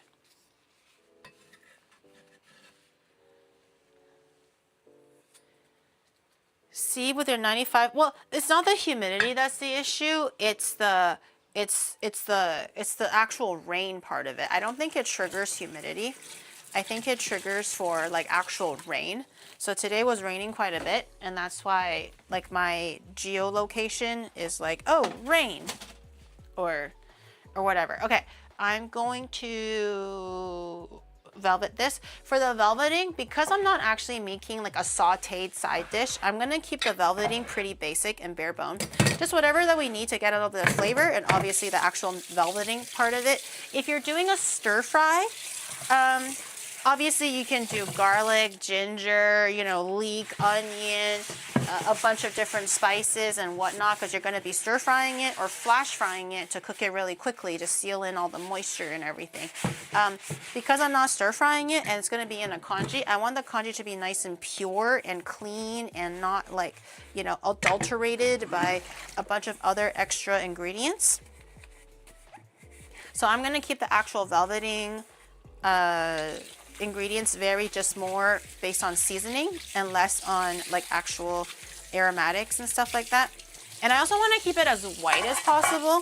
You could do like soy sauce, dark soy sauce, and to give it more like flavor or whatever. But I do think it'll add a little bit more of extra color to the chicken. And normally for like the chicken in congee, it's very white. In the restaurants anyways. You don't really see a big color difference between the chicken and the congee itself. It's pretty much the same shade. So we're gonna see if we can replicate that. So maybe like a smidge of soy sauce, but don't put too much. I think the biggest seasoning agent we're probably gonna end up using is probably just salt. In Malaysia, we only get rainy and monsoon. That means every Pokemon is just stock up on electric Pokemon and bug type Pokemon. Geary, the weather in Southeast Asia has been pretty ridiculous lately. We had days of non-stop rain, then now suddenly it's the dry season with temperatures reaching 36 degrees with ridiculous humidity. And now we have hazy air too. How are we able to survive? Diaj. Wait, that sounds awful. Wait, why is Sloth God is like, why is it, I think they're supposed to be like, you're right, but the emote they use is like, what the hell? They're dying and you're laughing at their demise. What the heck? Stay safe. Climate change, we're fucked forever. But it does sound very awful. It does sound very, very, very awful. My condolences. Okay, salt, sugar, white pepper. Because I love me some white pepper, especially when it comes to Chinese cooking. Love some white pepper. A little bit of sesame oil for some flavor, right? A little bit of cooking wine to get rid of that, like the meat stankiness. MSG, of course, or just like chicken stock instead of MSG, because we're working with chicken. Add chicken stock, makes it extra chickeny, in a good way. I think I'm gonna just do that. I don't think I'm gonna add in anything too wild and crazy. And obviously cornstarch. So cornstarch is the most important ingredient for velveting. Cornstarch is what's actually gonna break down the muscle fibers. I don't know like scientifically why that works, but cornstarch is what helps break down the muscle fibers. So the longer you let it like sit and marinate and velvet, it'll be nice and tender. It's especially effective on things like pork and beef that are very lean and no fat and whatever. It just makes it taste so soft and supple. It's not a high quality meat, trust me. It's just the restaurant knows how to velvet the meat instead. Okay, it's not a Kobe, it's not whatever, it's probably gonna be the cheapest, leanest cut that they can find at the butcher, but because they velvet it really effectively, it's like bouncy, supple, glossy, just slides right down your throat. You barely have to chew it. When a restaurant does it really well, it's so freaking delicious and a lot of flavor because they typically tend to stir fry it instead. So I'm gonna add in some salt. And a bit of salt. The congee will also be salty, so don't worry about adding, you don't have to like have it be so heavily seasoned. A little bit of sugar for balance, so like half a teaspoon of that. A lot of white pepper, because I like the taste of the white peppies. Okay, that's good. A little bit of the chicken jijing, the chicken bouillon, just to make it extra, so when you're biting into it, it's like extra chicken. A little bit of the cooking wine. The wine you can add now. Oil, always at the end. Oil is what you use to seal off all of the marinating and the liquid and the juiciness of the protein. So you don't want to add in the oil right now. It's always at the very end. Just like a small little splash of cooking wine. And I might actually add in just like a tinge of soy sauce for a bit of like flavor, but little. You don't want it to be too dark. Little. Okay. And then I'm going to try to keep one hand clean so that I can use it to open up like bags and stuff. But we're just going to get that all in there, tossed in. You want to kind of use your hands and gently like scrunch the meat and rub it too. Because that'll also break down the muscle fibers a little bit. That's why usually like you want to use a lean meat, like chicken thigh won't really need this. You can just skip the whole velveting step and just add in the ingredients for the seasoning and let it marinate. But for breast, you can definitely velvet it. So you want to, there's the velveting, there's the cutting against the grain, and now there's the massaging of the meat. And all this will work towards making a nice, soft, tender bite of meat. I love the sound of meat sloshing around. And you don't have to go crazy. You're not like crushing it. Just squeeze it a little bit. You know, you don't have to be so delicate, and like you want to just kind of squeeze it just a little, but we don't want to actually like just break down all the muscles with your hands and just go Hulk on it.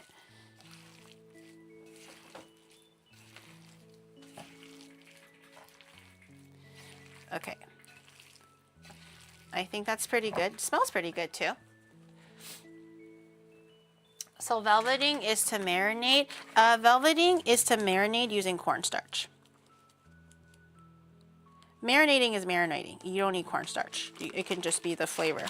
Okay, so I'm gonna add in, so now that like all the basic seasoning flavoring is in there, I'm gonna just eyeball it. About that. You kind of want to have the cornstarch be able to coat every single piece of meat. So you don't want too little. Obviously, if it's too much, it's going to be like swimming in it. I think that's pretty good. I did forget to preemptively get a bit of water. You want a little bit of water to kind of like melt the cornstarch. So it's a bit more of like a gummy, pasty consistency and not just wet powder. So put in the cornstarch. Put in like, I don't know, like 2-3 tablespoons of water. And just get back in there and make sure it's nice and like massaged in. And if it's not enough, if you see like too many chunks or dry like clumps of cornstarch, it's probably not wet enough. So I'm seeing a bit more of this like drier pieces. So just add another tiny little splash so it can kind of like melt the cornstarch a little bit. Make sure you get the bottom. This bowl isn't the best mixing bowl. It's a bit too tall. So make sure you get the bottom. And every piece has a bit of that cornstarch slurry on it. And once it's kind of like absorbed all the water, because of the cornstarch, but also just because meat absorbs water too. You can stop there. You don't have to keep going. And then we're gonna add a little bit of sesame oil as the next final layer of seasoning. But also oil will help trap all the moisture that the meat is like soaking up through the water, through the velveting, through all that stuff. So a little bit of oil. If you don't like sesame oil, just neutral oil is fine, just a little bit. But sesame oil just makes it all that more delicious. But if you're doing it for a stir fry, use soy sauce, use chili peppers, use dark soy sauce. Oh, that smells so good. Use garlic, onion, you know, minced ginger, black pepper, white pepper, cumin maybe, I don't know, allspice, all that delicious stuff. Okay, that looks pretty good. I'm going to let this sit in the fridge just in case, but if you're kind of cooking it actually no, regardless, put it into the fridge. I was gonna say if you're cooking it quickly or right away, you don't have to, but since the rice takes a little bit of time to cook down and break down, and we're gonna be adding the chicken at the very end to prevent food contamination. Oh! Ah! Everything is falling. To prevent food contamination, just put it into the fridge. It's not worth the risk. The instant coffee fell. That over here.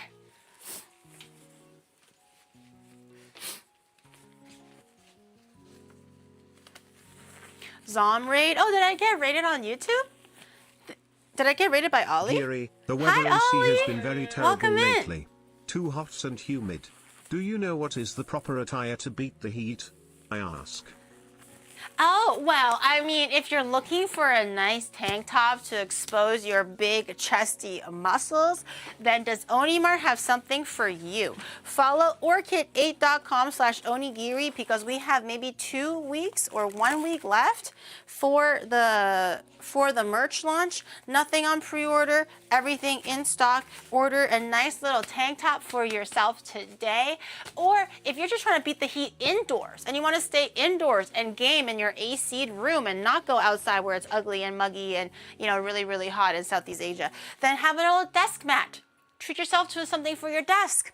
A little acrylic standee, a place to hang your glasses on a glasses holder, or just a freebie. Just to be like, hey, I love myself today. I'm gonna get something free for myself. Head over to orchid8.com/onigiri before it's gone forever, before the drop is gone forever. But thank you so much for the raid, Ollie. I really appreciate it. Welcome in, everyone. I'm Giri. I'm the IRL cooking VTuber. I have a lot of roles, a lot of shoes. 私はいつもギリギリございます。いらっしゃいませ。We're making a Chinese breakfast today because Chad has been asking me how to make congee and scallion pancakes, a bunch of things. So I was like, you know what? Today's just going to be Chinese breakfast day. We're making hand-pulled dandan noodles. We are making scallion pancakes. The dough is already like resting. I already made the dough, it's resting. I just velveted some chicken because we're going to be making chicken congee. The rice is soaking, so we're going to start the congee very soon. We're going to be making some mochi for dessert because I just like mochi. We're going to have a little mochi with the cream and the filling inside. A little daifuku kind of a feel. It's gonna be good. It's gonna be good. Where's the orange chicken? And where's your dad? Huh? Where's your dad? Don't ask stupid questions that you already kind of know the answer to. Okay? Damn. He's out playing Pokemon Go. It's been 35 years, y'all. It's time to wake up and realize that Pokemon Go wasn't even invented when he said that he was gonna play Pokemon Go, and it's been 35 years. I really don't think he's playing Pokemon Go. He wants to pick up orange chicken. How far is that Panda Express? Huh? Across the country? Anybody can make it back from across the country, across the globe, back home in within 35 years.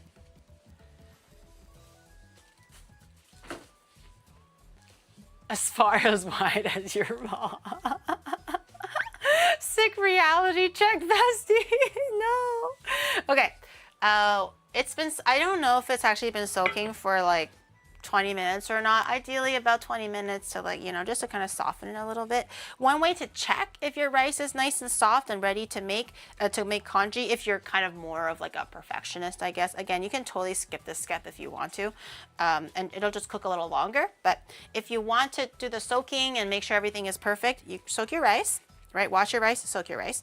To check if it's ready, you want to grab a kernel of rice, a little bit harder with gloves on, and you grab a kernel. If you can snap it between your hands and between your nails nice and evenly, it's good.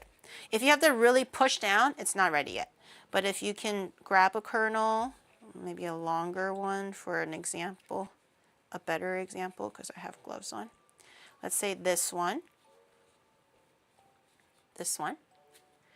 If I grab it and I can just gently pinch it and it breaks, it's ready. Okay, so that's ready now. We don't have to wait any longer. I'm gonna grab I'm gonna do it in the rice cooker, but I can also show you guys how to do it on the stove.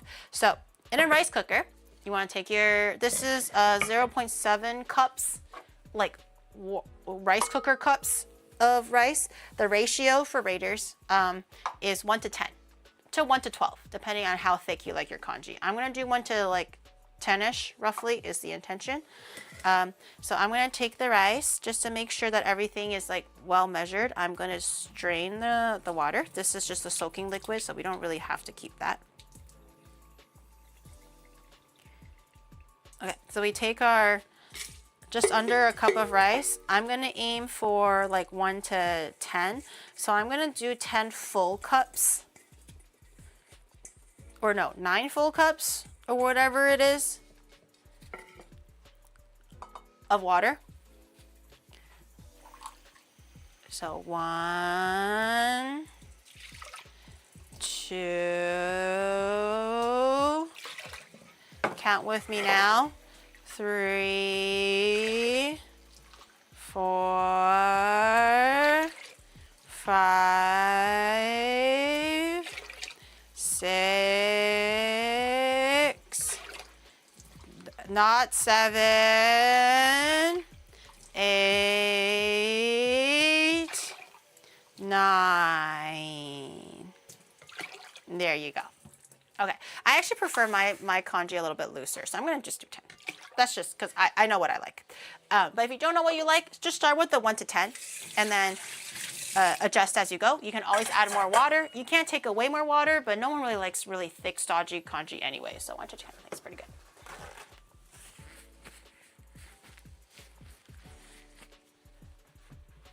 What was the number if it's not 7? Tutlo.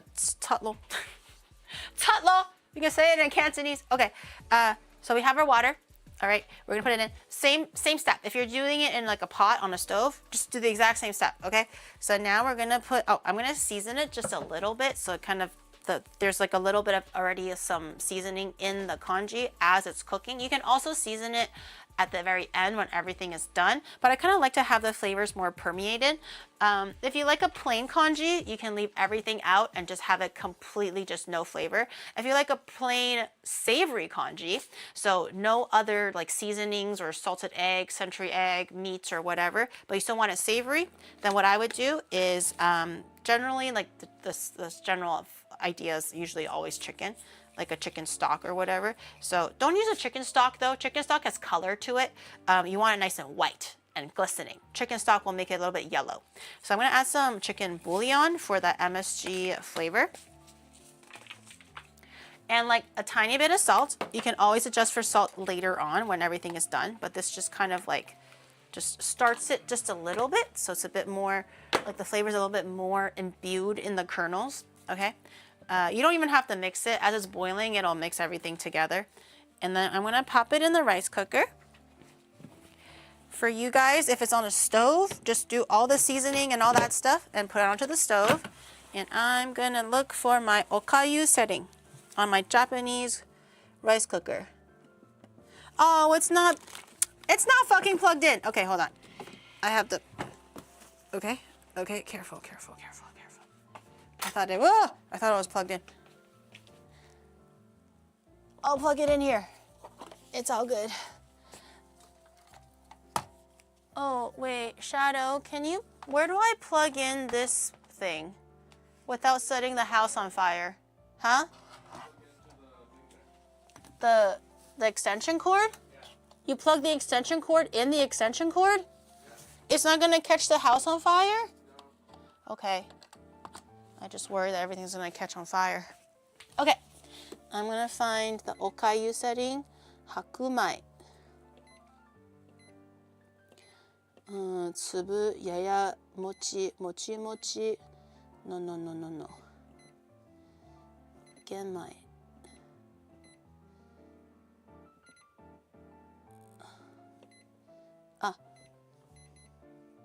寿司飯おかゆ okay start okay I placed it on the Congee setting, or the okayu in Japanese. If you're doing it on a stove, put it onto your nice heavy bottomed pot or whatever, do all the seasoning or not the seasoning, does not matter. Put it on a medium heat to a medium high. Geary, sometimes I watch your streams and wonder why they haven't made an experimental slop category for you to use instead of food and drink, but you're doing okay today. What do you mean? I'm always doing real cooking. Sometimes I just like to challenge myself with dishes that I never made before. You know, that's the fun in cooking. And the last few times, my foods turn out really good, actually. I resent that. You take that back. Anyways. Okay, so you can put it onto the stove, put it on medium until it starts to boil.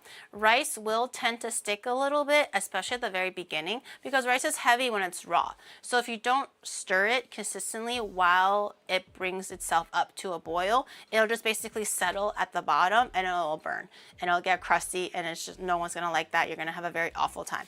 So every like 5 minutes or so, every 2 minutes or so, put the water on, put the heat on, and then just use a spatula or a spoon or something, kind of jostle a little bit to make sure that no rice is really settling and sticking to the bottom of the pan.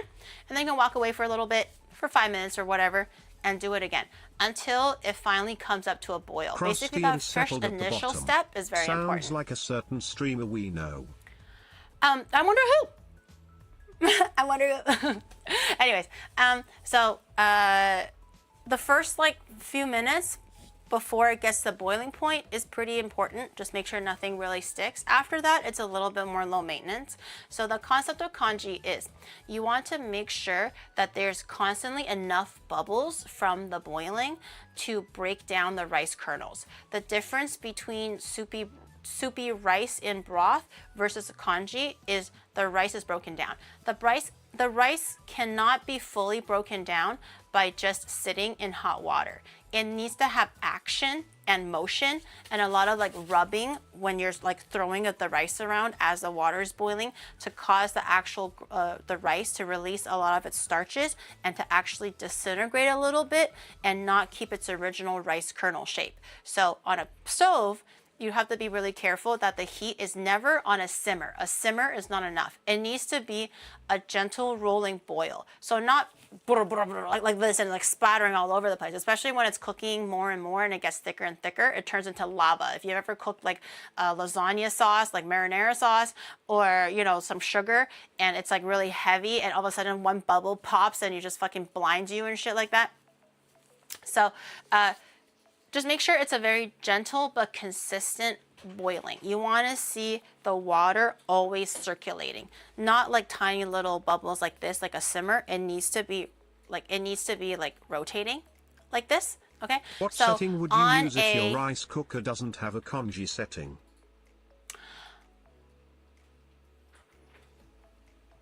Do it on a pot. Do it on a pot. I think for rice, to make rice, it boils and it stops boiling. So the rice continues to steam. You want it to continue boiling like I just literally mentioned. So you want to just do it on a pot at that point. If you don't have a congee step, just do it on a pot.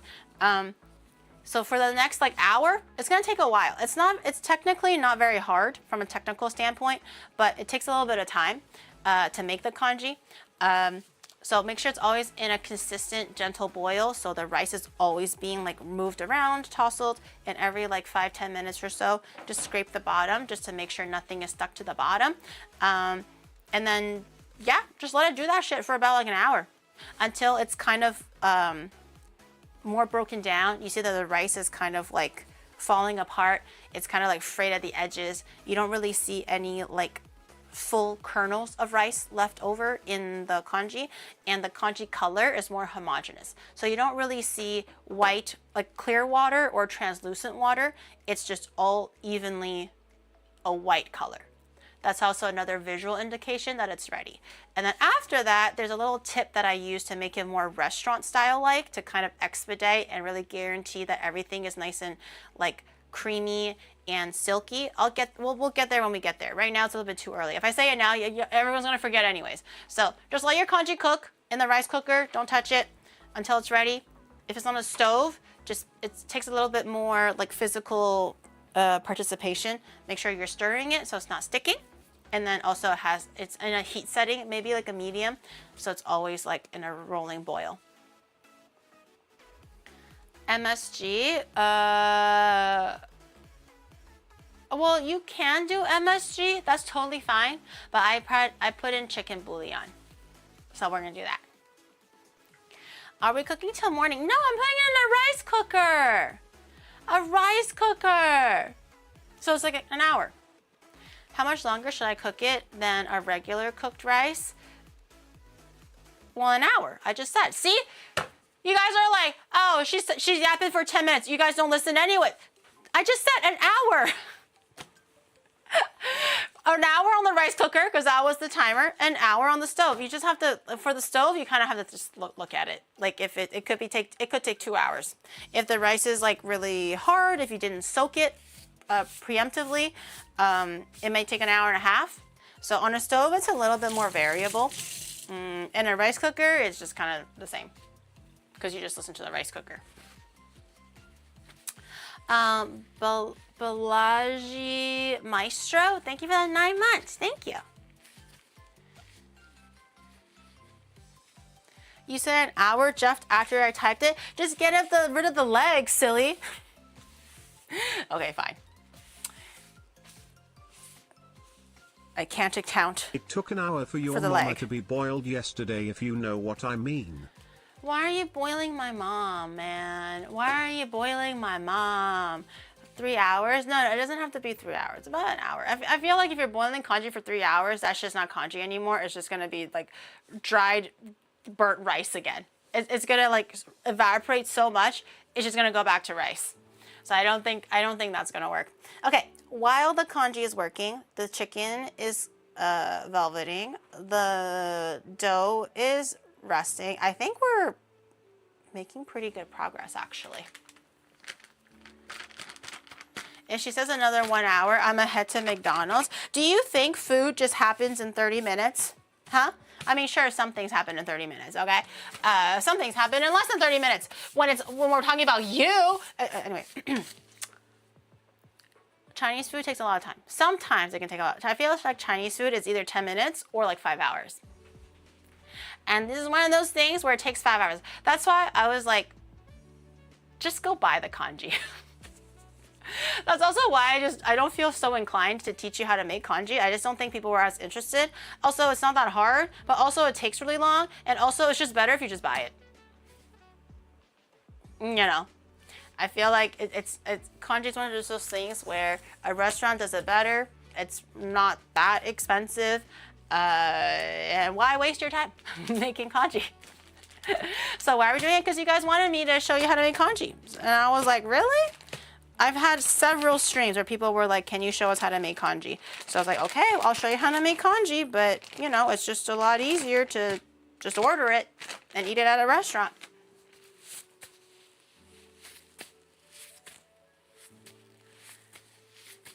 Congee can take like an hour max. Yeah, if you're making a lot, maybe a little bit, but yeah, about an hour. So you're better off just going to a restaurant and and getting it.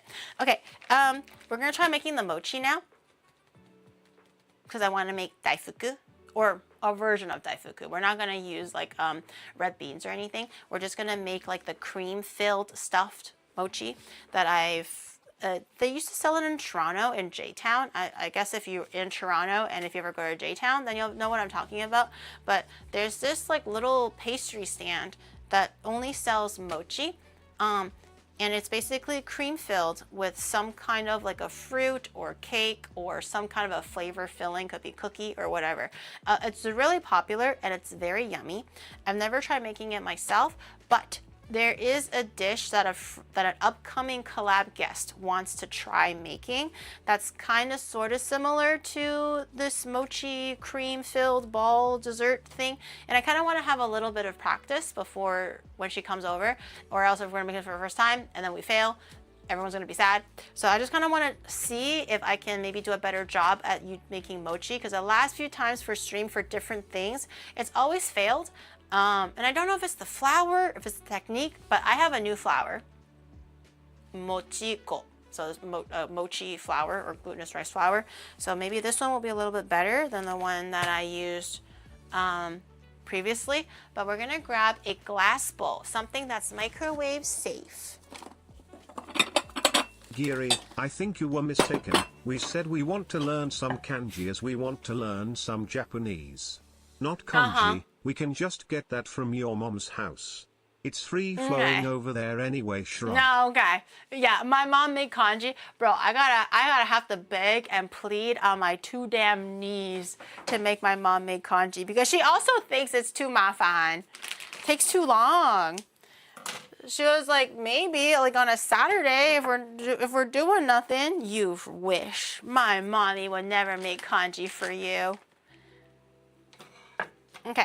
What's the recipe for the mochi? 200 grams of glutinous rice flour. Okay.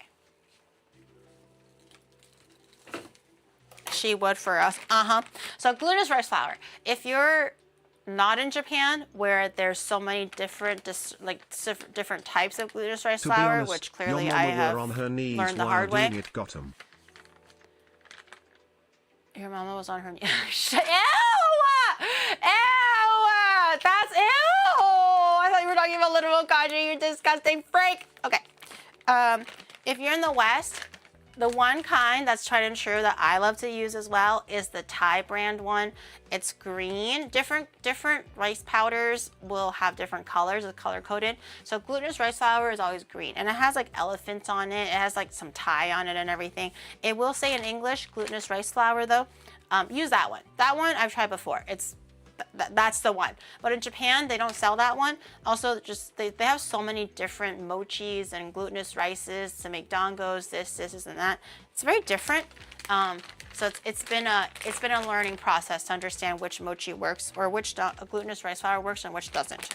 So if you're in the West, just use a Thai one. It's got elephants on it, and it's green decorations and outlining. Okay, you want 200. Whoa. You don't have to sift it. Glutinous rice flour is pretty like loose. Unless you're opening an old bag and your house is really like humid, then maybe sift it. But this is a brand new bag, so I think we're good. This makes a lot of mochi. God damn. Okay.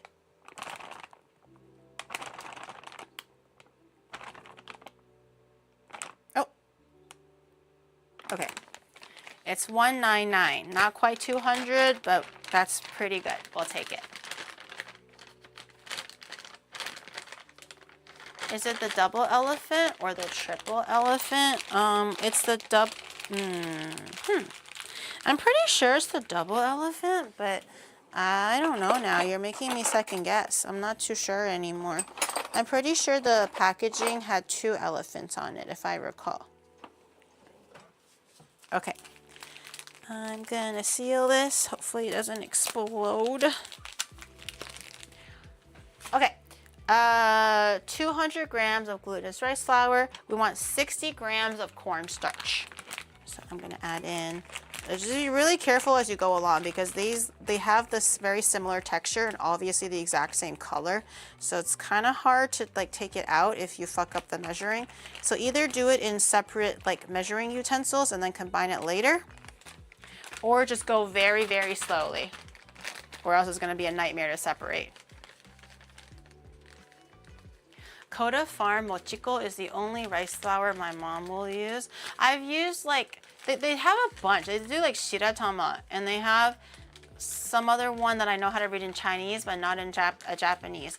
And then they have like this one, the Mochiko, yeah, Mochiko, that one. There's so many different ones that render a very similar result, but it's just different. I don't know. I'm a little bit confused with the whole mochi stuff in Japan, honestly. I just want my Thai one that just like, it's just one thing. 60 grams of sugar. 60. Okay, perfect. I am so good with the measuring today. It's been spot on. Spot on. 360 grams of milk. Okay, I'm gonna grab a whisk now because we're gonna be whisking everything together. Okay, I'm gonna grab a whisk just to kind of mix the cornstarch and the glutinous rice flour, the sugar, so everything is a little bit more equal. And we're gonna measure out 360 grams of milk. And we're gonna steam this or microwave it. I'm gonna microwave it because it's a little bit faster. It's a little bit more uneven for microwaving it, but we can just like take it out, you know, flip it a little bit. Steaming it is a lot more even, but it takes a lot longer. So if you're microwaving it, 4 to 5 minutes. If you're steaming it, about 30 minutes. Also, this bowl is pretty fat, so I don't think I wanna steam it. I'm too lazy. So we're just gonna microwave it this time, but you wanna take out some Miu Miu. And we're gonna do 360 grams of Miu Miu. Wait, really? Yes? Yes, 360 grams of Miu Miu. And you don't have to like mix it in slowly, just pour all of it in. Oh, wait, hold on. Oh yeah, 360. I thought it was 160. Had me scared for a second.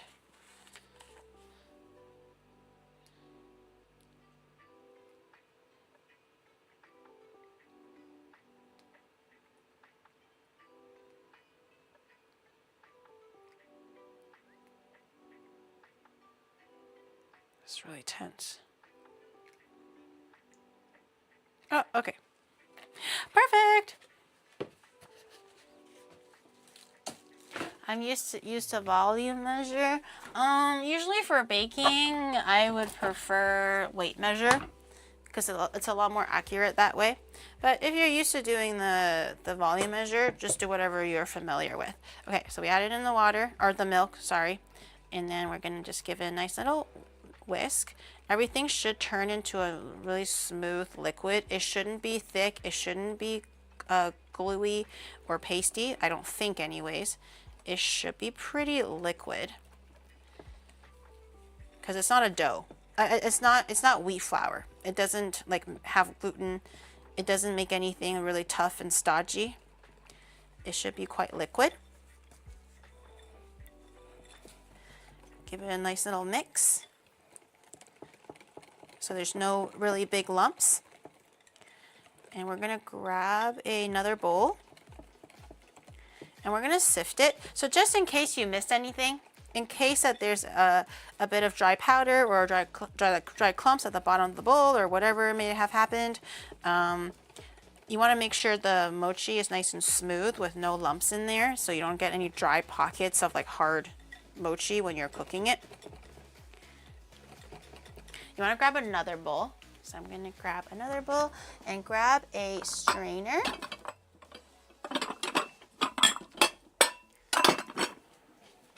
Okay, I'm going to grab this bowl.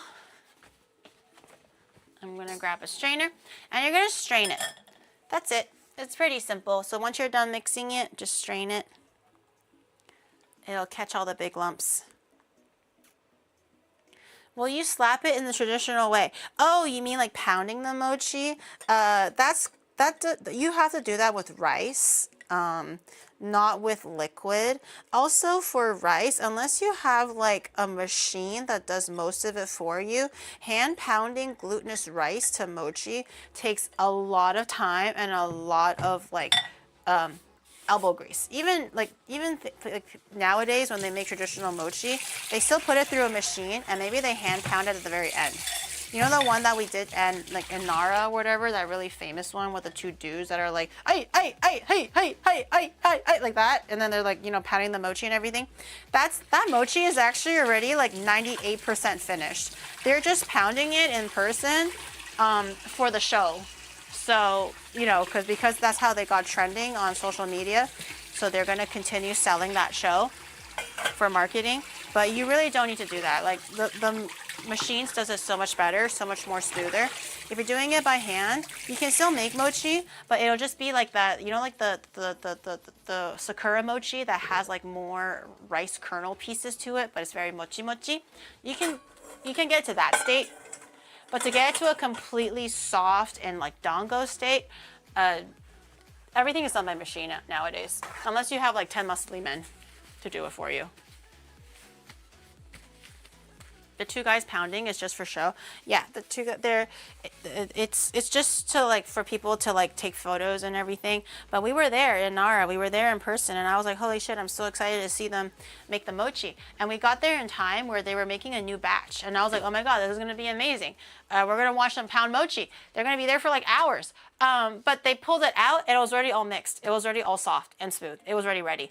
And they were just doing the finishing touches. Like they smacked that shit for like maybe like 5 minutes, you know, or like 10 cycles. And then they're like, okay, the show's over. And I'm like, oh, so I understand. Like, and also it makes sense, right? It's not time efficient. It's not good use of labor.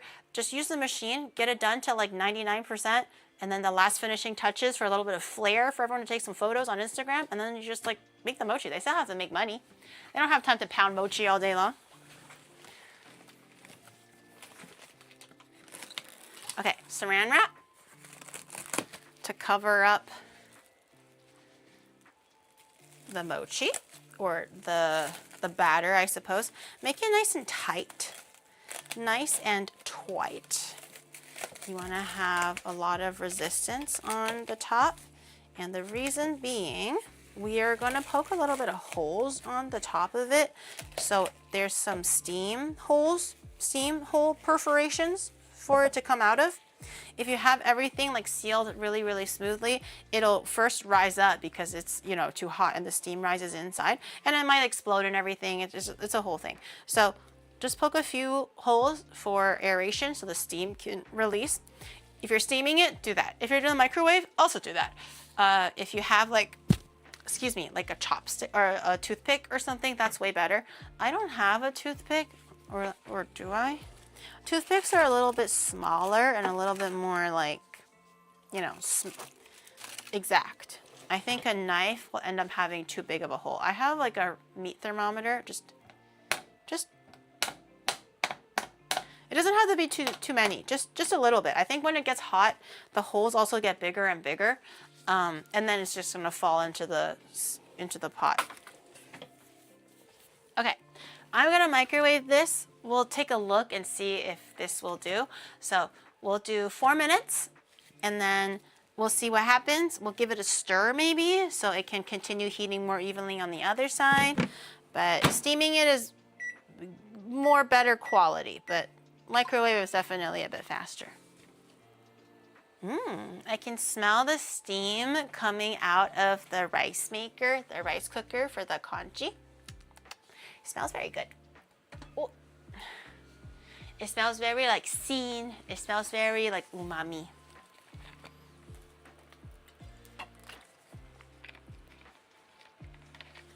BTS curtains, yes.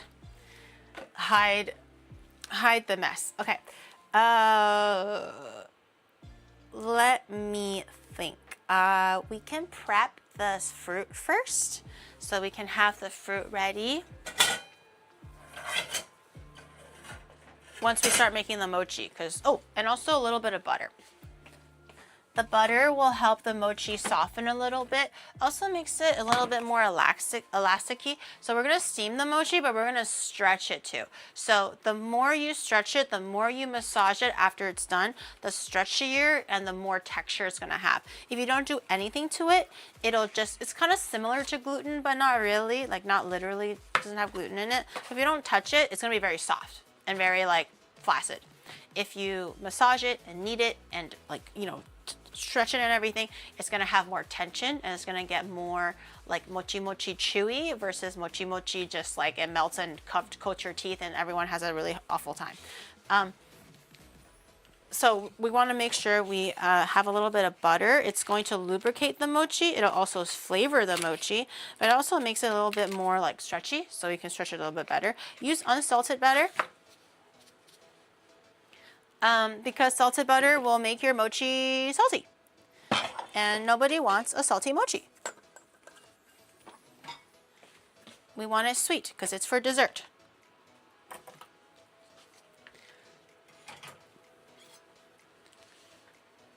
I always describe my food as flaccid. It's flaccid. It will be. Okay, so we're going to do 40 grams of butter. I'm going to eyeball that. 53.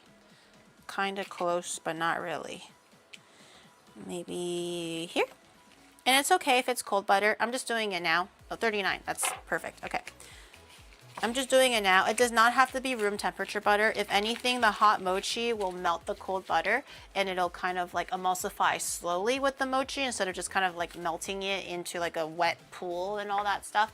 Sterling, thank you for the 47 months. Thank you. I appreciate it.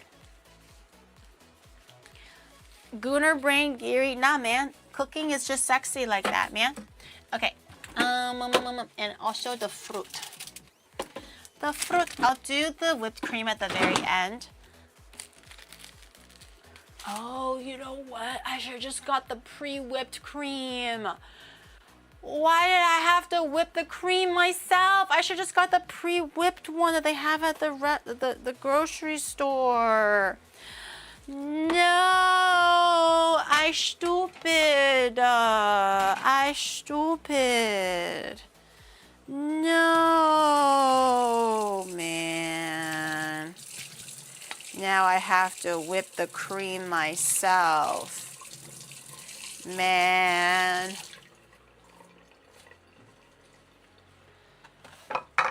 The cream rises to the top. Is that an allusion to like a movie or something? It wouldn't be authentic? Well, it's still cream. What do you mean it's not authentic? It's still gonna be whipping cream. Okay, I like strawberry because it's still kind of sort of strawberry season. So I just want to make the most out of these strawberries before strawberry season leaves us for another year. So we're gonna eat strawberries, whatever fruit you want. Grapes, oranges, maybe not watermelon. Watermelon might be a bit too watery. What else would be good? Oh, you can do like chopped cookies, for example. That would be really nice too. I think is the mochi ready? Oh, the mochi is ready. Okay. I'm gonna grab my rubber spatula if I can find it. Oh, here. Okay.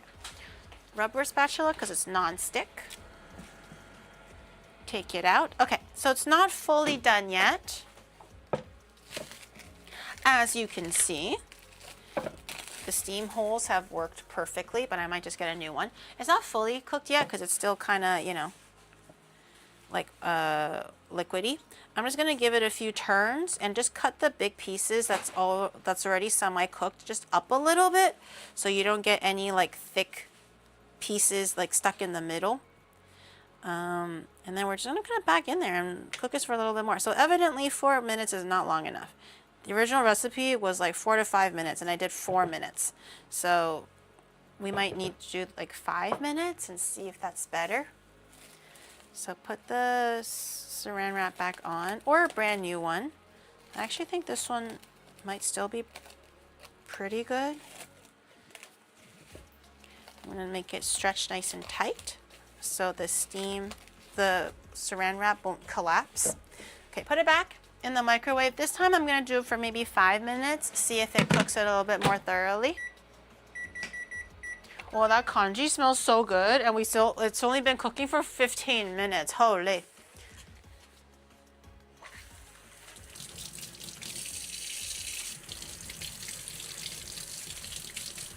Mangosteen would work. Mangosteen is like a little bit more of like a drier fruit or like a more contained fruit, so mangosteen would work. You can chop up some Oreo cookies. Giri cooking so often is bad for my weight. No!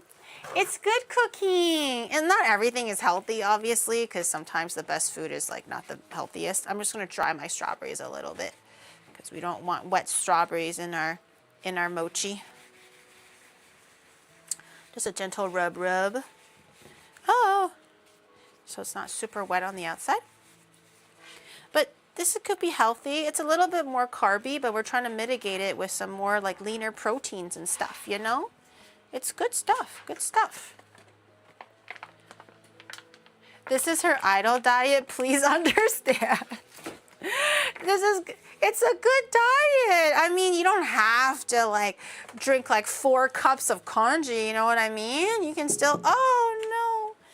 You can still like just eat the normal amount. Try that off a little bit.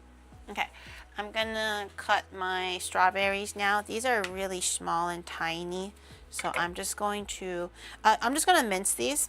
If it's like oranges, you can kind of like just wedge them and then cut them into like small little like slices. But strawberries keep its shape quite well, so I'm just gonna do a little bit of a slight mince, small dice. This one is not too expensive, 300 yen. I have a local fruit shop that sells fruits for pretty cheap. So this one was really not that bad. 300 yen for the strawberries. But some places can have it a lot more expensive. And then just give it a dice. I'm gonna do half again, half on this side, and then just cut it into small little bite-sized pieces like this. I like to have like some nice chunks of strawberry in the daifuku, so when you're eating it, you feel more like substance.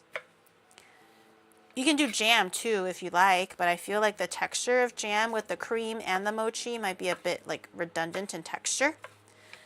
So having something that's like chewable feels better.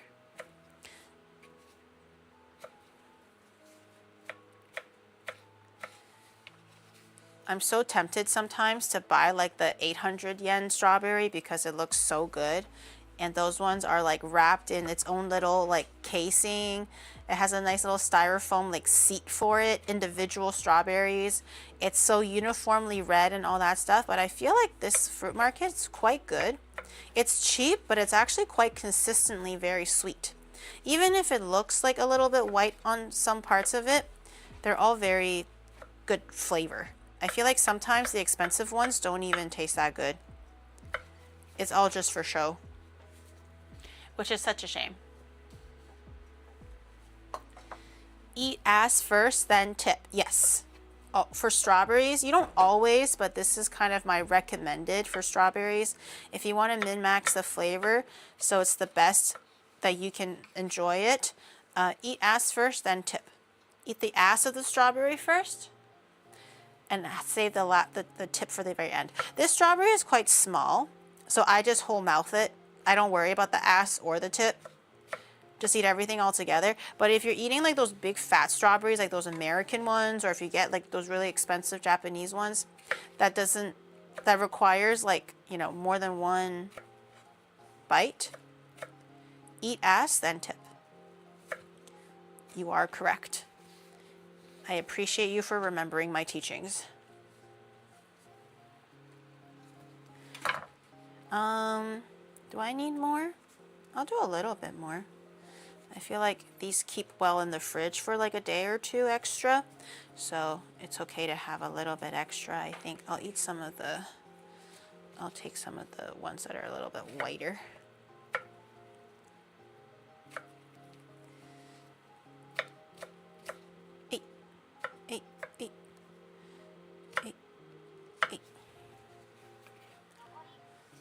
Are we still talking about strawberries? Oh, most definitely.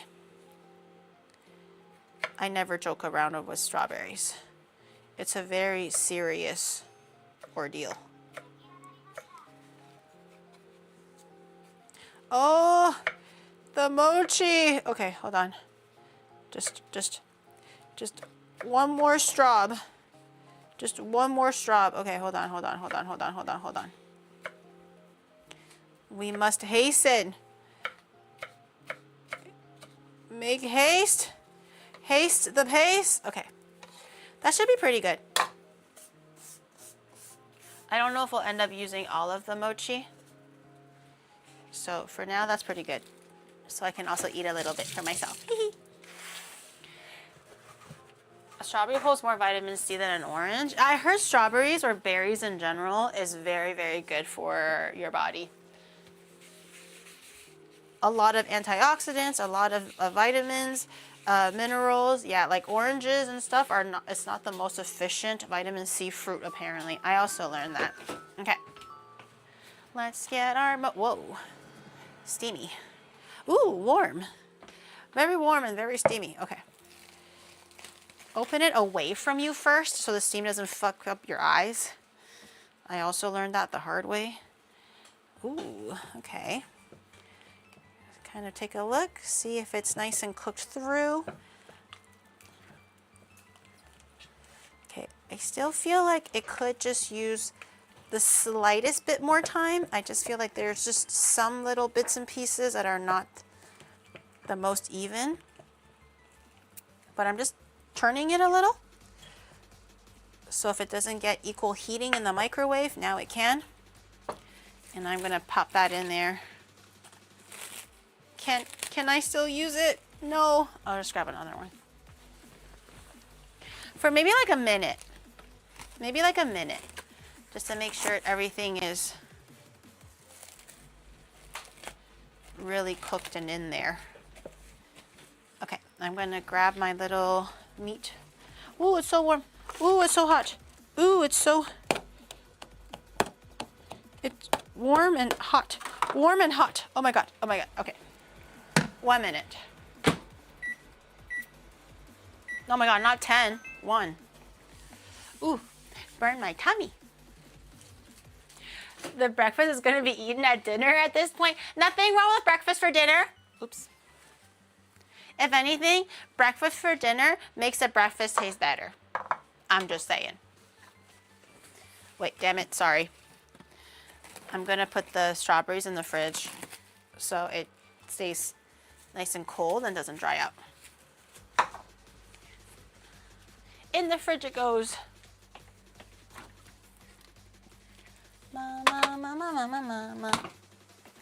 And then I get to treat myself to some strawberries while we wait for the You know, these are some cheap ass strawberries. But goddamn are they sweet. I don't know how this fruit market gets them. They're so cheap.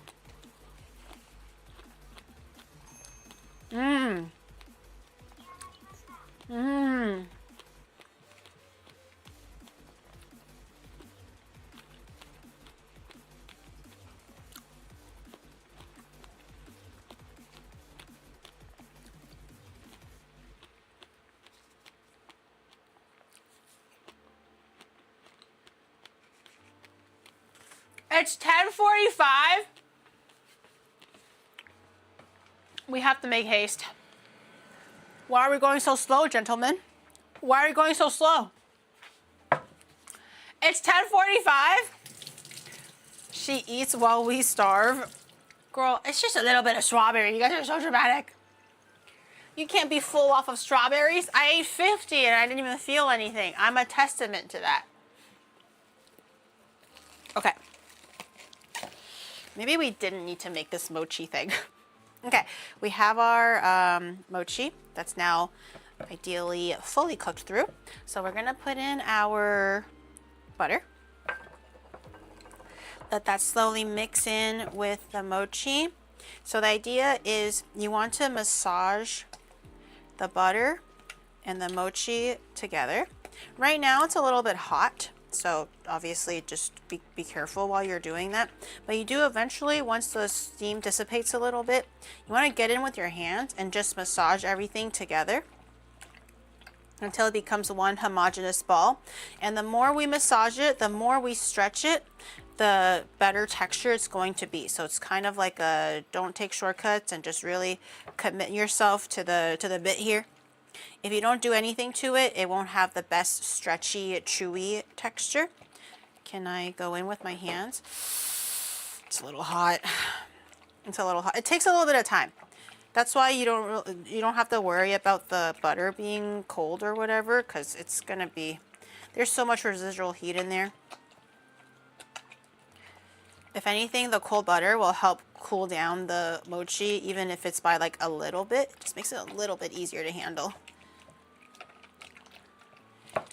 It'll be pretty sloshy, but eventually we're gonna have to get in there. Does chiropractic on the mochi work? The mochi is quite a soft and supple entity, so I feel like it doesn't have enough like hard, rigid corners for chiropractic to really have an effect on it, you know what I mean? See how like soft and pliable it is? It's making a lot of sounds also. Very sexy. Very, very sexy. Okay, dare I put my hands in there now? The bowl's a little bit hot still, but I don't know if that's an indicator to how hot the actual mochi is. Ew. Ew. Okay, I think I'm gonna go in, guys. I think I'm gonna go for it. I might burn my hand, but I think I'm gonna go for it. What about acupuncture? I think acupuncture will also be a pretty resistant. It's just kind of like, it just goes right through, you know what I mean? Okay. Pray for me. Wow, oh my God. Oh my God. Oh my God, that's too hot. Okay, what do I do? What do I do? What do I do? Okay. I could just continue mixing it a little bit. I feel like I should take it out of the container. That might help a little. I feel like just by doing this, it's already helping a little bit with the texture, but we're gonna have to really go in on it. Flip it. Flip it. Double glove. I don't think it's gonna be enough. It's like really hot, unless I wear like those barbecue gloves, like those like woven ones that kind of give a better heat gap. Or do you think I should take it out of on the cutting board? Maybe I can do it on the cutting board. I think this glass bowl is just keeping too much heat, and it's kind of like good enough now where it's not super sticky, because the butter also helps. Okay, I'm just gonna let that sit in water. Oh, woo! Have mercy.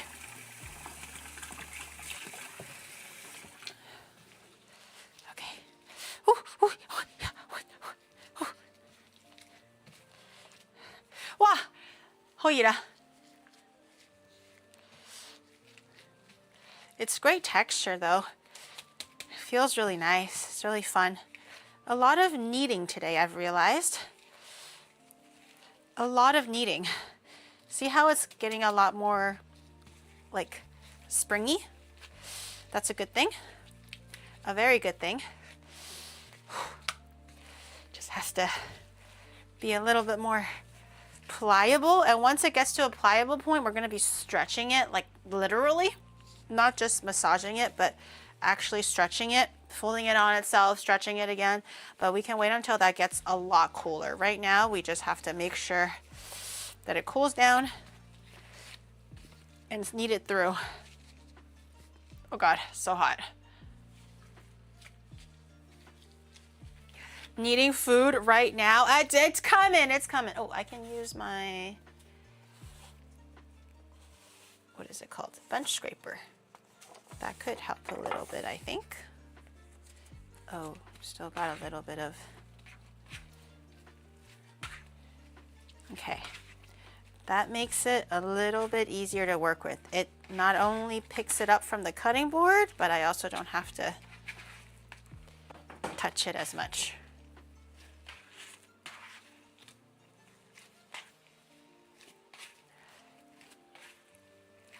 Wow, never mind. My thumb is on fire now.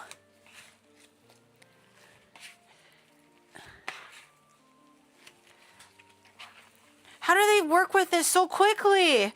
These videos are lying to you.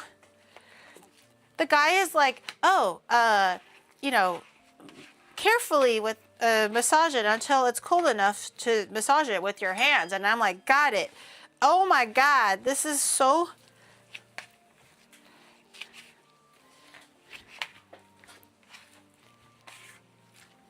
It's so hot, and I don't think I have like super strong crazy hands by any, like crazy like cooking hands by any means, but it's not too bad. Like I cook enough where like the average thing doesn't really bother me. Like I can handle it, but oops, this is crazy hot. It's slowly getting a little bit more manageable. Slowly. We need sustenance, Giri. The light is calling. Okay, okay, okay. I'm hurrying. I'm hurrying. I'm hurrying. I'm hurrying. Don't worry. If anything, the mochi was an optional thing anyways. We don't have to have mochi for breakfast. You know what I mean? I'm hurrying. Oh, we still have to make the dandan sauce, don't we?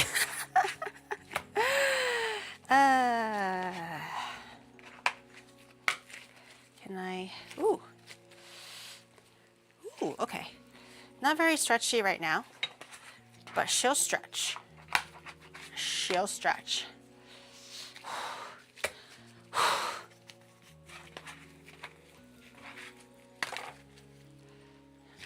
Isn't the dandan sauce just peanut butter? No, no, no. We're going to make the noodles for it too.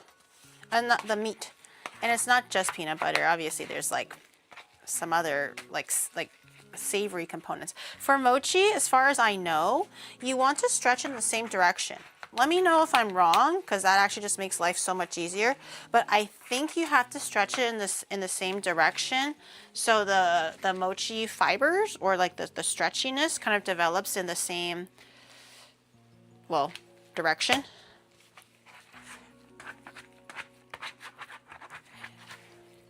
I heard if you do it in any direction, it kind of works against it or something like that. God damn it. Can't put this thing down.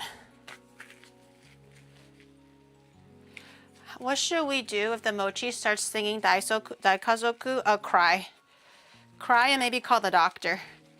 Because someone is not feeling well, if you know what I mean. Okay. Okay. Okay. It's still very hot, but I think I can maybe handle it. The palms are not that bad. It's the fingers that are like really a lot more sensitive.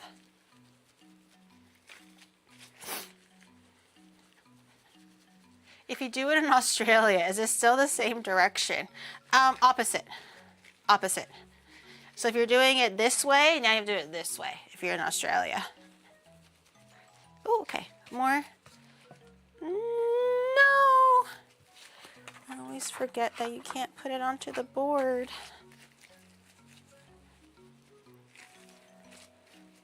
I think it's getting more stretchy. I don't remember if you're allowed to add in more cornstarch as you go to prevent it from sticking. It's not sticking to my hands at all, but it is very, very, very, very sticky to surfaces. I think as the more you stretch it, the harder it will eventually to actually stretch it out. So in the very beginning, it's actually quite easy to stretch, but once it builds up a bit more tensile strength, it actually should become harder, I think. Wada. Very stretchy.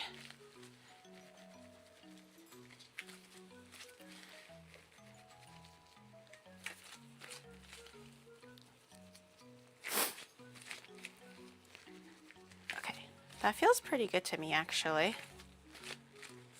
I think I'll put this into a bowl and just kind of let it cool down and rest maybe. A little bit of cornstarch potentially to kind of prevent, okay, yeah, I can definitely feel more resistance now. It's a lot harder to stretch out.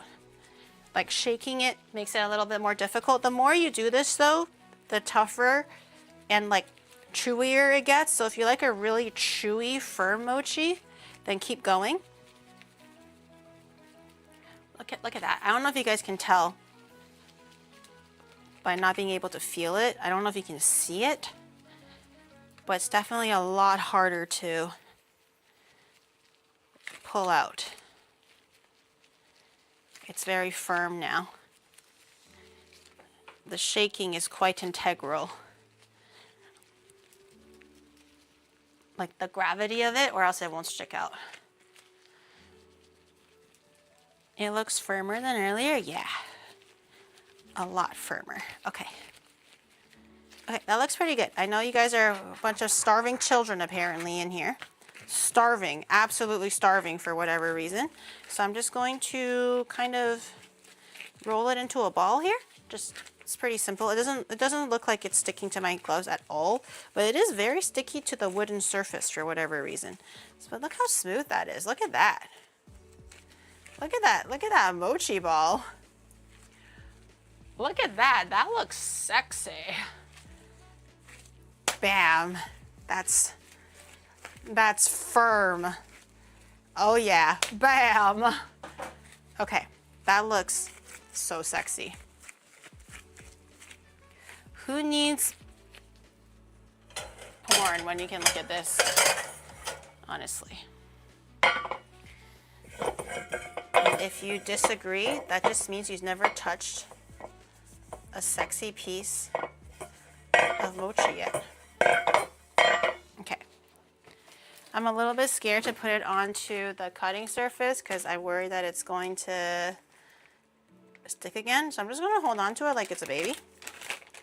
I'm going to flour the surface with just a little bit of cornstarch just to prevent it from sticking too much. The visual, you can just kind of like tap it in a little into the mochi. I'm going to tighten the ball a little bit again.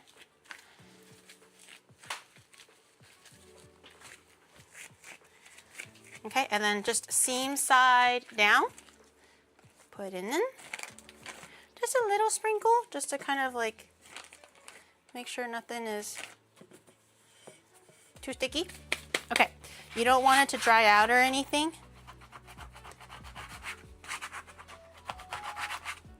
Oh yeah. Huh? Some goal is reached. Do you want to do a new one?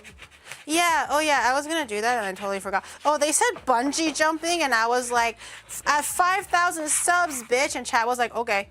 So I don't know if you want to do, I don't know if you want to agree for me to do bungee jumping. Don't do bungee jumping. That's gonna be way too scary. No bungee jumping, chat. There was one place that I saw K-Fel do it. It's in Japan. I'm not sure how like high up or how far it is, but I have seen K-Fel do it. Okay, so mochi, just room temperature. Let it just sit there for a little bit until we're ready to use it. I think for the sake of time, we might actually just start the dandan now, or at least make the sauce for it. The meat part of it. I like a lot of meat in my dandan mian. Usually in restaurants, it's mostly sauce, and that's fine too. But if you're making it at home, you can like spoil yourself a little bit. You don't have to be so stingy with like ingredients and whatnot. So I'm gonna do it. I'm gonna do it with a lot of meat. Usually at the restaurant, they give you like a very, very small portion of it. And I'm like, we don't have to treat ourselves like prisoners here. We can be a little bit more loving to ourselves. Do you oil your cutting board? Not as often as I should, but I do oil it now. But it's been a while since I last oiled it. I have some oil here actually. It's just called cutting board oil. Food grade mineral oil enriched with vitamin C. This is the one that I use. I get it from Amazon. Barley Shadow gets it from Amazon, and then we just oil this one and we oil this one. This one requires a bit more oiling too. Okay. Noodles, or the sauce for it. Dandan mian, a lot of times isn't even served like hot. It's kind of served like lukewarm. I'm not sure why. So we'll make the meat. Ooh. We'll make the meat for it first, so we have like the meat sauce ready. The meat sauce itself is actually very, very simple. It's just meat, and then you just season it a little bit with some like doubanjiang, like the fermented bean sauce, some soy sauce, you know, a little bit of like garlic and onion or whatever if you prefer that, with a little bit of aromatics and whatnot. I'm having ground chicken or ground chicken breast because for health, I'm doing it that way. But you can do pork. Pork will be absolutely delicious. Normally it's actually with pork. You can do beef and stuff if you like, but we're just doing chicken breast today because we're trying to be healthy little babies. Because I took my mom out to dim sum today, and dim sum isn't really like the healthiest. She's a little bit oily typically. Oh my god, I'm gonna actually like flip it by accident. Okay, a little bit of oil just to lube up the pan slightly. I'm gonna let that heat up.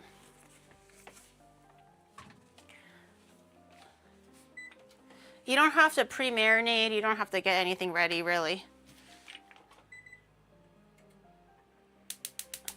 And then while the oil is still cold, because sometimes it tends to splatter a little bit with like the pre-grated garlic stuff, but I'm just doing a little bit of pre-grated garlic. Let that cook up together with the oil a little bit, and you grab a little spatula. Kind of like break it up a little bit. Do I have a camera available? For what? No, for the stove. Oh, Or do you? Huh? Oh wait, hold on. It doesn't transfer. Hold on. Can I oil the cutting board with dim sum? You know what? Don't change? The world is your oyster, chat. You can do whatever you want. Don't let me stop you and say what you can or cannot do. Can I use horse oil, Gary, to cook? Yes, you can. Gary, can I use diesel oil to oil my cutting board? You know what? Yes, you can. Don't let your dreams be memes. Do whatever you want. Oh, she's bubbling. She's bubbling. Okay, she's bubbling a little bit. Garlic burns pretty quickly, so I'm just gonna I'm gonna start putting in the meat now while the aromatics have been cooking. Add in the meat. I don't really want my meat to be big lumps, so I'm gonna use my spatula and kind of break it down a little bit so it forms nice small morsels, not like medium-sized meatballs. If you like it more meatball-y, so you can grab it with your chopsticks a little bit easier, I guess you can do it that way, but typically it's called 肉碎 or 肉碎. It's supposed to be like more minced.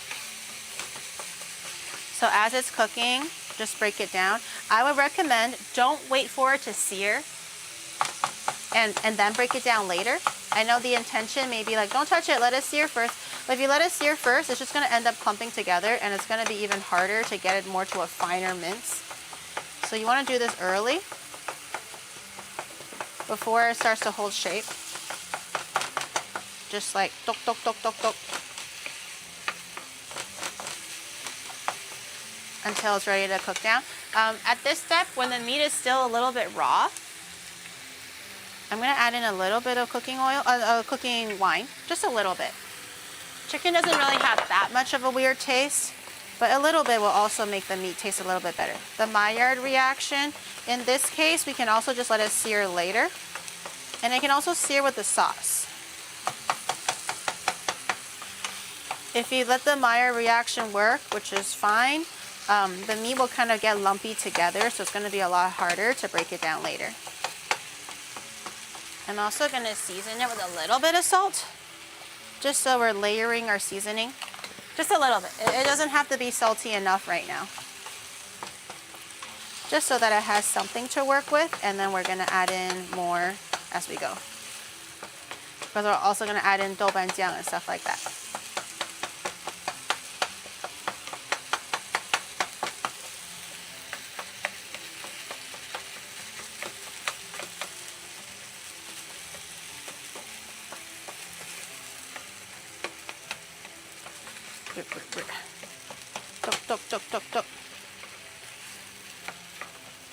Yeah, see? It's a little bit easier to break it down when you've already like did the work earlier.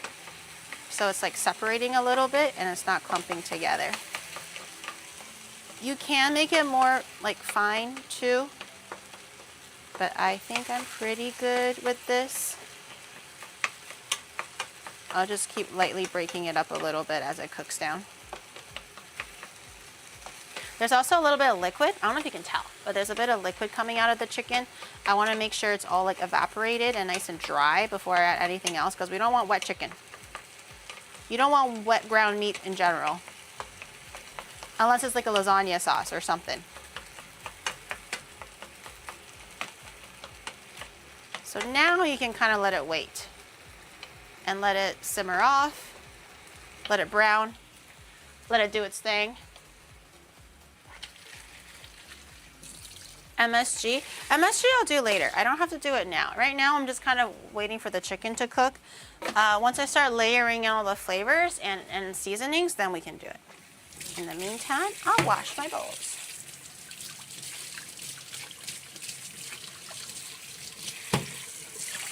We're making chicken lasagna. No, we're not making chicken lasagna because we're trying to dry it out, not make it super wet.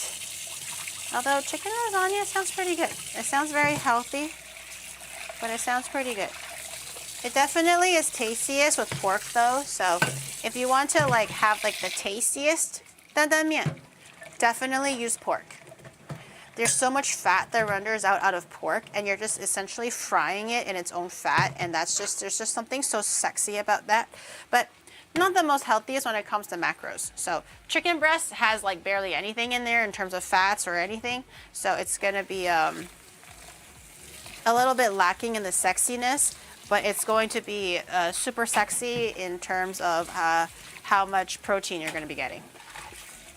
And that is also very sexy, because your muscles need to eat too.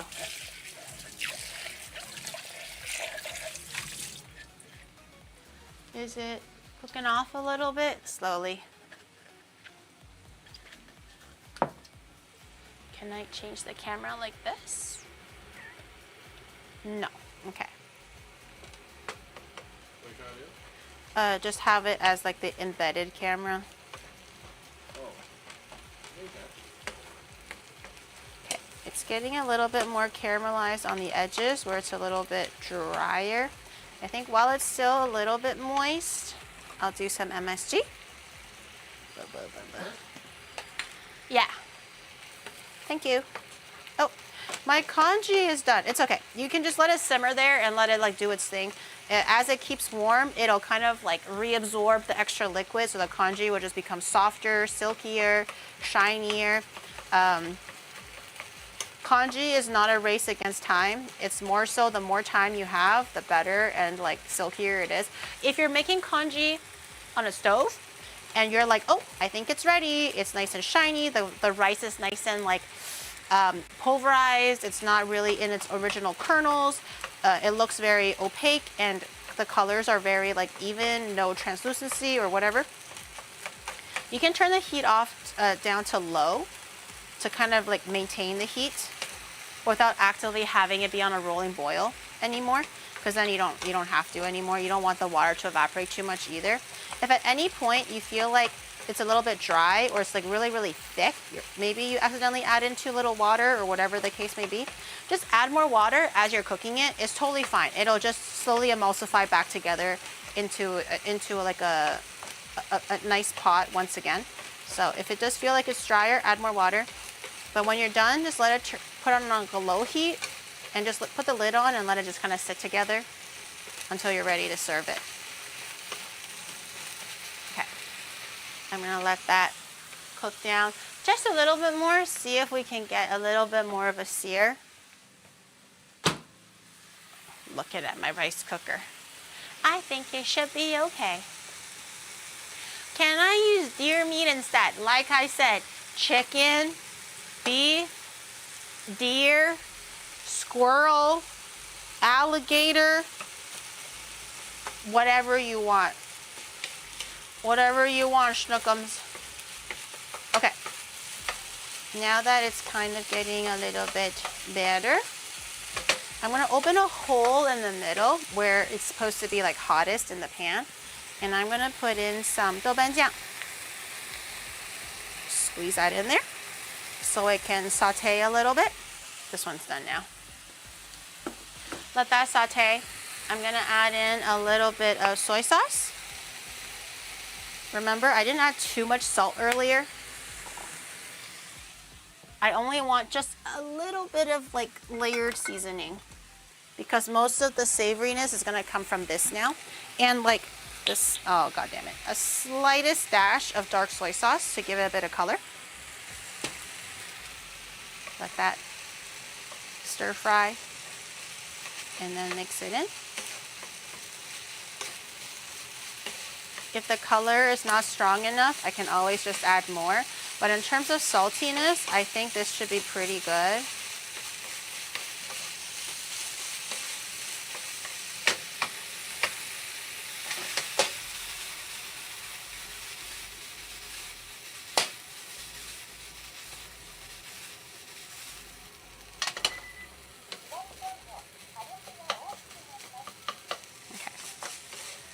Stir for a little bit more. If you want to add an oyster sauce, fish sauce, if you have like preferred seasonings that you like, just do it that way. Just do it that way. It can be your own original dandan mian. It's like the meat itself, as long as you like the flavor of it, it's nice and savory and whatever. Just do whatever you like. I'm gonna have a little taste of it, see if it's salty enough. The sauce will also be salty, so you don't want everything to be like, you know, super crazy. Or else everything will be going a little bit too hard and too salty. I try a little bit.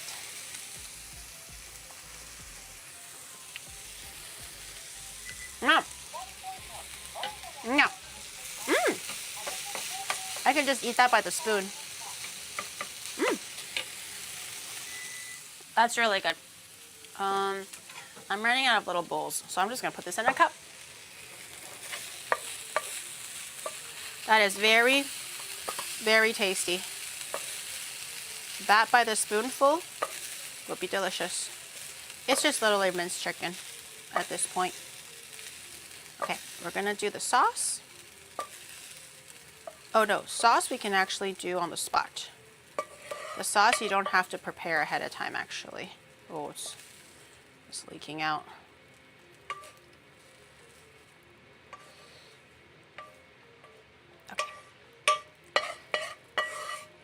Oh, we should prepare the oil for the tongyao bag. Oh my god.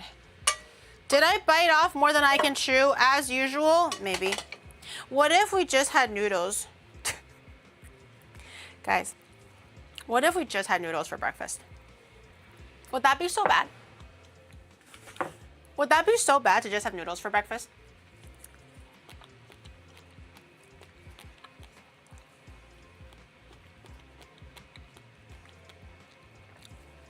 No tongyao bag. I mean, do we really need it? Do we really need it?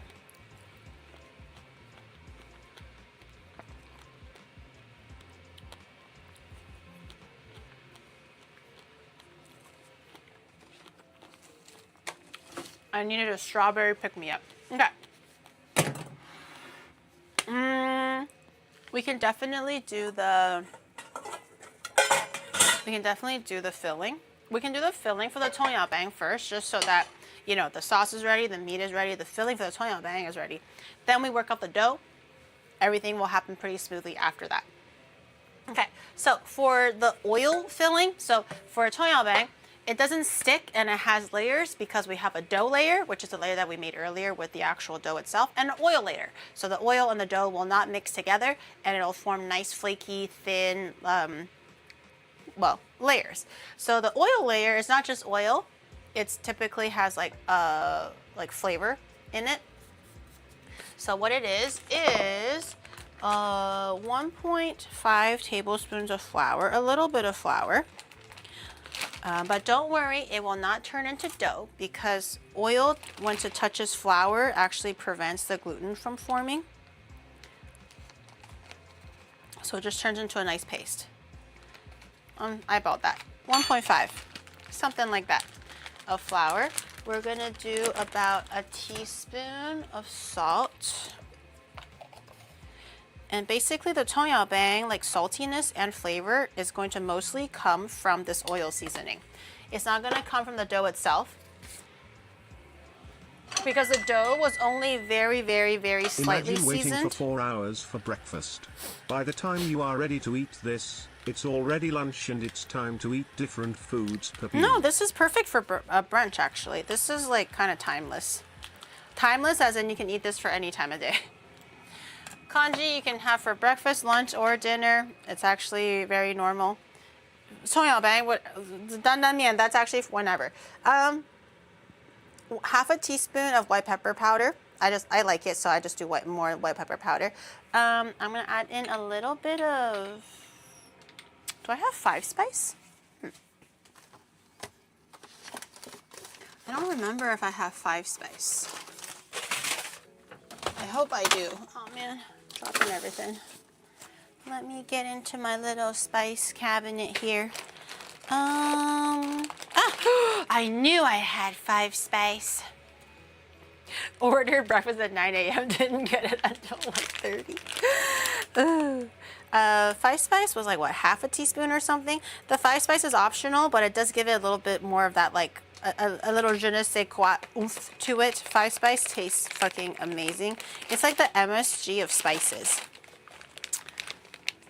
It just makes everything so good. 5 spice is actually the secret to Taiwanese popcorn chicken. If you're making Taiwanese popcorn chicken, and like, you know that little furikake kind of a seasoning thing that they toss at the very end after they fry up the chicken and everything, and it makes that really quintessential Taiwanese popcorn chicken kind of like taste? It's 5 spice. White pepper and 5 spice, but more so the 5 spice. Because we're already here, might as well a little bit of MSG. And I'm going to heat up 2 tablespoons of oil. We're gonna use hot oil so we can blister the flour and cook off, like, and melt all of the salt and everything. Just eyeball it. 1, 2. Is that 2? Yeah, that's 2. Okay.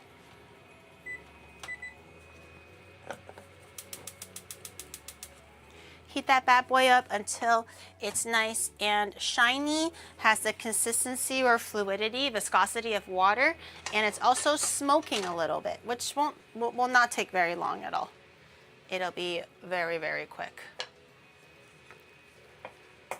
And then in the meantime, I'm just gonna mix everything just a little bit. Just a little bit. Just a little bit. Na na na na na na na na na na. Very quickly. Very, very quickly. It's like having like a bunch of children in your kitchen going like, Mom! Mom, Mommy! Mom, I'm hungry! Mom! Mom, I'm hungry! Ma! Mommy! Mama! Oh, I'm so hungry! Oh my God, I'm starting to see Jesus. Mommy, I'm so hungry! Mom, please, please have mercy, Mommy.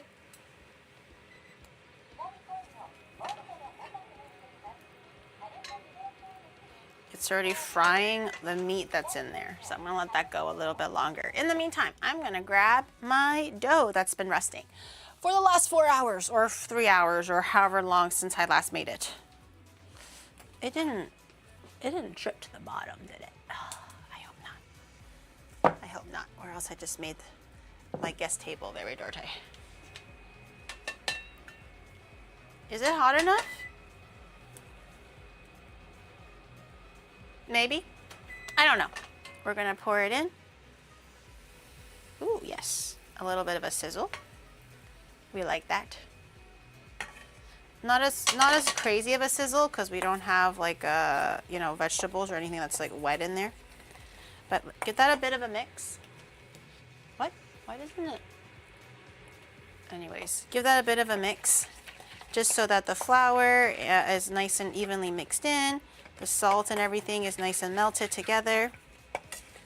It's quite hot though, so if you're gonna have a taste, just be really, really careful. Don't burn yourself because you just put in hot oil. But this is basically the flour oil mixture that's gonna go in between the layers of the toyaobang. I think what we're gonna do first is actually make the toyaobang.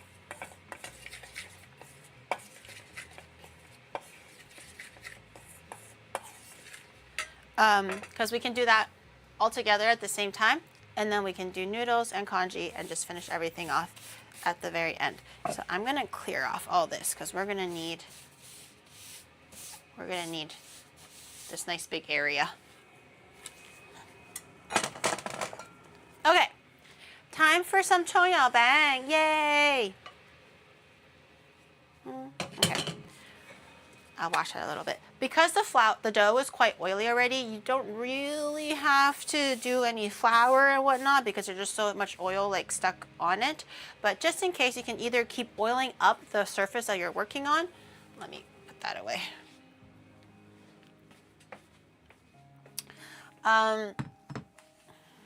Or a little bit of flour. I don't really recommend flour though. I feel like the flour will cause the the dough to kind of like tense up and tighten up again.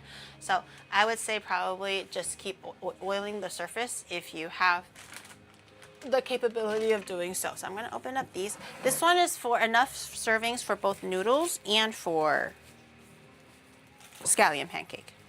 So don't use all of it. Or just make half if you're only doing either or. And it's been sitting in oil so that it can be stretchy and elastic and also not stick to each other. Responsive wall, thank you for 34 months. Thank you. Just moving everything else out of the way. Okay, so we have our, I don't know if Shadow can change the camera back. So it's facing here, the embedded camera. Does your Stream Deck not work? Yeah. Can you do a cooking feast with all the fans via lucky draw?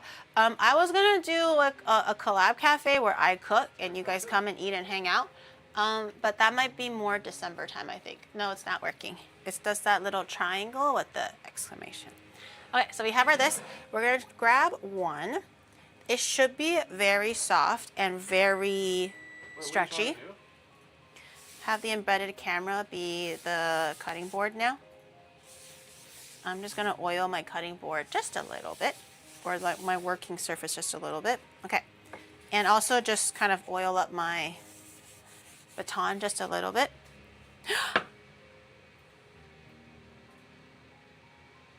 Fuck, I forgot the scallion. Okay.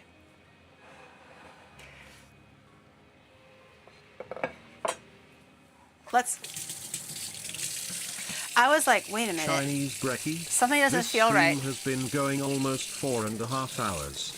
We be having Chinese lunch at this point. I forgot the scallions. I was like, wait. Like, it's going a little too smoothly. Thank you, Shadow. I appreciate it. All right, let's quickly cut some scallion. Quickly. Just do it. This is scallion, right? Yes. Okay, do a fine little mint on the scallions. I don't think we're gonna need all of this, but at this point, just cut the whole damn thing. Put it on a little plate. I was like, yo, it's time. It's time to actually start assembling and cooking. We're so done with prep. It's time to move on to the next step. Nope. I was wrong. I'm gonna cut off the tips a little bit because the tips tend to be a little bit drier. Okay. Just mince these as thin as you can,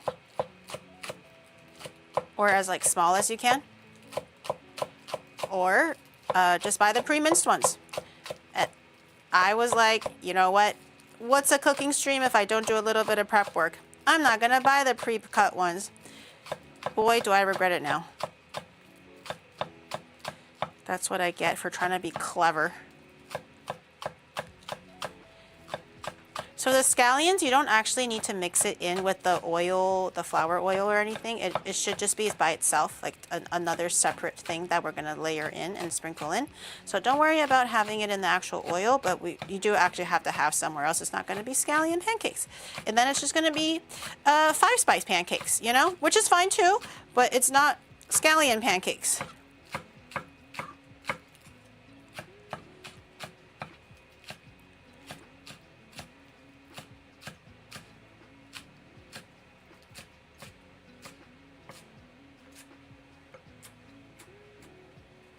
This one needs a little bit of better cutting.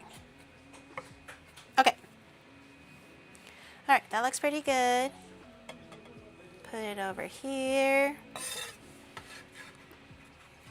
Dude, let me tell you, when you're anticipating congee and some Chinese breakfast since 7 p.m. and you eat it at 3 a.m., that's gonna hit so hard, boys. It's gonna hit so hard. That 3 a.m. congee, scallion pancake, what else am I making? Dandan mian. That shit is gonna go so crazy. It's gonna be the best meal ever, hopefully. My congee was century egg. I'm gonna do a salted egg because I'm more of a salted egg girly. For congee anyways. Okay, now we have everything, okay? Chopped scallions. We have the spicy, savory oil mixture, flour oil mixture. Our oiled up cutting surface or rolling surface, an oiled up rolling board, rolling pin. And then now we grab our dough, okay? And make them into like a square, I guess. It should roll out quite easy because it's, you know, it's been resting for the last like 3 hours or so. If this is supposed to be like a roti canai, I believe you should be able, let me just try, let me just see. Yeah, you can definitely do a roti canai style. That would also work. Okay, I'm not gonna go overboard though, because now is not the time to be trying to practice my roti canai flinging. But wherever it's like thicker, you can just grab it and stretch it out. See how thin that is? That goes crazy. Ignore that big gaping hole. I got a little excited.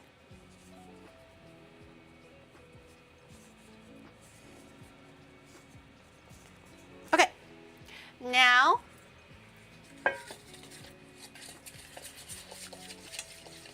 we're gonna grab our oil. Oh, where's my little, yes, this would be perfect. Grab my little brush so everything is quite even. Just so that everything has a little bit, because it's gonna roll up on itself. You don't have to have it where it's like so evenly layered, like a cinnamon roll or whatever.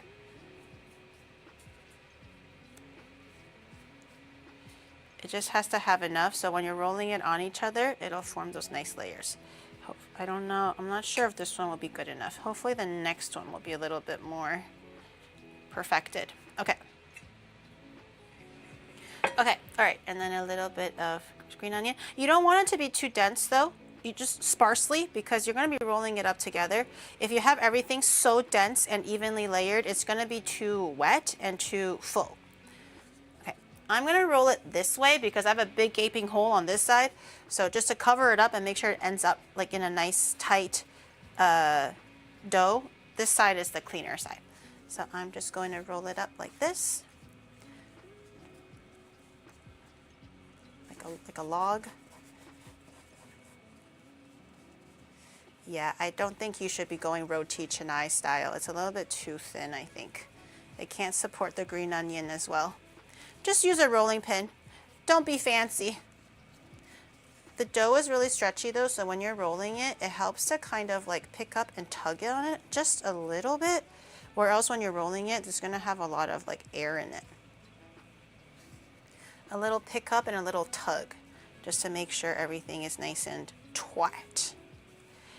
Every family does the technique just a little bit differently. I've seen some people cut the log in half and like have it attach at the very, very end and do 2 spirals and layer those spirals to make sure that it's like super extra layered and all that stuff. I think for this one, she's a little weak. So I'm gonna try to move it into the middle so you guys can see. Okay, so I'm gonna take the end and I'm just gonna fold it on itself. Again, a little tug and pull and roll so it's nice and tight. Where the seam is. You know what else is not prepped for 4 hours and it's already ready when you need it? The new merch from Orchid 8. Hurry, order now and you too can get the merch before Geary finishes her prep for cooking. Tank tops, joggers, acrylic stands and desk mats are the products on offer for this round, all in inventory. And, we have free, that's right, free wallpaper for you to enjoy too. Get yours now, Corper. That was actually really, really well done. So we're gonna take the end of the tail and to tuck it under the pancake, not on the side or else it's gonna come out. You wanna tuck it under, okay? And then when you're done, just put it onto like, I don't know, a different plate or something. Maybe this one. Grab a little bit of oil. So every time you have a new plate, grab a little bit of oil so nothing sticks, or a lot of oil. More oil, more better. Okay, and then I'm just gonna have this all sitting around. Okay, and then on to the next one. I'm gonna make maybe a total of like 3 or 4.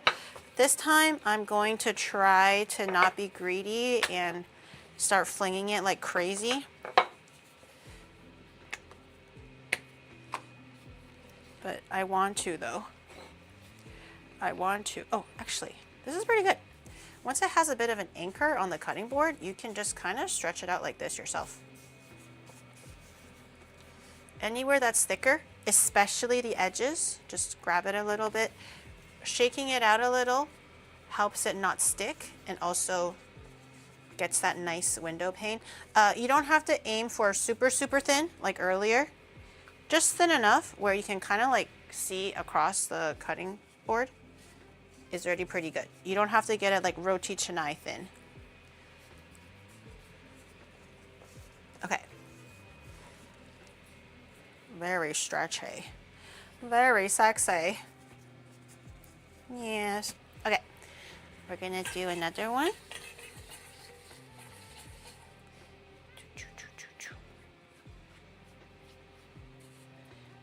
And grab all of the... No! I punctured it. It's okay.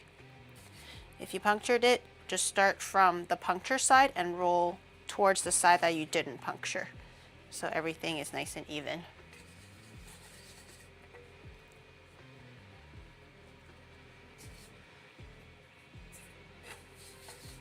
I might actually have enough to make one more, if that. So let's try to make this one count, just in case I don't have enough.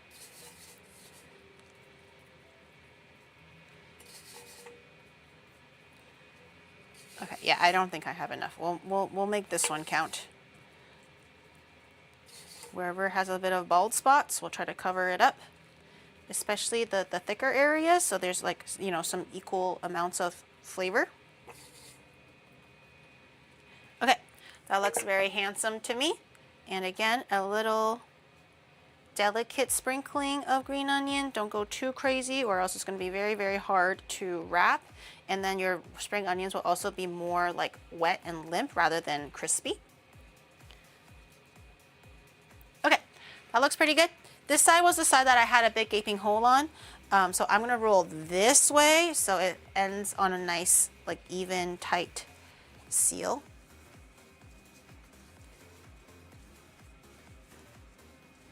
always just grab and tuck, grab and pull. Yeah, grab and pull on it a little bit and roll on each other. It shouldn't be super, super tight that it's just like, you know, peeling and ripping, but it shouldn't be so loose that there's like too many air bubbles in it. Okay. So I'm just slightly picking it up just a little bit to give it that kind of a nice tuck, but not very hard. Okay. Okay. All right. Pick that up. The seal seam side either down or towards like the middle, facing this way, so we can roll in towards the seal. This side looks a little bit neater, so I'll keep this side as the butt end. This side looks a little bit thinner and scrawnier, so I'll keep this as the head end. But you can kind of decide for that for yourself. And the same thing when you're turning it, also a little bit of a tug, and then roll. So it's sealed together. And any green onion that kind of ends up falling out of place, just smoosh it back in as it never happened.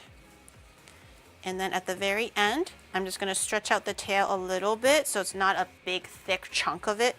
And then just tuck it underneath. Press it down. And that's pretty good. I think we only have enough of the oil to make 2 though. So we'll make 2. We'll make 2. I'm gonna just reuse this oil. Just a little bit. Just a little. For the green onion, for the chongyabang. Why waste it when we can reuse? Okay, the pan's already pretty greased up from all of the cooking that we were doing earlier. I didn't really wash it or anything. More flavor though. Let that heat up until it's nice and warm. And in the meantime, while the cutting board is still kind of like oily, keep re-oiling it if you feel like it's starting to get a little sticky. You don't want to risk having your nice hard work and sticking and ripping and everything. I'm going to grab the first one that had a little bit of time to rest already and just massage it so it's nice and flat. So right now it's not quite ready as is.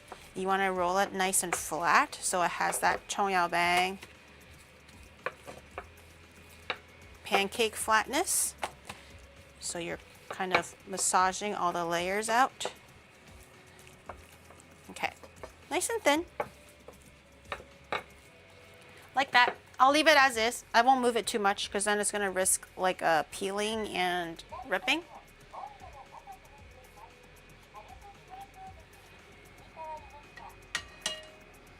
Onion syrup. What's onion syrup? What are we talking about? Onion syrup? You mean caramelized onion? What's an onion syrup? Okay. It's a little bit hot now. I'm gonna pick it up gently. If there's any green onion that kind of falls through, just pick it up and put it onto the pan. Okay. Okay. All right, I'm gonna put the green onions in there. It's fine. Grab a little spatula.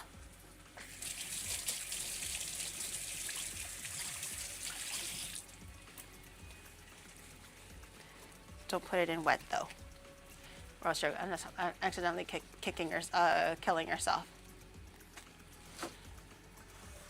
Yeah. Let that sear. You want to keep flipping it though. Don't worry about like cooking it fully on one end and then the other. You want to keep flipping it so it has a nice even cook on it. So once it's getting a little bit brown, you can start flipping it. If you have 2 spatulas, or maybe a spatula and a chopstick in my case, once we flip it over and the other side is cooking a little bit, we want to kind of scrunch it up a little bit. Kind of like a roti canai. You want to kind of like push it in a little to separate the layers so it's not super stuck together as it's cooking. Not now, right? Not now though, because it's a little bit too raw for that. So you want to take a peek at the bottom. Once it's getting a little color, you can flip it. We're gonna keep flipping it back and forth. So don't worry if it's looking a little light right now. This is temporary. We're gonna keep going back and forth. Also, onion kind of burns a little bit easier, so you don't wanna go full send. right away.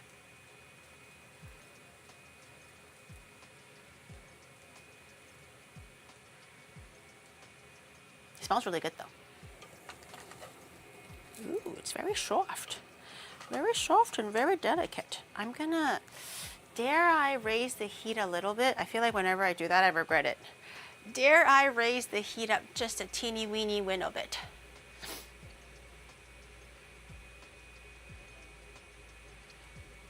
So onion chennai, a little bit like an onion chennai, yeah.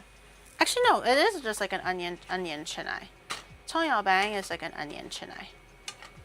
Okay, now I'm gonna start kind of like pushing it and separating it in all directions, both in the middle and on the sides. Just so, ooh, that's nice and flaky. Just really gently, or else you're gonna risk kind of breaking it a little bit. Okay, and then do it this way.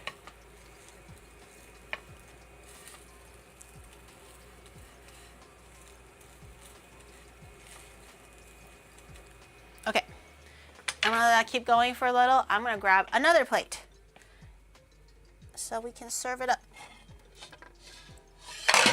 And I can have Shadow have some while we're waiting. Is he even still here, or you go upstairs? I don't actually know where you went. This is for me, please. Oh gosh. Are you sure this is gonna be enough? Just taking a peek, making sure the middle layer is also really cooked. Just a small little peek.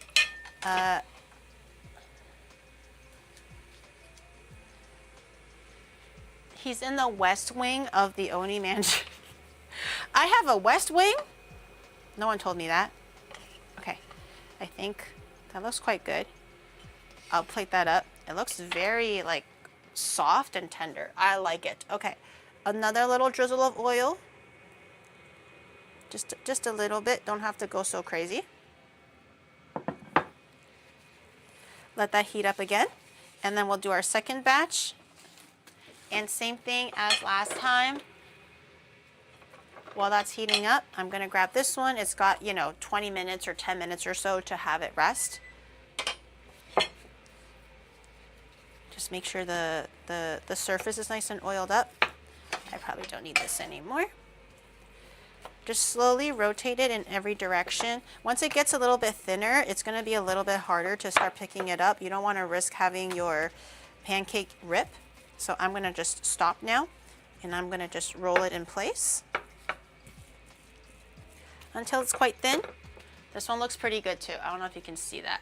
It's a little bit off-centered, but it's quite thin. You can see the oil and like the filling kind of popping through a lot more. So once this one is nice and heated up, that one looks pretty good. I'll gently pry this off, put it into the pan. Let it sizzle. Let it do its thing. Where did my spatula go? Oh, here.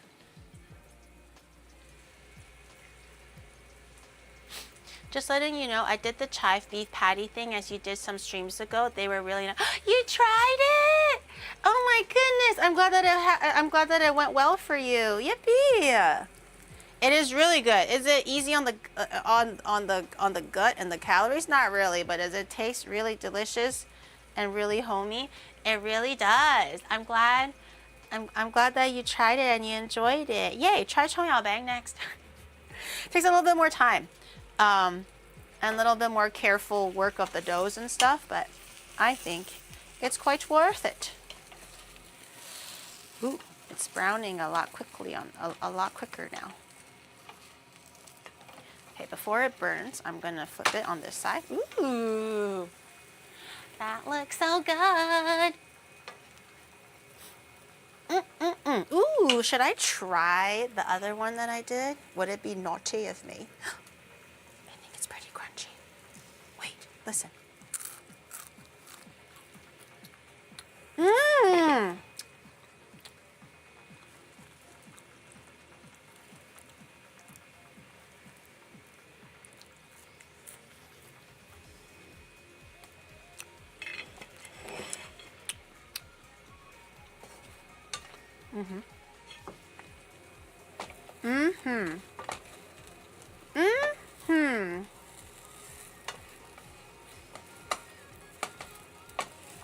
A little bit salty though. I should not have put in that much salt in the oil mixture. The oil amount was fine. Oh, no! I was a little bit too aggressive, but that's okay. It'll still be good. Just a little bit more beat up. A little salty, but that tasted really good. I was trying to break up the pancake a little bit, and it kind of broke in the middle, but unfortunate. It'll still taste really good though. It's just not as in one piece, but it's still flaky. How about sharing with the whole class, but it's mine.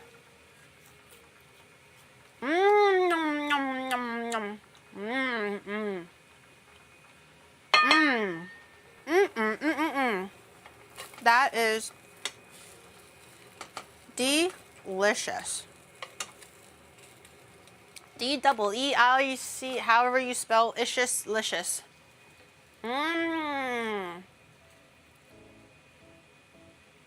That's really good.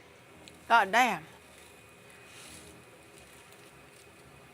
Dude, where's Shadow? He should really have some. It's a little salty though, but he should really have some. Next time, lower the salt a little bit in the mixture so it's not as salty. We don't really eat too salty anymore. So it's a quite strong in flavor, but very good in taste. Very good in taste. Only one pancake left. First one gets it. You're gonna have to run for it, guys. You're gonna have to run for it. She never shares. I don't know where Shadow is. Either he's asleep by accident or doing laundry, or I don't know what he's doing, but he's missing out, man. What if I just eat everything by myself? Would that be so bad if I ate everything by myself? Yay! It's so crispy and fluffy. Look. Oh my gore. Let me. That's what's that.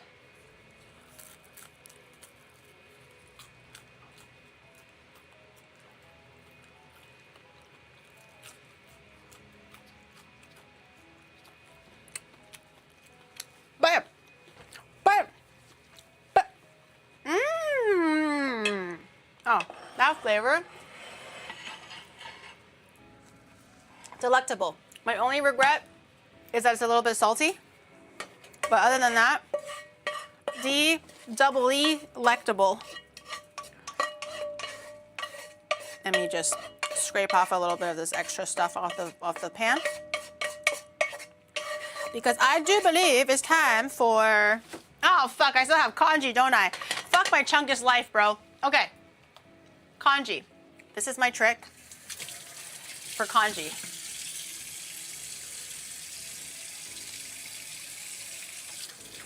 Just never ends, does it? And wait, the noodles will be pretty quick though. But I think we should maybe make the congee so it can just kind of be ready on deck. And then once the noodles are done, which will be pretty quick, everything will be pretty swift after this. Okay, I cooked it in the rice cooker. I'm gonna grab a portion of it for the stove because I don't really plan. I don't think I can eat like everything right now, and it's okay to kind of keep congee in the fridge and whatever when you're ready to eat it. It kind of keeps for like no more than a week, I would say, for freshness, but it's pretty resilient to like keeping, so it's actually quite good. But this is my trick for congee to make it nice and even and smooth. I'll go grab it first so you can see what it looks like, and then I'll show you what I do to kind of improve it so it's a little bit more restaurant quality or restaurant style. I'll place this over here. I'll go grab my congee first.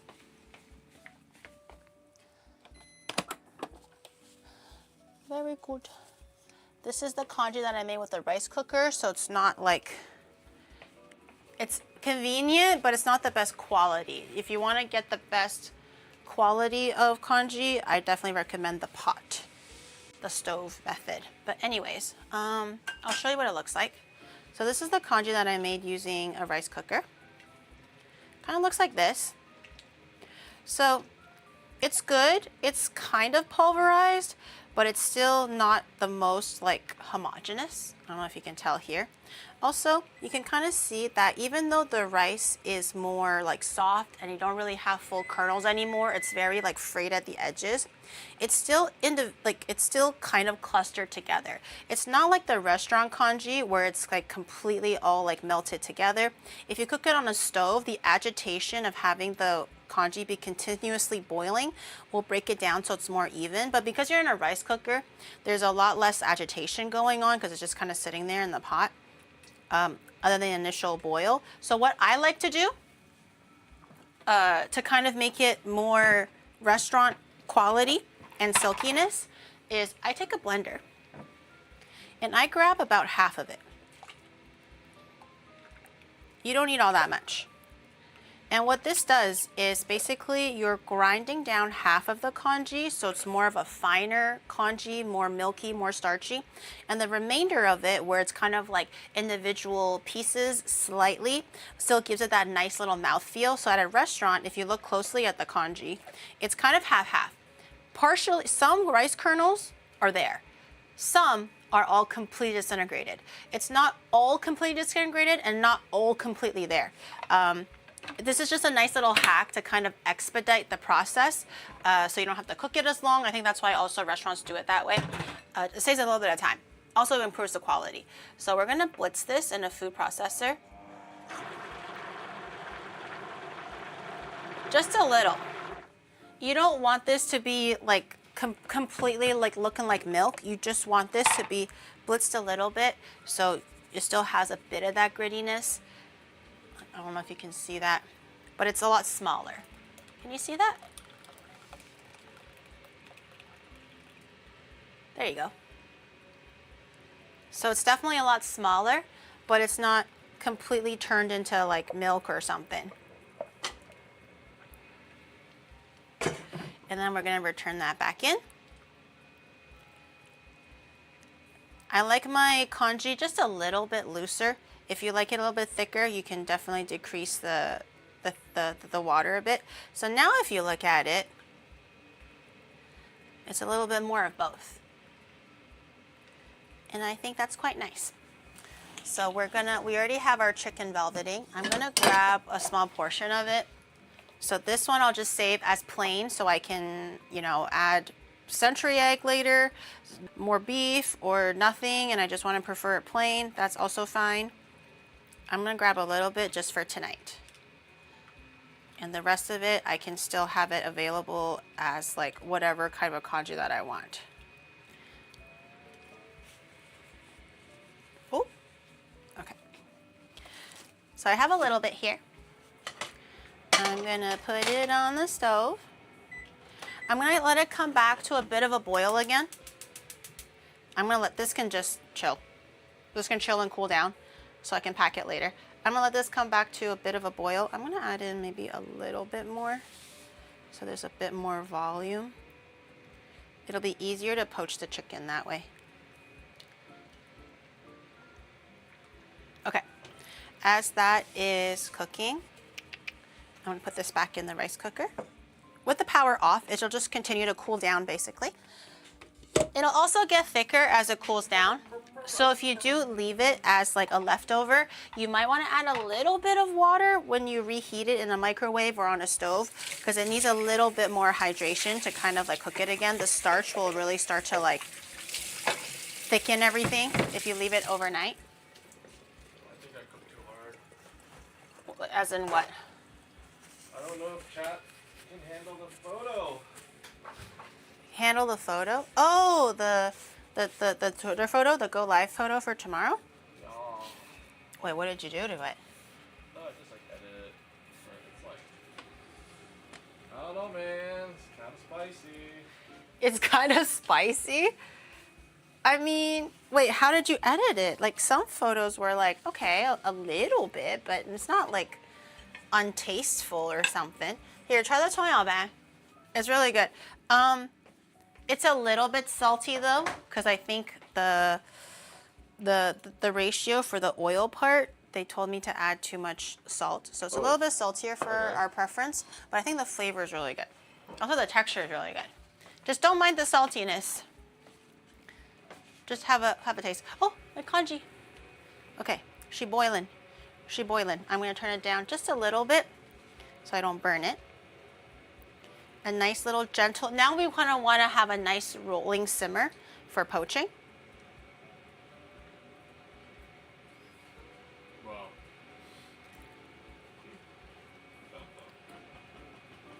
I don't think you need any salt for the congee. Everything has their own salt, but yeah, it's a little bit salty. But I think the flavor is really good, right? Okay.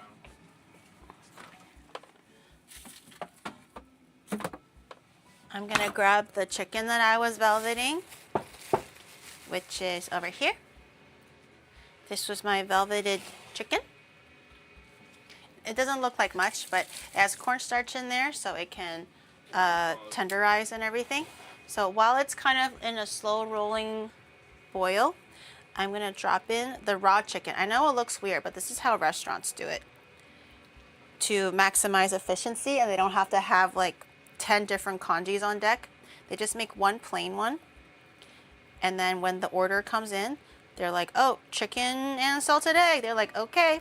They just grab the chicken that's already pre-marinated, heat up the congee, and just drop in the pieces like this. And we're gonna slowly poach that until it cooks. And we're gonna add in some salted egg. I have some salted egg.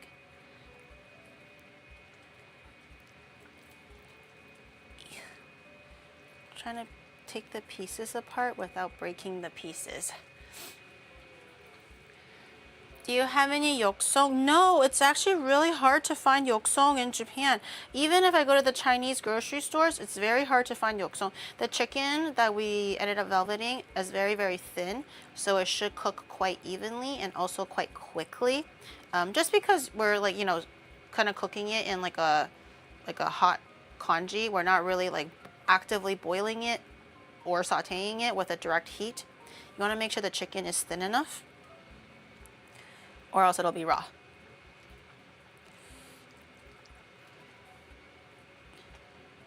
A little bit more, because we like a little bit of protein in our congee, or else it's going to be too carb heavy. Okay. All right. That's pretty good for now. I'm going to let that continue poaching just a little bit. I'm going to put the chicken that I don't need back in the fridge for now. This chicken that you velveted, if you don't finish everything for congee, you can just stir fry it. It'll be very, very, very good as a stir fry too. I'm going to grab some salted egg from my thing. I have some salted egg right here. If I can just open it, because my hands are too oily. Okay, this one's already a cooked egg. I'm gonna keep my half an eyeball on the congee so nothing really like burns or sticks. Okay, now that it's kind of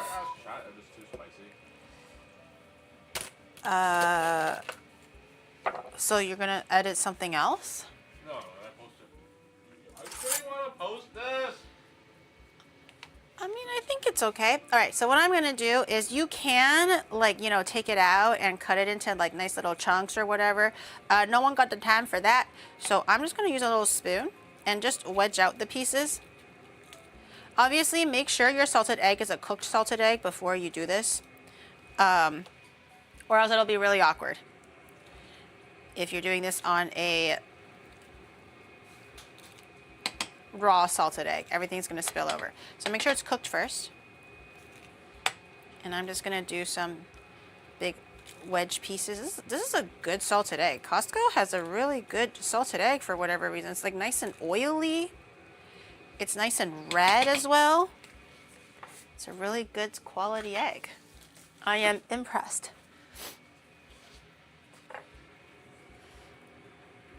Alright, I'm gonna post it on Patreon. And then you guys let me know if it's too spicy. All right, Patreon goers. Shadow's gonna post tomorrow's go live photo, or on Patreon. You let him know if it's too spicy to post, and then also the little extra green onion actually kind of worked for the best. I'll put some green onion in there for some color. If you have fried peanuts, that will go really, really well as well. I'm gonna actually try a little bit. I'm gonna see if the chicken, I'm sure the chicken is cooked, but out of curiosity, I really wanna try it. But this is looking very good. Oh, really hot. That was great texture. Wow. Chicken is done cooking already. That is amazing texture. And the perfect saltiness. Okay. I'll give you some now, Shadow, so you can have some to like sip on. It's all chicken breast though, so it's healthy, don't worry. Here. I'll give you a little bit. Here. If I add a pole. That's really good. Oh yeah. I'm gonna put that over here.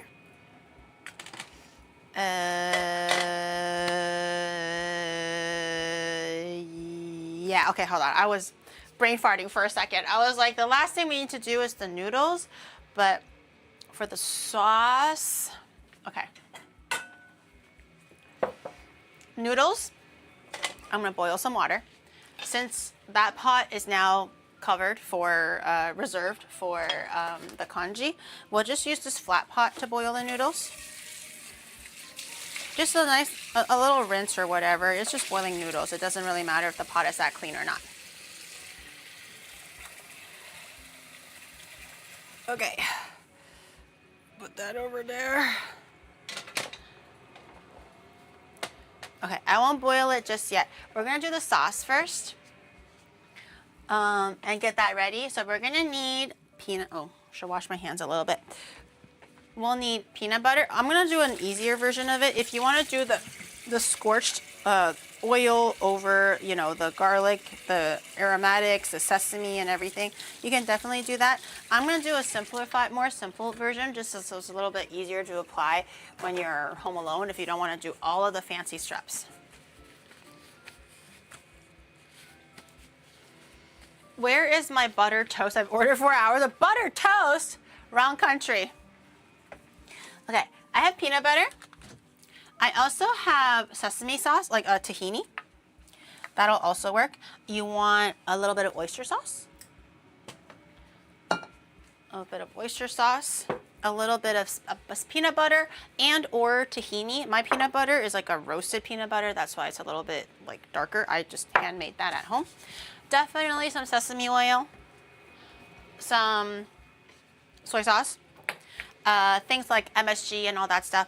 The meat is already seasoned. The sauce just needs to be a little bit seasoned or else everything together will be a little bit too salty. So in the same bowl, we're gonna add in some soy sauce. Okay, a little bit. A little bit of my eyes. Wait, what happened? Oh, you're putting it in there. I was like, wait, what happened? What are they looking at? A little bit of oyster sauce. Oyster sauce can be quite salty, so just a little bit. It's mostly for a bit of flavor and also sweetness. I'm gonna grab a little bit of the sesame sauce. Hopefully I don't. Nope, I should mix it just a little bit. You definitely want a little bit of nuttiness in your dandan noodles. So a little bit of sesame and or peanut butter. In this case, I have both, so I'm gonna do both. But my peanut butter and the sesame sauce both don't have salt in it. So if you have salt in your tahini or peanut butter, just make sure you account for that. Oh, that's not bad. It's so good. Yeah, it's the Costco one. It's such good quality. Wait, so everyone is looking at it and they pull it? There's a vote. There's a poll on the Patreon. Let me know if it's too spicy for Twitter and Instagram. Do I need all of this? This could be a lot. Maybe this much. It's a very toasted peanut butter, so I really don't think we need all of it. Do you want me to save you some? No, I have more. Some MSG, of course, and then some sesame oil and a little bit of just like the toasted, just a little bit for the flavoring, and then a little bit of sesame for both the sauce itself and also for a little bit to have to sprinkle at the very top. I think it'll look very pretty. A little bit of sesame. Oh, okay, a lot of sesame. A lot of sesame. Changed my mind. Almost fell out of my chair. Okay, it's not that bad. It's not that bad. Spicy, but definitely high engagement. It's not that bad, is it? I was like, it's kind of like borderline, but the way the shadow was saying it is like, it's as if I was naked on there or something, okay? And I was not. It's like, okay. In this friendly Christian stream, it's not that bad. Okay. That's good now. I'm gonna have a little bit of green onion in there as well. So once we put the hot noodles in there, it'll cook a little, and then obviously more garnish for later. So sauce is done. Very simple. Oh, and then as the water is boiling, we'll just give it a little bit of a mix so everything is nice and homogeneous. You can also taste it at this point and see if you like it. But honestly, if it's a little bit too salty, just add a little bit more soup in there, like a little bit of the boiling liquid to kind of make it a little bit less spicy. But then the noodles should be more or less a dry-ish noodle. It shouldn't be so dry that it's like, you know, like a yakisoba kind of a dry, but not soupy either. It should be kind of like a pasta consistency where the sauce kind of sticks to the noodles and you see like a little bit gets left over on the plate kind of a thing. It's like that kind of a consistency. While that's happening, we're gonna come back to the noodles. Okay, so we're gonna make the noodles now while the water is boiling. We're gonna oil our cutting board again so it's nice and non-stick. We're gonna grab one piece. I probably should have covered this honestly while we were waiting. And this time, don't roll it out. Just leave it there, okay? Are these ones going to be less salty? This is noodles. This is different. Oh. Okay, so you can test one first to see if it's ready. If it stretches, it's ready. It should be ready. It's been for 3 hours. So you want to take a little piece and you want to hold it in the middle and you want to gently stretch it. And if it stretches, it's ready, okay? And there's quite a bit of oil on it, so it shouldn't really stick to each other, so don't worry about it. So what we're gonna do is we're gonna cut them into strips. It does not have to be very thin. Not too spicy, huh? It does not have to be very thin. And then you wanna just kind of grab it at the edges, okay? And then just knocking it against the cutting board kind of helps the elasticity. Okay, and then it should, and if anywhere is like a little bit too thick, just stretch it out on those ends. And it should just kind of fall apart. You shouldn't have to work too hard to separate it. You don't have to separate it right now. It'll separate in the water. And then just rinse and repeat. We're gonna wait for the water to boil. Because of all of the oil in there, it should be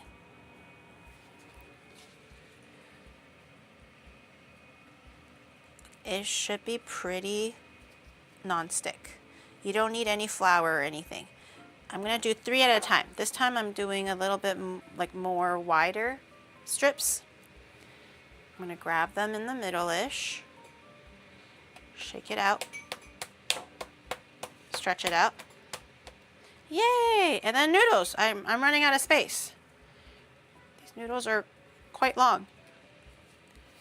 And the ends get a little bit of an extra stretch, just in case. Okay, and I'm just gonna leave that there. Raiders Daily. Shira, thank you for the raid. We're making hand-pulled noodles. You came just in time. We're making hand-pulled noodles. I was resting this dough for quite a long while. And then what you're gonna do is try to keep them all about the same length. And then you just gently stretch and tap and spank on the cutting board until they're as thin as you like. And then for the tips that are a little bit thicker, just like stretch that a little bit more, just so they're about as equal thickness as the rest of the nudes. And that's noodles for you. It's that easy. Oh, say the line, I forgot. Welcome in, Raiders. My name is Giri. I'm the cooking IRL VTuber. My name is Giri. 私はいつもギリギリございます。Yippee! Okay, I'm gonna do one more section quickly because I think one portion maybe can have 2 of these because the water is almost boiling. So I'm just gonna quickly. Holy shit, that was so good. The congee? Yeah. Yeah, the congee was really good. These these little individual side ones, I'm just gonna do quickly because they're a little bit too short. Okay, amazing. And then for these ones are more even in length.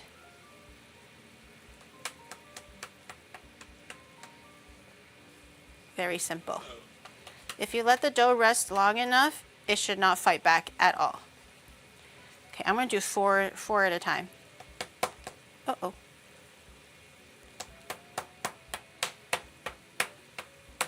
Okay, hopefully that was not too thin.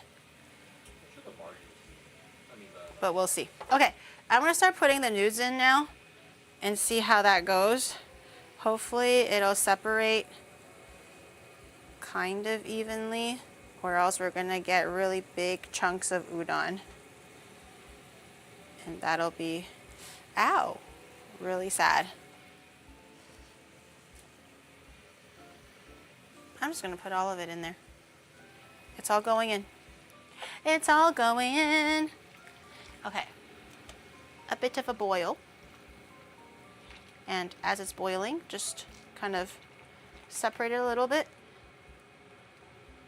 This one is kind of sticky. I have it at like medium-high heat right now, so hopefully the heat will come back up high enough and quickly enough. Oh, see how some of them were a little bit sticking, but if you kind of stick your chopsticks through and kind of shake it out, it kind of stops sticking. Okay, that looks pretty good. Fresh noodles will always boil a lot faster than dried noodles. Also, these noodles are pretty thin. Some, like even the thicker ones, are just more like flat. It's not like they're actually thick. So it shouldn't take that long to cook. Just give it a second. It's already kind of floating, so I'm just going to give it another maybe like 30 seconds or so. I have my pre-made sauce here already.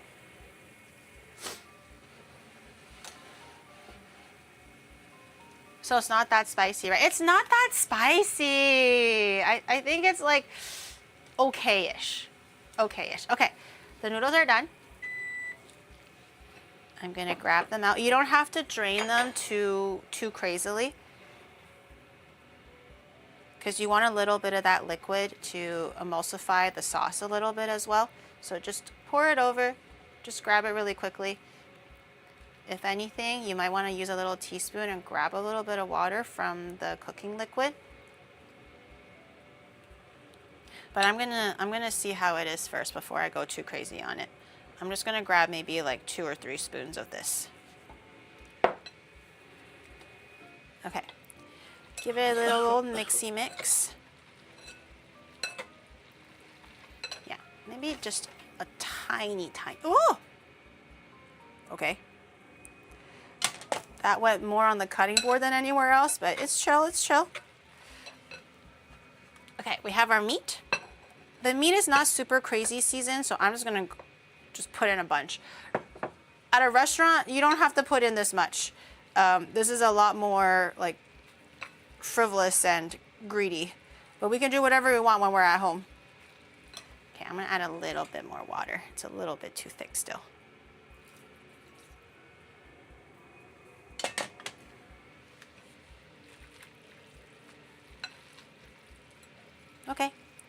That looks pretty good. And then a little bit of green onion on top. Not too sexy, guys. All right. Call it a day. Wait, what would be a good Bro, this cutting board is drinking right now. Drinking. Okay, I want to try it. I want to try it. I love Dandan noodles. Oh, some chili oil would also go a long way with this. I kind of forgot the chili oil, but that's okay. I try my homemade noodles first. Itadakimasu. Mmm. Mmm. Oh my god. Other than the lack of chili oil, which I don't know how I forgot that, that's a great texture and great flavor. Mmm. Nutty. Thick. Rich. The noodles are like not too thick, so not udon chewy, but like a very good noodle chewy.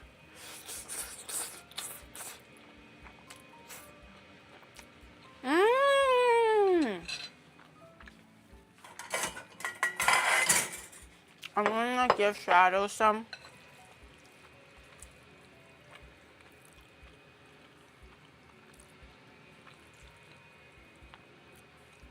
So he can try. Don't we have pre-made chili sauce? Oh, like lagama? Yeah. You need to put that in. I guess I could. Hold on. I'm just splitting the noodles up a little bit better. Because most of this is just all meat. I give you meat. When in doubt, Loganmar. You want lagama? Yes. Okay.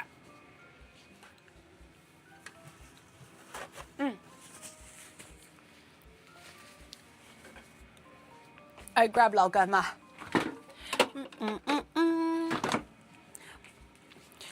Oh my god, my hands are too...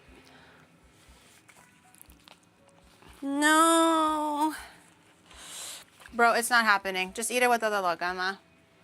So what happened? My gloves are too oily at the moment, and now it's just like too oily, period. I have to like wash the whole damn jar. Here. Okay, you can put it on top of this. Oh, you ate the whole thing? The chongyao bang? I asked you if... I thought you were talking about congee. Oh, no. Oh! I thought the chongyao bang was too salty, so I didn't think that you were gonna keep eating it. Well, I thought you wanted me to just keep eating it. Oh, I thought you were talking about the I don't congee. want to get hit again, you know? Oh, I was like, damn, he ate the whole chongyao I bang. have so many bruises from last time. Oh, shut the hell I up. don't want to get hit again. Shut the hell up. You're such a little baby. Oh my god. Okay, I'm gonna plate a bit of my congee in my matcha bowl because I'm running out of bowls. Do you want more congee or more chicken? Whatever's up to you. Oh my god, you're so... Here, I'll give you some more. Oh, no, I'm good. If I'm eating like all this noodles, It's very little noodle. I'm No? I'm good. The congee is spectacular. Spectacular. I can't wait to dig into this congee, honestly. The noodles are really good. I got my Noods. Ooh, can you see that? The scallion pancake, I already started eating, unfortunately. It's actually like done now. Like Shadow ate everything. There's actually none left. I don't even have any to show you. Not even a morsel. Just crumbs at this point. So that's kind of done. So you just have to assume that I made scallion pancakes, which I did. I made a lot of scallion pancake. But we have chicken and salted egg congee. We have hand-pulled noodles, dandan mian, over here. And we have scallion pancake that we ate already. So, yay! I'm gonna try some my own congee. I had a bite earlier already, but it's really good. That chicken, the velveting of it, delectable. Delectable. It's so tender and it's bouncy. You literally can't even tell that it's chicken breast. Velveting technique is so underrated, or not underrated, people use it all the time, but I think people tend to forget that it exists. outside of like maybe Chinese cooking or something, definitely velvet your meat if you're using a lean meat, but you want to still eat like deliciously and not have to sacrifice for like texture or whatever. It's so good. If anything, it rivals the texture of thigh. It's too dry half the time at restaurants. So really, I feel like most restaurants, especially Chinese restaurants, do a really good job of velveting.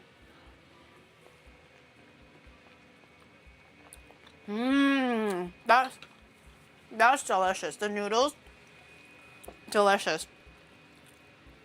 A lot of meat as well. Chicken breast meat, because I want to.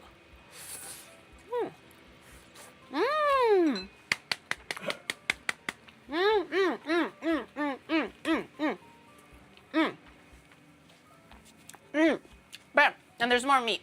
If you want more meat, shadog, just like ground chicken that's like seasoned already, I have more. It's so nutty. Over toast your peanuts by a little bit, guys, and make homemade peanut butter.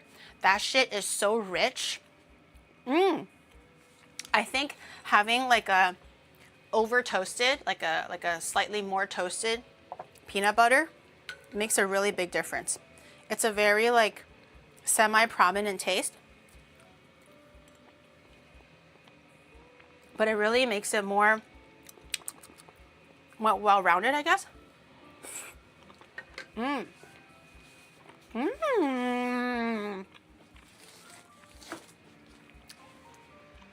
Delicious.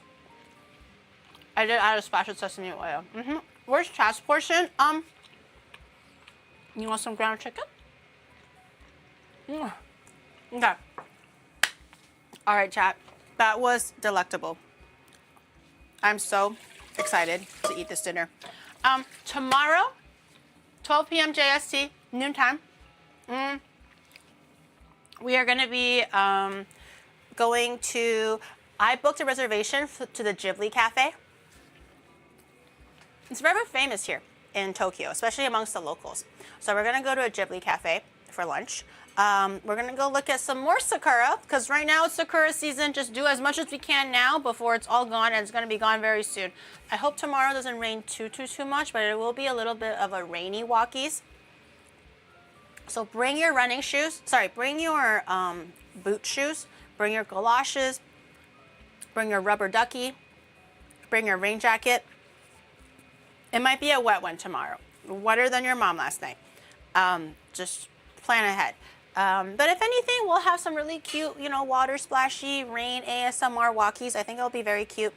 But we're gonna go to the not the Jiggly Cafe, the Ghibli Cafe. When it's not even a menu on Panda Express, fuck Panda Express. I mean, it's good. Don't hate on me, Panda Express. It's good food. But it's just not, it's not Chinese food. And they don't even claim it to be Chinese food. They claim it to be American Chinese food. You're claiming it that it's Chinese food. Anyways, we're going to Ghibli Cafe. We're going to look at some sakura. We're going to do some walkies. We're probably going to get, honestly, vegan Panda Express, I think, if it's open by the time that we're done. But there's actually a Panda Express place that I got recommended that's not literally Panda Express, but it makes American Chinese food, but it's vegan. Sounds interesting, though. So maybe we can go check that out for tomorrow. But we'll see you guys tomorrow. Thank you for hanging out. I appreciate it. Go grab some nice breakfast or lunch or dinner for yourself. Something nourishing, warm, hearty, and delicious. And I'll see you guys tomorrow in like less than 11 hours, 10 hours. Bright and early. Make sure you bring your rain boots because it's raining tomorrow. Okay. Take care, everybody. Enjoy the rest of your Wednesday. I'll see you guys for IRL Walkies Day, and maybe a little bit of Pokemon Go on the side. Maybe a little bit of Pokemon Go on the side, if I'm being really honest. Just a teensy weensy eeny weeny little bit. A little. A little.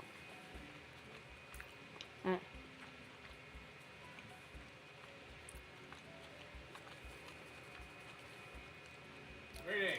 Take care, everybody. 3, 2, 1.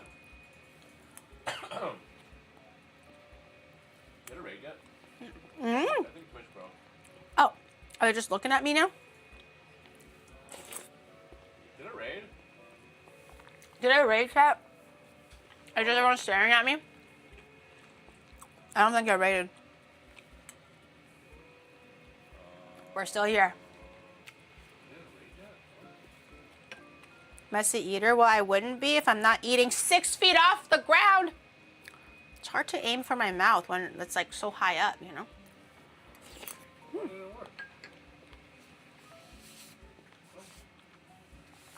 I am actually a messy eater though.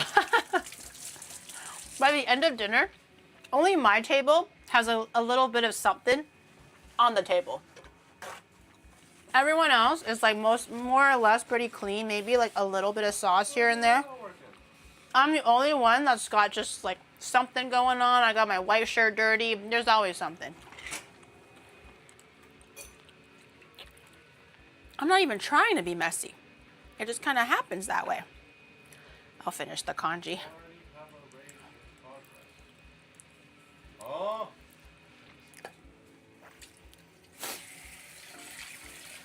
Is it not going through? Is it a bit stuck?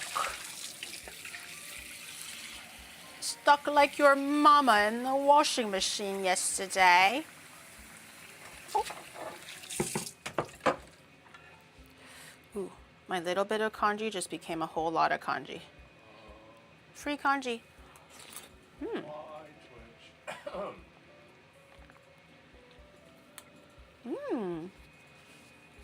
That congee is so good. I'm healed. I'm healed. I should eat the noodles first though. They tend to get a little clumpy. A little clumpy.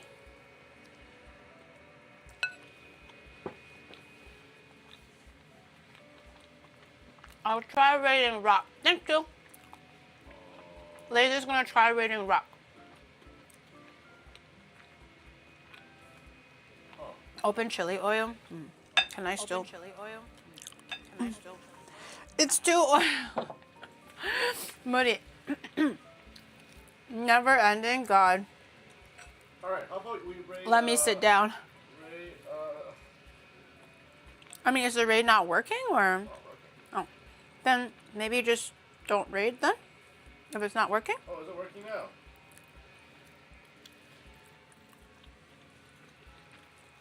I mean, if it's not working, we can just try next time. Is it working now?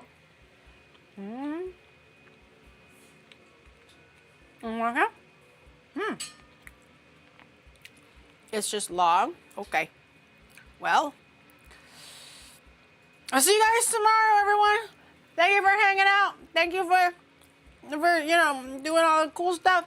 I'll see you tomorrow. I'll see you tomorrow. Send it. Take care, everyone. Have a good breakfast, lunch, or dinner. I'll see you guys tomorrow for the Ghibli Cafe.